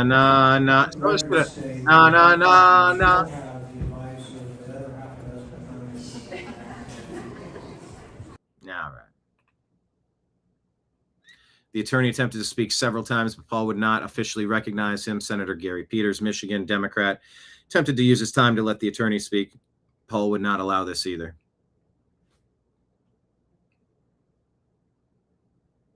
Ari Fleischer says, hey, check this out in the cityreporter.nyc. Diehard New Yorkers blanch at Mamdani's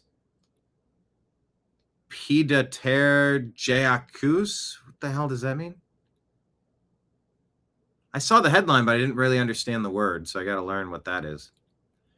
Ari Fleischer says, notice the sleight of hand. We were told that the tax for exorbitant housing was going to kick in for houses worth more than $5 million. Nope. starts with condos worth $1 million or more, which, by the way, in Los Angeles or New York will get you bare minimum. Barely bare minimum. Any unit whose market rate is worth more than $1 million but less than $3 million faces a 4% surcharge. Yeah, don't let commies ever trick you into believing them. Mike Lee says the lies of Anthony Fauci were one of the most destructive forces in American life in the 21st century. His blanket pardon from Joe Biden is one of the most disgraceful escapes from justice in history. Get him, Rand. Yes, get him, Rand.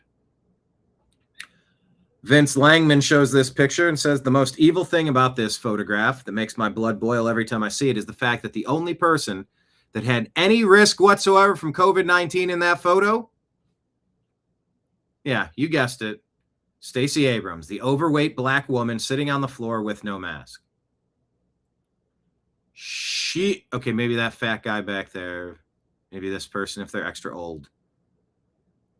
The most at-risk person was an obese person, forcing all these kids to wear these stupid masks. Adam Carolla says, yeah, this just about sums up the COVID era. Earl, a.k.a. Rocco, says, Dr. Fauci's a coward and a fraud. I hope he rots in jail, pleads the fifth through the Senate hearing. Bringing up that classic Chappelle skit. I plead the fifth. I plead the fifth.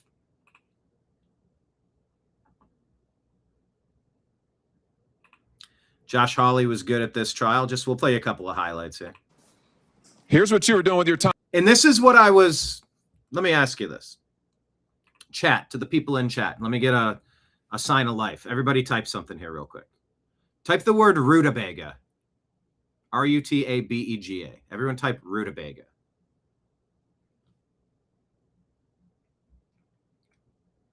But then aside from that, are you glad that I streamed the entire hearing today? Are you just now joining us? Were you popping in and out? Did you have it on in the background? Were you glad that you were going to watch it somewhere? Or should I have just relied on other people to play highlights? Because now I did the whole show, and now I'm getting some highlights 4.5 hours later, mind you. Picture rude. What? No, root, Rutabega. Although I'm reading your spellings. I'm wondering if I'm spelling it right, but yeah. Dina says, yes. I'm glad that I did the thing. Yes, had it on in the background. Yes, I'm loving the rutabaga action. I planted some, what did I plant? Radishes and bell peppers and melon. I really got to get some more caging around it or else the critters are going to eat all of this. I'm just feeding the community. I'm not feeding myself. Yeah, sorry. Rutabaga just popped into my head. Thank you for doing that. But that is a good proof of life that to make sure everybody's like clickety-clacking. Dina says, got here late. Was good because we could add our own experience and comments like venting. Oh, yeah.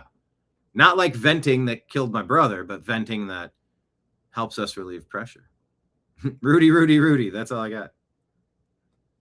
Notre Dame. Yeah, we did get rutabaga going. Let's pop over to X. Whoa, rutabaga is trending. What even is a rutabaga? How do you eat a rutabaga? Wasn't he the guy that sang that song? I need a little bit of Monica in my life, a little bit of Tina by my side. Wasn't his name Rudy Bega? Rutabaga? Rutabaga?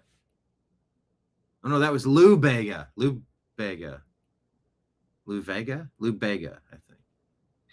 This is way more rutabaga talk than I maybe have ever had in my entire lifetime. Rutabaga rutabaga casserole, a Finnish delicacy? Is it like a potato? What is a rutabaga? Let's ask Jamie. What is a rutabaga like and top dishes that feature it? Do you like shave it down and put it in with kimchi? Is rutabaga in kimchi? The hell is a rutabaga? Am I pretending that's a thing? No, I know it's a thing.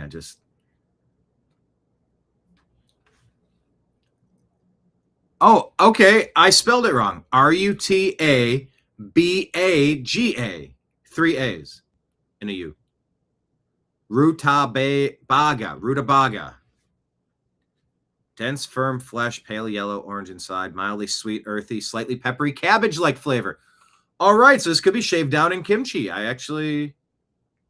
Similar to a turnip, but sweeter, denser, and less sharp. When cooked, it goes soft and creamy, nutty sweetness, especially when roasted or mashed.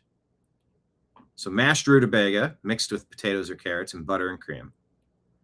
Roasted rutabaga, cubes tossed with olive and oil and stew and soup, Cornish patties, savory pies, gratin or casserole. Oh, yeah, okay, so casseroles. Finnish or Swedish lantulatak.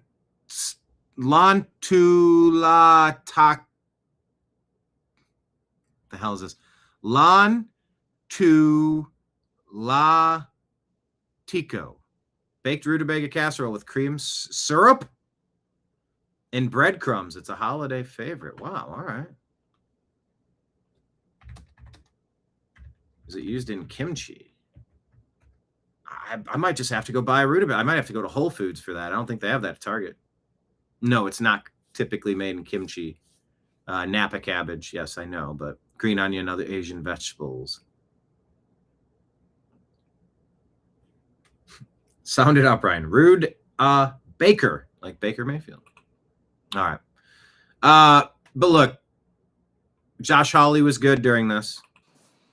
Here's what you were doing with your time. You could sit for In Style magazine, but you can't answer questions for the American people. You could sit for In Style magazine, but you're here taking the fifth. You could sit for In Style magazine and get $1 million in cash awards, but now the cat's got your tongue. I bet he does. I tell you what, here's my conclusion from all of this. This was really all about you the whole time. Somewhere along the way, you lost your way. You may have been a good public servant at one time, I don't know. But I can tell you from reading your emails now, from looking at what you did, how you used your employees, somewhere along the line, it became all about you. You became a narcissist and a megalomaniac and a liar. And you've lied to the American people, and you've lied to this body. And you've disgraced your profession by doing it. You called yourself the most famous scientist in the world. You've done more to harm science than anybody in my lifetime. And I hope you'll go home and write that in your diary. Ah, that is so well done. You wanted to become the most famous. It's that classic careful what you wish for. You get to rub the genie lamp or something and you say like, oh, I want all the riches in the world, or you're like, I want to be rich or something. So let's just say, I want to be rich. Rub the genie lamp, you get your wish. Boom. Both your parents die in a car crash at that very instant, and you get the inheritance. And you're like, I didn't want it like this. Fauci sold his soul and his professional reputation for fame and money. Oh, yeah. Yeah, you're famous for potentially being the biggest mass murderer in the history of planet Earth. Gain of function was stopped because we were telling you that this was going to happen, so you offshored it over in Wuhan, China anyway. And then you lied about it, so we couldn't figure out the origin, so we couldn't get better tracking data. And then you forced your medicine on people. I believe he gets a profit share of that. Could be wrong on that. Some sort of commission-based thing, and all the public speaking and all the accolades and all the awards, and Julia Roberts is going to gush over you. We'll set up the podcast. And it's like, oh, yeah, you ever see a woman fake it before? They're called actresses, bro. She's in Hollywood with a big smile. Was it Pelican Brief? Who was she in? Pretty Woman. When I say Julia Roberts, what movie do you think of?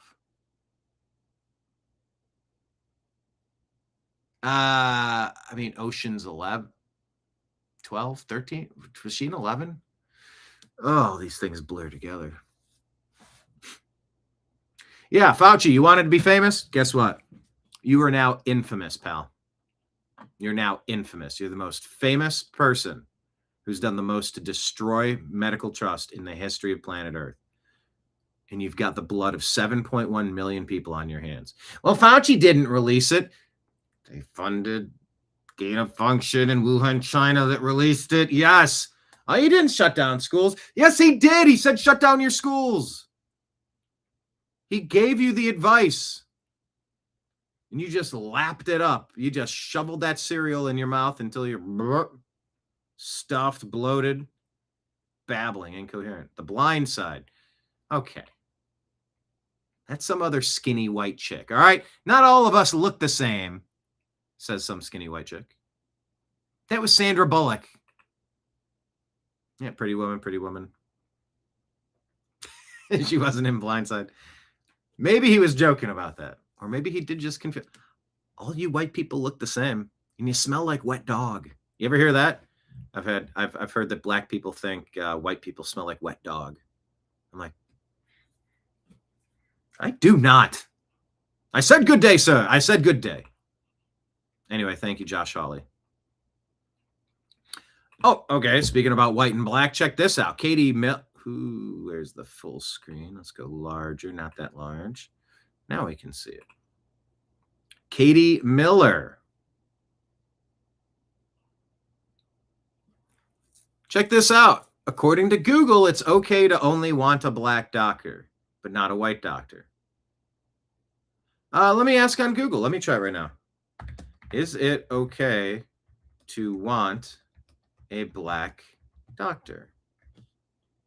Yes, it's completely okay to want a black doctor. Many patients feel safer, more understood, and better cared for by a physician who shares their background. Research also shows that racial concordance can lead to better health outcomes and stronger trust in medical care. Oh, okay. Oh, here, I'm doing the experiment. I might as well show you. Look, that's what it's saying. Look at that. That's great, huh? It is okay to want a black doctor. Oh, saboteur. Hold on. Whoop. Wait. Huh? Wait a minute. I got to close a tab here.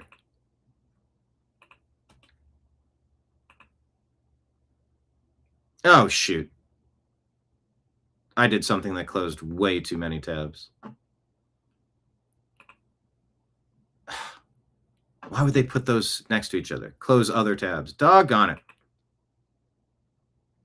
I had a lot of stuff open I was working on. Okay. Fresh start for the day. Is it... Let me share the screen with you again. This experiment went sideways.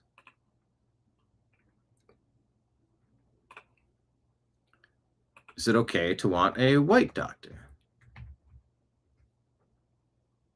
Wanting a doctor of a specific race usually stems from personal comfort, shared background, or underlying bias. Medical ethics experts note that while comfort matters, choosing a doctor based purely on skin color may be hurtful or discriminatory.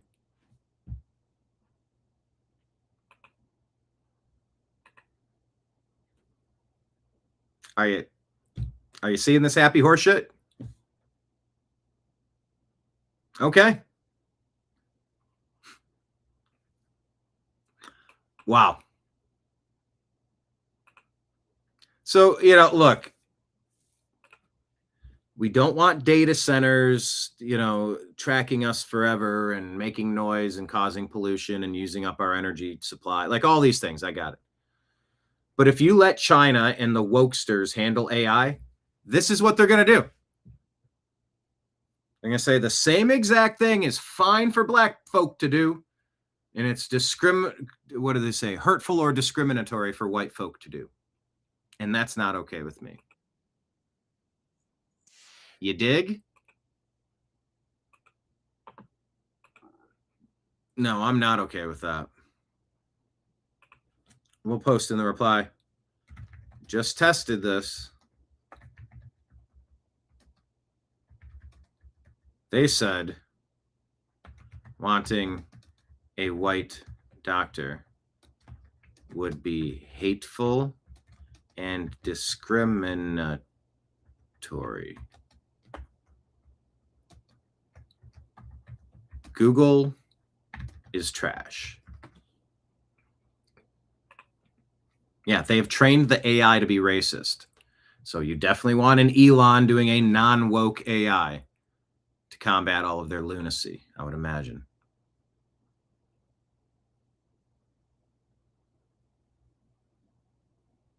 Yeah, the New American Media begs, please have Fauci arrested at the conclusion of this charade. Fauci is required to answer, and he's in contempt of Congress right now. So let's, listen to Rand Paul. In the red folder on your table is a copy of Section 192 of Title II of the U.S. Code.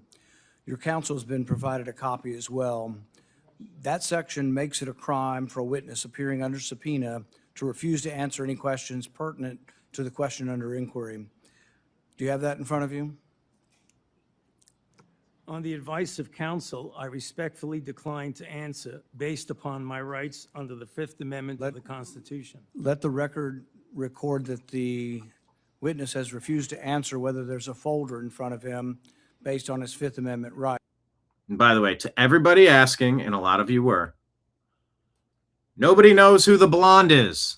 Everyone was asking about the blonde.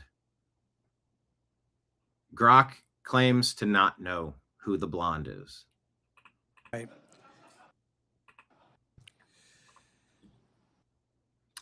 Rand Paul rips Fauci ahead of the hearing. No one's ever heard an apology from him. Yeah.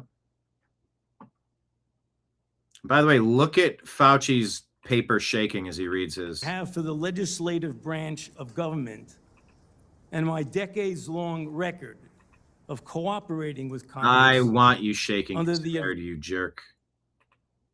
You monster. CNN said Anthony Fauci crushed Trump's theory on the origins of coronavirus. Adam Carolla, keep them coming. Let's keep sending them.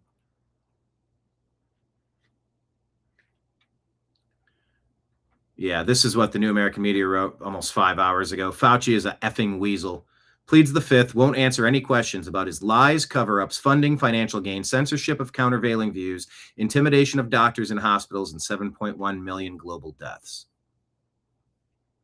And look at this nice review. I hope everybody can leave a nice review on our podcast, by the way. Go on Spotify or Apple and download the Agree to Disagree Show. That's where we dump all the TNAM Daily Shows. Yeah, leave that comment on Spotify. That'd be a good one. Patriot Warrior Texas. Where are our X people? All of you who are watching on YouTube, are you linked up with X, and can you help share our show and pump it up? We're trying to get more seats, get more asses in the seats here at this bar. But Patriot Warrior says the TNAM Daily Show brings sharp humor, fearless insight, and timely commentary to today's biggest stories.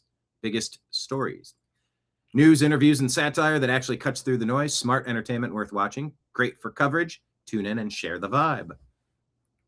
Whether you wrote that or AI wrote that, thank you for sharing that. Much appreciated. You know, I had something that I wanted to share. I thought I put it out on X, but I didn't. So I can do it now, but I know I shared this.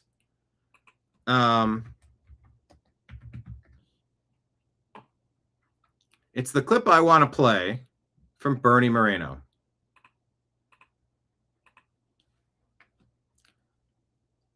Fauci being told to his face how humanity views him.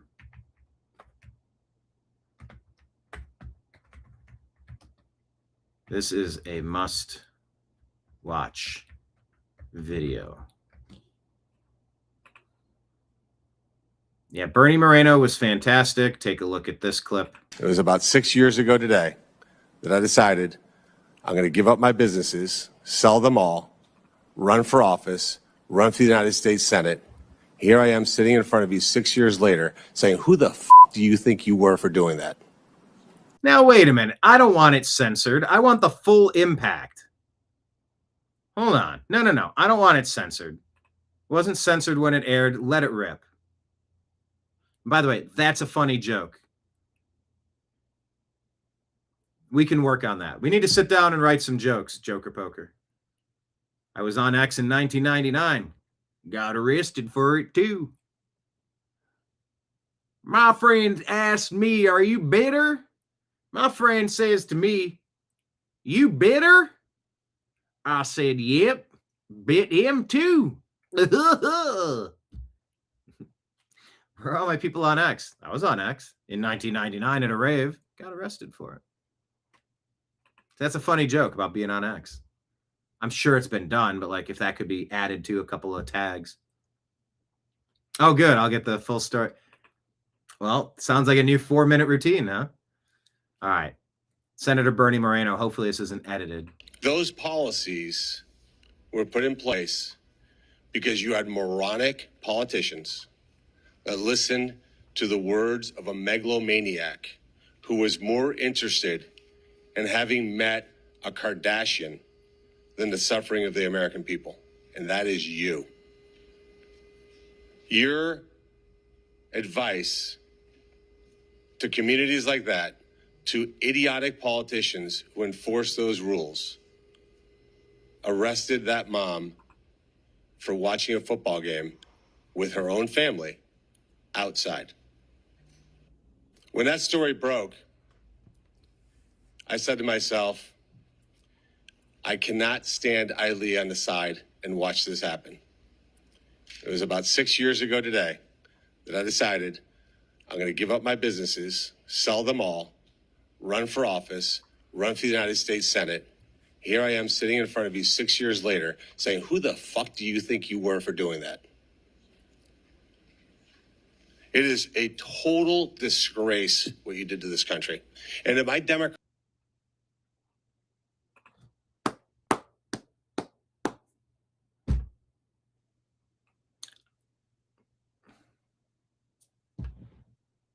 It's perfect.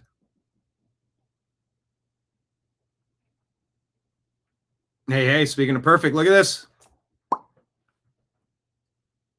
Got a $5 Rumble rant coming in. I'll take a rutabaga, please, says the comment. Thank you for that. Much appreciated. I'll toss that in the tip jar. Clink. Much obliged. Just to tell these invincible people to their face what's up. Run for the United States Senate. Here I am sitting in front of you 6 years later saying, who the fuck do you think you were for doing that? It is a total disgrace what you did to this country. If I, because this is the clip of the day, the only thing I might do differently, and obviously this is like this is the punch, this is the punchline, this is like you've been building up to this. He probably had two things going on in his head. Number one, he was probably like, well, what do, if I say this, are they going to bang, bang, bang, objection, I'm calling for decorum in this chamber or something like that. And so maybe he was trying to hurry up to move on to the next point. I think that would have been even more effective to just sit there.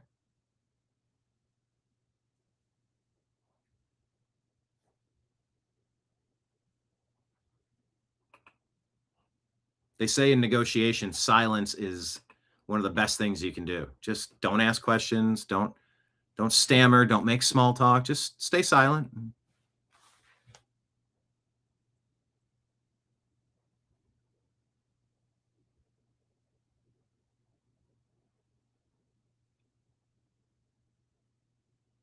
Silence is weird, isn't it? We're so used to just bells and chimes and whistles and alerts and doors and cars and dishes and just shuffling of feet. Like, we're so used to sound. Who the fuck do you think you were?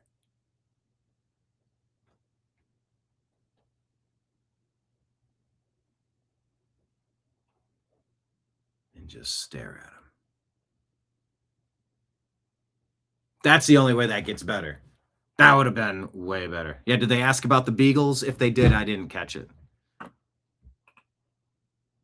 Fauci.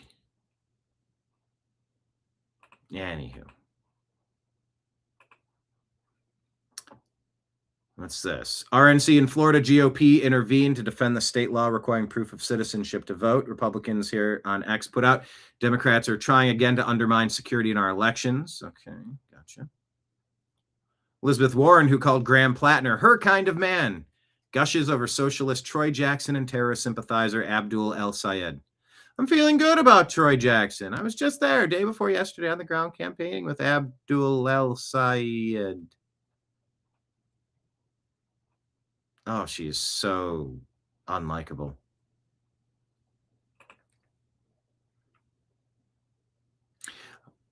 RFK Jr. said Fauci blocked IVM, HCQ because admitting they worked would have made COVID vaccine emergency use authorization illegal. Yep. Adam Carolla agrees, and the New American Media says, don't forget monoclonal antibodies and the Merck protocol. Forcing hospitals and physicians into a one-size-fits-all treatment methodology took human lives from us. Hey, and this one, never forget. The Democrats forced mothers trying to feed their children to present a vaccine card to eat in restaurants during COVID and sent police after them. These are the same people opposing photo ID to vote. Can somebody just start hammering on that? You demanded vaccine passports.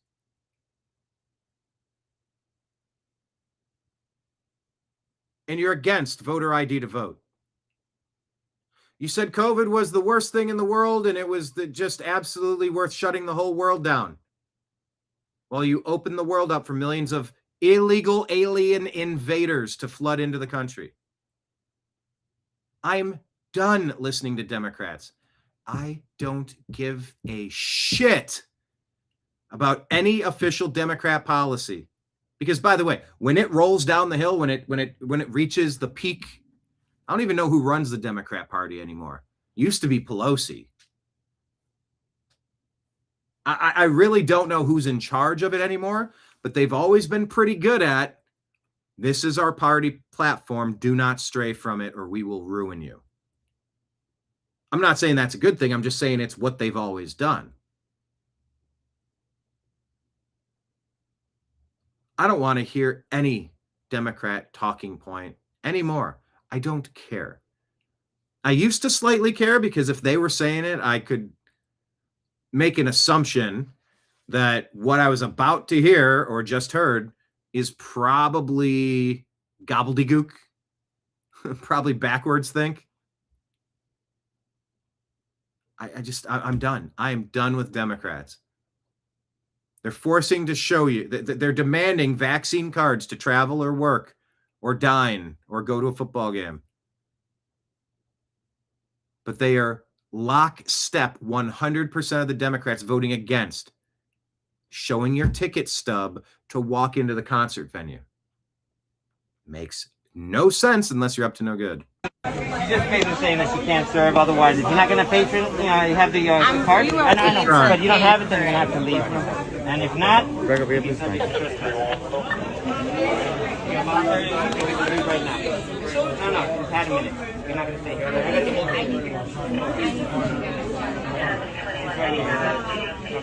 You do have to leave, man. Okay? All right? You came in with a jacket? You have to leave. You have to leave. Wow. Scaring a child, traumatizing a child. Hope you feel good about yourself, NYPD. Yeah, the same NYPD that let their city get burned down, the same NYPD that lets streets get closed off for kneeling and bowing and praying, the same NYPD that lets open air drug sales happen, the same NYPD that... How many cops are in this dining establishment? It's am I counting 10 of them inside of a restaurant? 10 or more. There might be more than 10. This is disgusting. This is gross. You guys failed us last night. You failed us last night. You're good. Disgraceful. You failed. Be a cop?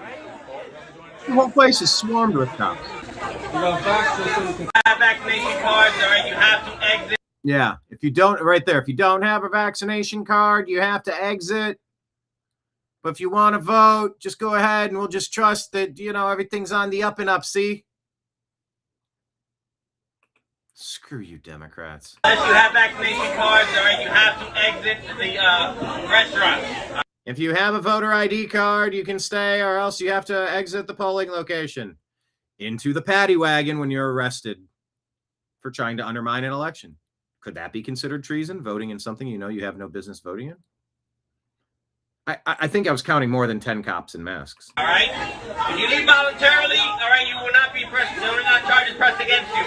Otherwise, you will be arrested for trespass. All right? This will be your only warning, please.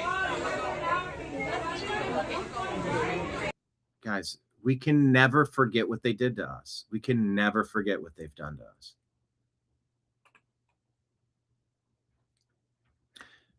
Yeah, silent majority. Where a valid ID is required. Boarding a plane, getting a prescription, applying for a job, cashing a check, applying for food stamps, driving, getting married, adopting a pet, buying alcohol, but not for voting. Just double-barreled middle fingers. Screw all of you. Yeah, Fauci's quote, I'm the most famous and talked about person in the country and one of the most recognizable person in the world. Explosive, unimaginable writing from 2020.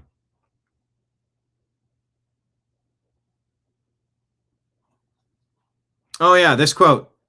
It's been proven that when you make it difficult for people in their lives, they lose their ideological bullshit and they get vaccinated. Anthony Fauci, Crimes Against Humanity. Let's ask Grok. Confirmed quote. I think it is. I remember it, but like, let me.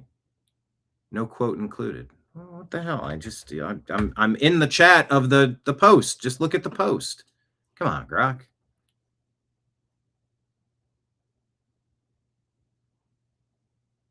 Just triple checking this is an actual quote.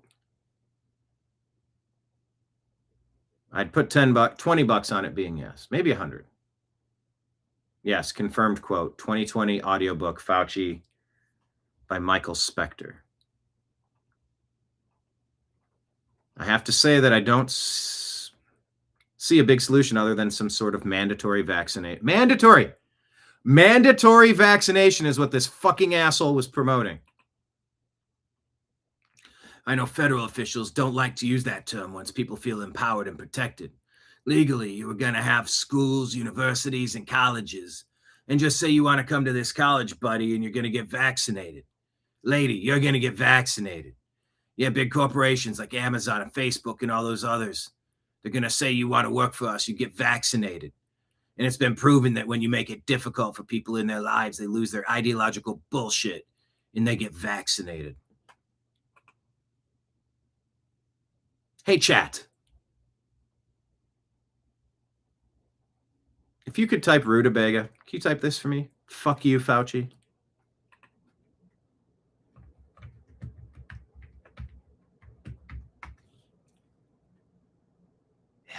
Yeah, don't mess with me, fam.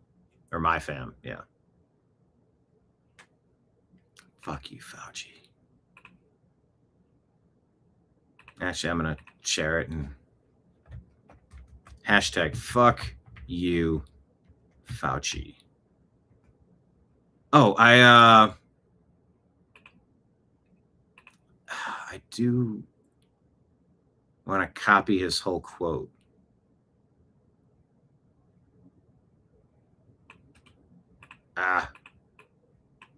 Why is it so hard to get that first parenthesis? Hang on, quotation mark. Yeah, I'm posting this as a standalone. I just sometimes hashtag fuck you, Fauci.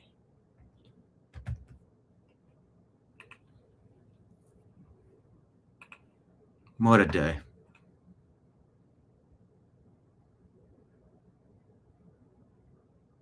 It won't post. Okay, sorry.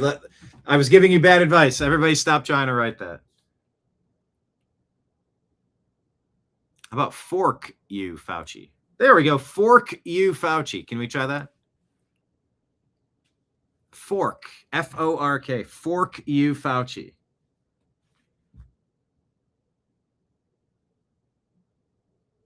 Damn.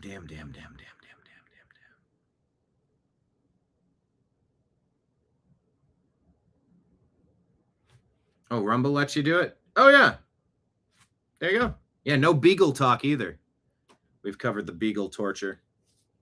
Oh, Fauci is just a Mengele. Oh, he's the... Yeah. Patriot Warrior hit that Staples button. That was easy.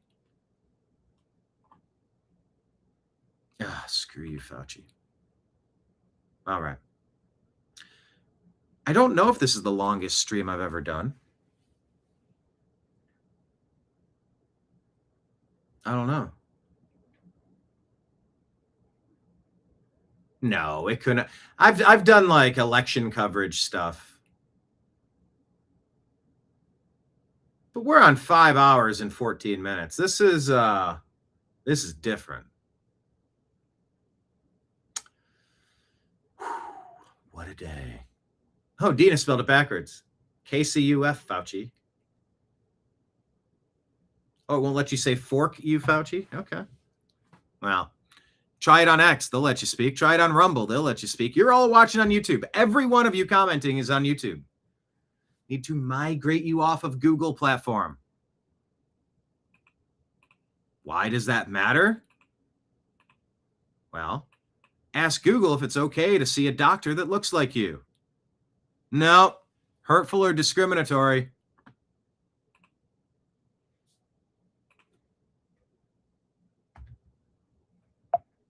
But if you ask it the opposite question, I mean, black's not the opposite of white, but if you want, yes, it's completely okay to want a black doctor.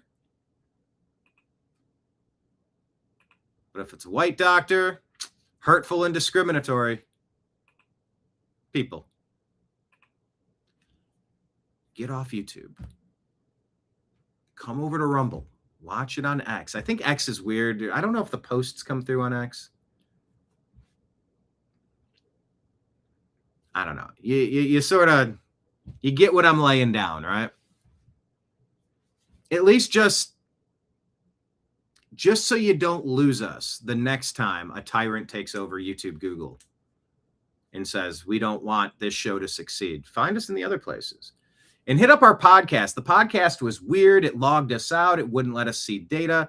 Our last 10 episodes have been almost no viewers. It's been weird. You know, we're seeing some steady growth over there on Spotify, like a lot of, plays and views and view count and hours watched. Like you can chart all that stuff. It's been weird for like a week and a half or so. Please go over to Spotify or Apple and find the Agree to Disagree show and subscribe and leave a glowing recommendation of the show like Patriot Warrior did on X promoting the program today. So, yeah. Oh, welcome back, Kenneth. He showed up just in time for me to leave. It's been 5 hours and 16 minutes. I think it's time for me to tap out on this one. Okay, that's good, Mark. I'm on Google because they don't want me. I can't argue that logic. You kind of got me there. But anyway. Okay, yes, the posts are coming through on X. So we can chat in X on there too. But it is a nice format. I don't know that you can see everybody else chatting on X. I think that's part of the deal. But yeah. All right. Yes, pandas, says Rob. Yeah, my shirt, it's not like a trash panda. It's like a remember the 5th of November. But instead of obey, it says disobey. And I know the obey is kind of tongue-in-cheek, so disobey is kind of not needed, but is what it is. All right. Yes, good to see you all as well. Thank you so much for being here. I'm signing out of my shift, sliding you the credit card tab, $0 in free cents, nothing ever required, but there's a tip jar. Venmo, Cash App, PayPal, Rumble, Rant, Super Chat, if anyone wants to drop something in the door, in the tip jar on the way out the door. Yeah, tomorrow, Fallout, maybe some legal conversations about what comes next. So he's going to be in contempt of Congress. What's that going to mean? Why was he allowed to leave? Why wasn't he arrested? Getting away with everything. It's just, you can't fix the system. I know. We battle it. We try to figure it out. We try to make sense of it. Sometimes it works. Sometimes it doesn't. We're doing the best we can here at the New American Media. And we thank each and every one of you for being here today. So signing out on behalf of everybody out there in the TNAM Trash Panda universe. I appreciate you. I love you. And we'll talk to you again soon. Take care, everybody. Peace.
Your guide to the truth. TheNewAmericanMedia.com.